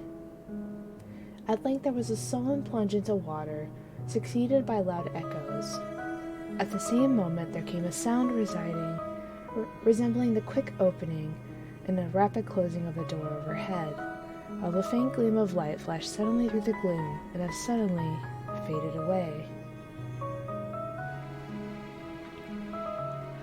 I saw clearly the room which had been prepared for me, and congratulated myself upon the timely accident by which I had escaped. Another step before my fall, and the world had seen me no more, and the death it's avoided was the very character which I had regarded as fabulous and frivolous in the tales respecting the Inquisition. To the victims of its tyranny there was the choice of death with its direct physical agonies, or death with its most hideous moral horrors.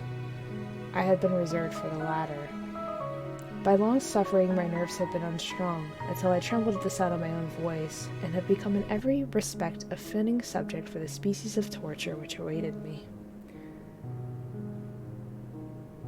Shaking in every limb, I groped my way back to the wall, resolving there to perish rather than to risk the terrors of the wells, of which my imagination now pictured many and various positions about the dungeon. In other conditions of mind, I might have had courage to end my misery at once by a plunge into one of these abysses, but now I was the veriest of cowards. Neither could I forget what I had read of these pits. The sudden extinction of life formed no part of their most horrible pain. Agitation of spirit kept me awake for many long hours, but at length I again slumbered. Upon arousing, I found by my side, as before, a loaf and a pitcher of water. A burning thirst consumed me, and I emptied the vessel at a draught. I must have been drugged, for scarcely had I drunk before I became irresistibly drowsy. A deep sleep fell upon me, a sleep like that of death. How long it lasted, of course, I know not. But when once again I unclosed my eyes, the objects around me were visible. By a wild sulphurous luster, the origin of which I could not at first determine, I was enabled to see the extent and aspect of the prison. In its size I had been greatly mistaken. The whole circuit of its walls did not extend 25 yards. For some minutes this fact occasioned me a world of vain trouble, vain indeed for what could be of less importance under the terrible circumstances which environed me, the mere dimensions of my dungeon. But my soul took a wild interest in trifles, and I busied myself in endeavors to account for the error I had committed in my measurement. The truth at length flashed upon me. In my first attempt at exploration, I had counted 52 paces up to the period when I fell. I must have been within a pace or two of the fragment of serge. In fact, I had nearly performed the circuit of the vault. I then slept, and upon awakening I must have returned upon my steps, thus supposing the circuit nearly double what it actually was. My confusion of mind prevented me from observing that I began my tour at the wall on the left, and ended it at the wall to the right. I had been deceived, too, in respect to the shape of the enclosure. In feeling my way I have found many angles, and thus deduced an idea of great irregularity. So potent is the effect of total darkness upon one arousing from lethargy or sleep. The angles were simply those of a few slight depressions or niches at odd intervals. The general shape of the prison was square. What I had taken for masonry seemed now to be iron, or some other metal in huge plates, whose sutures or joints occasioned the depression. The entire surface of this metallic enclosure was rudely daubed in all hideous and repulsive devices to which the charnel superstition of the monks had given rise. The figures of fiends and aspects of menace, with skeleton forms and other were more fearful images, overspread and disfigured the walls. I observed that the outlines of these monstrosities were sufficiently distinct, but that the colors seemed faded and blurred, as if from the effects of a damp atmosphere. I now noticed the floor, too, which was stone. In the center yawned the circular pit from whose jaws I had escaped, but it was the only one in the dungeon. I'm going to take a quick sip of water.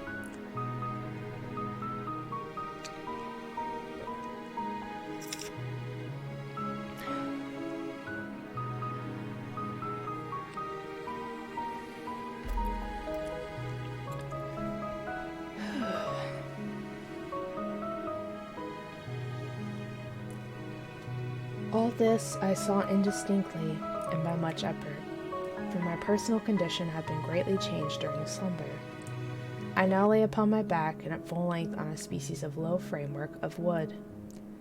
To this I was securely bound by a long strap resembling a circingle. It passed in many convolutions around my limbs and body, leaving at liberty only my head and my left arm, to such extent that I could, by dint of much exertion, supply myself with food from an earthen dish which lay by my side on the floor. I saw to my horror that the pitcher had been removed. I say to my horror, for I was consumed with a tolerable thirst. This thirst it appeared to be by the designs of my persecutors to stimulate, for the food in the dish was meat pungently seasoned. Looking upward, I surveyed the ceiling of my prison. It was some 30 or 40 feet overhead, and constructed much as the side walls. In one of its panels, a very singular figure riveted my whole attention. It was the painted figure of Time as he is commonly represented, save that in lieu of a scythe he held what a casual glance I suppose to be the pictured image of a huge pendulum, such as we see on antique clocks. There was something, however, in the appearance of this machine which caused me to regard it more attentively. While I gazed directly upward at it, for its position was immediately over my own, I fancied that I saw it in motion. In an instant afterward the fancy was confirmed. Its sweep was brief, and of course slow. I watched it for some minutes, somewhat in fear, but more in wonder. Wearied at length with observing its dull movement, I turned my eyes upon the other objects in the cell. A slight noise attracted my notice, and looking at the floor, I saw several enormous rats traversing it. They had issued from the well which lay just within view to my right. Even then, while I gazed, they came upon in troops hurriedly, with ravenous eyes, allured by the scent of meat. From this, it required much effort and attention to scare them away. It might have been half an hour, perhaps even an hour, for I could take but imperfect note of time, before I again cast my eyes upward. What I then saw confounded and amazed me. The sweep of the pendulum had increased in extent by nearly a yard. As a natural consequence, its velocity was also much greater. But what mainly disturbed me was the idea that it had perceptibly descended. I now observed with horror, it is needless to say, that its nether extremity was formed of a crescent of glittering steel. But a foot in length from horn to horn, the horns upward, and the under edge evidently as keen as that of a razor. Like a razor also it seemed massy and heavy, tapering from the edge into a solid and broad structure above. It was appended to a weighty rod of brass, and the whole hissed as it swung through the air. I could no longer doubt the doom prepared for me by monkish ingenuity and torture. My cognizance of the pit had become known to the inquisitorial agents, the pit whose horrors had been destined for so bold a recusant as myself. The pit, typical of hell, and regarded by rumor as the ultimate fool of all the punishments. The plunge into this pit I had avoided by the merest of accidents, and I knew that surprise or entrapment into torment formed by an important portion of all the grotesquities of the dungeon's death. Having failed to fall, it was no part of the demon plan to hurl me into the abyss, and thus, there being no alternative, a different and milder destruction awaited me. Milder, I half smiled in the agony as I thought of such implication of such a turn. What boots it to tell of the long hours of horror more than mortal, during which I counted the rushing oscillations of the steel, inch by inch, line by line, with the descent only appreciable at intervals that seemed ages. Down and still down it came. Days passed. It might have been that many days passed, ere it swept so closely over me as if to fan me with its acrid breath. The odor of the sharp steel forced itself into my nostrils. I prayed. I wearied heaven with my prayer for its more speedy descent. I grew frantically mad, and struggled to force myself upward against the sweep of the fearful scimitar. And then I fell suddenly calm and lay smiling at the glittering death as a child at some rare bauble. There was another interval of utter insensibility. It was brief, for upon again lapsing into life there had been no perceptible descent in the pendulum. But it might have been long, for I knew there were demons who took note of my swoon, and who could have arrested the vibration at pleasure. Upon my recovery, too, I felt, inexpressibly sick and weak, as through long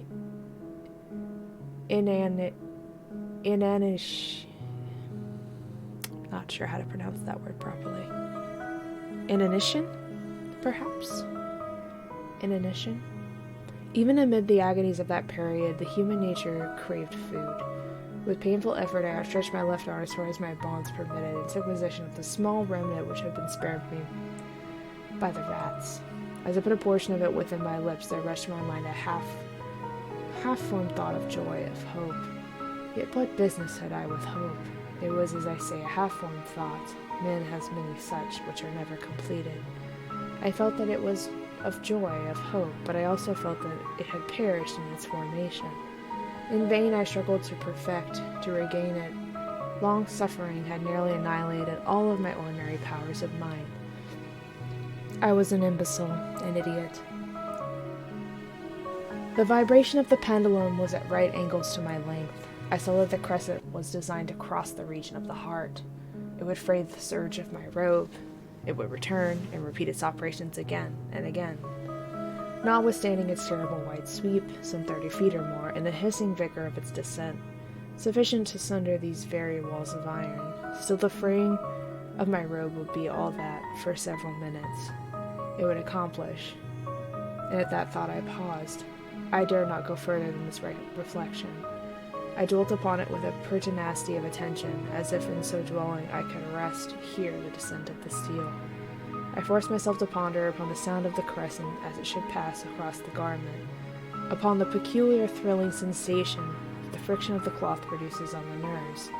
I pondered upon all of this frivolity until my teeth were on edge. Down steadily, down it crept. I took a frenzied pleasure in contrasting its downward with its lateral velocity. To the right, to the left, far and wide, with the shriek of a damned spirit. To my heart, with the stealthy pace of the tiger, I alternatively laughed and howled, as the one or the other idea grew predominant. Down, certainly, restlessly down. It vibrated within 3 inches of my bosom. I struggled violently, furiously to free my left arm. This was free only from the elbow to the hand. I could reach the platter beside me to my mouth with great effort, but no further.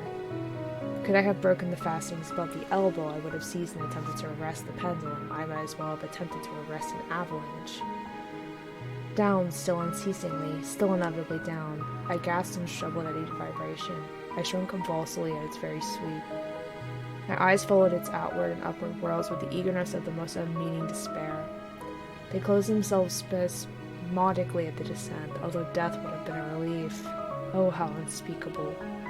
Still, I quivered in every nerve to think how slight a sinking of the machinery would precipitate that keen glistening axe upon my bosom. It was a hope that prompted the nerve to the quiver, the frame to shrink. It was the hope that triumphs on the rack, that whispers to the death condemned even in the dungeons of the Inquisition. I saw that some 10 or 12 vibrations could bring the steel in actual contact with my robe, and with this observation there suddenly came over my spirit all the keen, collected calmness of despair. For the first time during many hours or perhaps days I thought. It now occurred to me that the bandage or circingle which enveloped me was unique. It was tied by no separate cord. The first stroke of the razor-like crescent athwart any portion of the band would so detach it that it might be unwound from my person by means of my left hand. But how fearful in that case the proximity of the steel, the result in the slightest struggle, how deadly. Was it likely, moreover, that the minions of the torturer would have not foreseen and provided for this possibility? Was it probable that the bandage crossing my bosom in the track of the pendulum? Dreading to find my faint, and as it seemed, my last hope frustrated, I so far elevated my head as to obtain a distinct view of my breast. The surgical enveloped my limbs and body close in all directions, save in the path of the destroying crescent. Scarcely had I dropped my head back into its original position when there flashed upon my mind that I can not better describe than as the uniformed half of the idea of deliverance to which I had previously alluded, and of which a moiety only floated indeterminately through my brain when I raised food to my burning lips. The whole thought was now present, feeble, scarcely sane, scarcely definite, but still entire. I proceeded at once with the nervous energy of despair to attempt its execution. For many hours, the immediate vicinity of the low framework upon which I lay had been literally swarming with rats. They were wild, bold, ravenous, their red eyes glaring upon me as if they waited but for motionless on my part to make me their prey. To what food, I thought, had they been accustomed in the well? They had devoured spite of all my efforts to prevent them, all but a small remnant of the contents of the dish. I had fallen into a habitual seesaw or wave of the hand about the platter, and at length the unconscious uniformity of the movement deprived it of effect. In their ferocity, the vermin frequently fastened their sharp fangs in my fingers. With the particles of the oily and spicy viand which now remained, I thoroughly rubbed the bandage whenever I could reach it. Then, raising my hand from the floor, I lay breathlessly still. At first, the ravenous animals were startled and terrified at the change, the cessation of movement. They shrank alarmingly back. Many sought the well, but this was only for a moment. I had not counted in vain upon their ferocity. Observing that I remained without motion, one or two of the boldest leapt upon the framework and smelt at the circumjole. This seemed to signal for a general rush. Forth from the well they hurried in fresh troops. They clung to the wood, they overran it, and leaped in hundreds upon my person. The measured movement of the pendulum disturbed them not at all. Avoiding its strokes, they busied themselves with the anointed bandage. They pressed, they swarmed upon me in ever-accumulating heaps. They writhed upon my throat, their cold lips sought my own. I was half stifled by their thronging pressure. Disgust, for which the word has no name, swelled my bosom, and chilled with heavy clamminess in my heart. Yet 1 minute, and I felt that struggle would be over. Plainly I perceived the loosening of the bandage. I knew that in no more than one place it must be already severed. With a more than human resolution I lay still. Nor had I erred in my calculations, nor had I endured in vain. I at length felt I was free. The circingle hung in ribbons from my body, but the stroke of the pendulum already pressed upon my bosom. It had divided the surge of the road, it had cut through the linen beneath. Twice again it swung, and the sharp sense of pain shot through every nerve, but the moment of escape had arrived. At a wave of my hand my deliverers hurried tormentously away. With a steady movement, cautious, sidelong, shrinking and slow, I slid from the embrace of the bandage and beyond the reach of the scimitar. For the moment, at least, I was free. Free, and in the grasp of the Inquisition. I had scarcely stepped from my one bed of horror upon the stone floor of the prison, when the motion of the hellish machine ceased, and I beheld it drawn up by some invisible force through the ceiling. This was a lesson which I took desperately to heart. My every motion was undoubtedly watched. Free, I had but escaped death in one form of agony to be delivered upon worse death in some other. With that thought I rolled my eyes nervously around the barriers of iron that hemmed me in. Something unusual, some change which at first I could not appreciate distinctly. It was obvious had taken place in the apartment. For many minutes of a dreamy and trembling abstraction, I busied myself in vain, unconnecting a conjecture. During this period I became aware, for the first time, of the origin of the sulphurous light which illuminated the cell. It proceeded from a fissure about half an inch in width, extending entirely around the prison at the base of the walls which thus appeared, were completely separated from the floor. I endeavored, but of course in vain, to look through the aperture. As I rose from the attempt, the mystery of the alteration in the chamber broke out once upon my understanding. I observed that although the outlines of the figures upon the walls were sufficiently distinct, yet the colors seemed blurred and indefinite. These colors had now assumed, and were momentarily assuming, a startling and most intense brilliancy that gave to the spectral and fiendish portraitures an aspect that might have thrilled even firmer nerves than my own. Demon eyes, of a wild and ghastly vivacity, glared upon me in 1,000 directions where none had been visible before, and gleamed with the lurid luster of a fire that I could not force my imagination to regard as unreal. Unreal. Even while I breathed, there came to my nostrils the breath of the vapor of heated iron. A suffocating odor pervaded the prison. A deeper glower settled each moment in the eyes that glared at my agonies. A richer tint of crimson diffused itself over the pictured horrors of blood. I panted, I gasped for breath. There could be no doubt of the design of my tormentors. O most unrelenting, O most demoniac of men! I shrank from the glowing metal to the center of the cell. Amid the thought of the fire or destruction that impended, the idea of the coolness of the well came over my soul like a brain. I rushed to its deadly brink. I threw my straining vision below. The glare from the enkindled roof illuminated its inmost recesses. Yet for a wild moment did my spirit refuse to comprehend the meaning of what I saw. At length it forced, it wrestled its way to my soul, it burned itself upon my shuddering reason. Oh, for a voice to speak, oh horror, oh any horror but this. With a shriek I rushed from the margin and buried my face in my hands, weeping bitterly.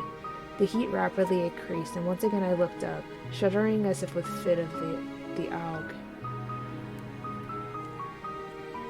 There had been a second change in the cell, and now the change was obviously in the form. As before, I was in vain that I had first endeavored to appreciate or understand what was taking place, but not long was I left in doubt. The inquisitorial vengeance had been hurried by my twofold escape, and there was to be no more dallying with the King of Terrors. The room had been square. I saw that 2 of its iron angles were now acute, 2 consequently obtuse. Fearful difference quickly increased with a low rumbling or moaning sound. In an instant the apartment had shifted its form into that of a lozenge, but the aberration stopped not here. I neither hoped nor desired it to stop. I could have clasped the red walls to my bosom as a garment of eternal peace. Death, I said, any death but that of the pit. Fool! Might I not have not known that into the pit it was the object of the burning iron to urge me? Could I resist its glow, or if even that could I withstand its pressure? And now, flatter and flatter grew the lozenge, with a rapidity that left me no time for contemplation. Its center, and of course its greatest width, came just over the yawning gulf. I shrank back, but the closing walls pressed me resistlessly onward. At length from my seared and writhing body there was no longer an inch of foothold on the firm floor of the prison. I struggled no more, but the agony of my soul found vent in one loud, long, and final scream of despair. I felt that I tottered upon the brink. I averted my eyes. There was a discordant hum of human voices. There was a loud blast of many trumpets. There was a harsh grating of 1,000 thunders. The fiery walls rushed back. An outstretched arm caught my own as I fell fading into the abyss. It was that of General Lassalle. The French army had entered Toledo. The Inquisition was in the hands of its enemies. We did it, everybody. I read them all. I read them all.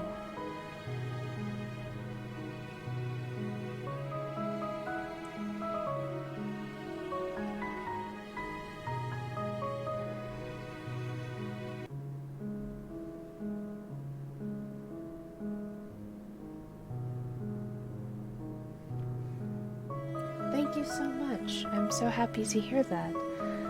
So thank you so much for coming to my first reading ASMR stream, everybody. I probably will be doing more of these at random intervals.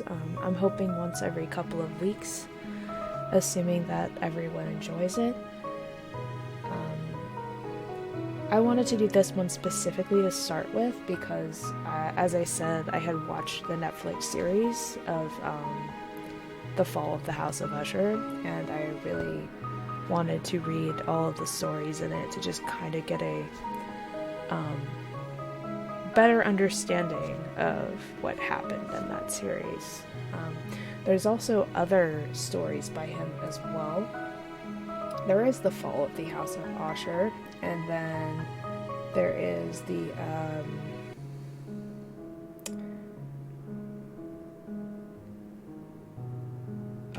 what was the one called?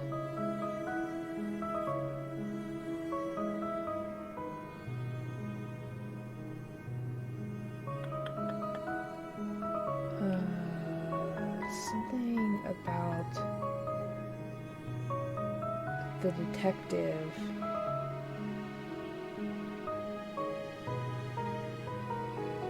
It might be a poem. No, it's definitely a short story. Oh, here it is. Oh, it's a book, actually. They're both books. They're both full books. And these are all short stories. Okay. So I might, both of these are actually in the show as well. So I might actually, on another day, decide to read these full books. But they're gonna be much longer, and I don't quite have the time right now. But I would like to get into this perhaps and get a better understanding of the show, because the show is actually really cool, and I liked seeing some of these how they kind of took these pieces of these stories and kind of worked them into a series. It was really interesting, and I really enjoyed it. But thank you everybody so much for coming to the stream. I should be streaming tomorrow evening, assuming I feel good enough to do. Me and Jen will be doing more Fontaine's story. And after that, I don't technically have any plans. I think that me and Alice are going to stream Thursday with more degrees of separation, possibly. And then possibly we might do more Witchy Day with the FNAF security breach along with Melisma as well. So that's my only plans I have for this week. I have my next convention this upcoming weekend, so I will be busy and will not be on stream from the 18th through the 20th. I will be, or is it the 19th through the 21st? I can't remember. Friday, Saturday, and Sunday this weekend. I cannot be bothered to look at my calendar right now to tell you. But yeah, I will be gone from Friday through Sunday, and I will not be available, but I will be posting my daily TikToks and such. But yeah, hopefully I can do this again really soon. I might make those two books my next thing that I read for you guys, if you guys would be interested in that, so we could finish off this series all nice and snug. But thanks everybody so much for listening in, for lurking, for stopping by. I appreciate it.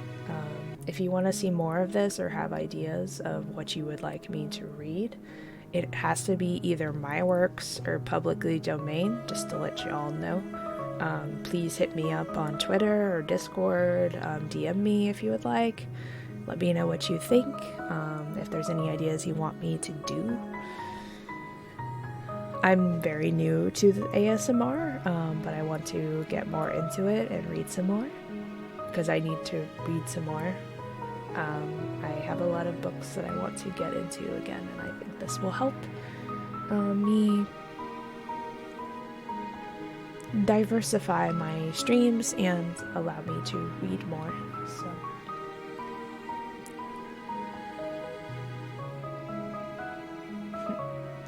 but yeah, thank you guys ever so much for stopping by.